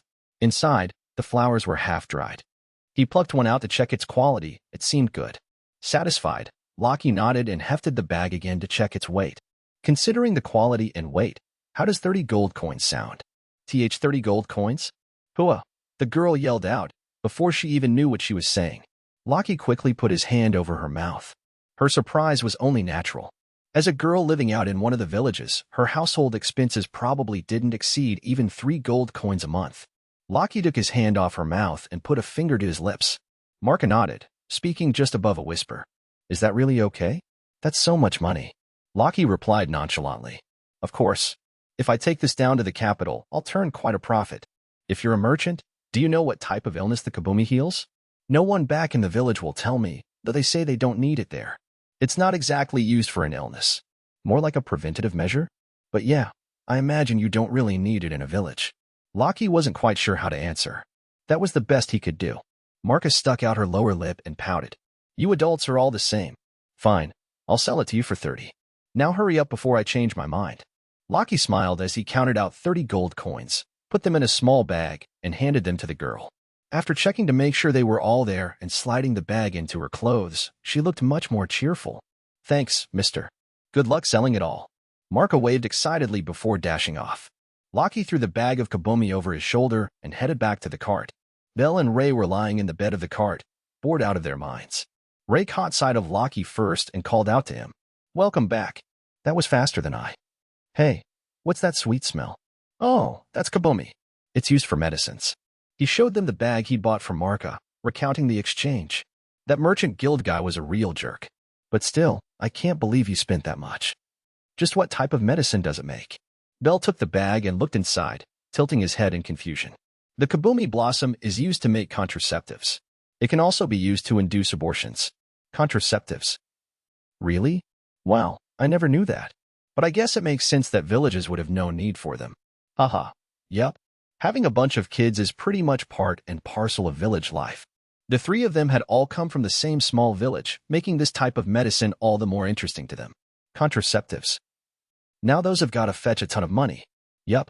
Brothels use them, and I hear even some nobles do, too. We'd make an absolute killing if we could sell them in the Empire. Ray looked confused by this. Do kabumi blossoms not grow in the Empire? Lockie shook his head. They don't grow at all up north, but that's not why you can sell them for so much. Have you ever heard of the Hilk? Belle puffed out his chest. Nope. Ray looked at him through half-lidded eyes, racking her mind for all of the information she could remember about the Hilk. They're the ones proselytizing across the entire northern continent, right? I've never been there before, but I know they've got shrines, churches, dedicated to fire gods, water gods, and more all across Roden. That's right. The Hilk religion teaches that there is an all-knowing, all-powerful God that created all people. Beyond the port of Bolgo, it's been spreading out to the west of the Hilk kingdom. Must be lonely to be a god without any friends. Belle looked sympathetic. Of course, if a Hilk practitioner had heard him, there'd be no end to the lecture he'd receive. The Hilk teachings forbid abortions, and since Hilk is the state religion of the entire empire. Well, you know, it's forbidden even to have kabumi out in public. But there's a huge demand for it, so you can sell it at exorbitant prices. Lockie's friends listened intently to his story, though Belle didn't really catch most of what he was saying. Belle nodded along all the same. So, we're going to the Empire to sell the kabumi? Gah, are you stupid or something? Lockie was just talking about how it's forbidden. If they caught him, they'd take off his head for sure. Lockie laughed at the all-too-familiar interaction. I figure we'll head to the capital, where we can still sell it for a ton of money. I need more information about the route, so I want you two to stay with the cart. He left the sack of kabumi with Ray and made his way back to the Merchant Guild office, his mind already focused on how they were going to get to the capital.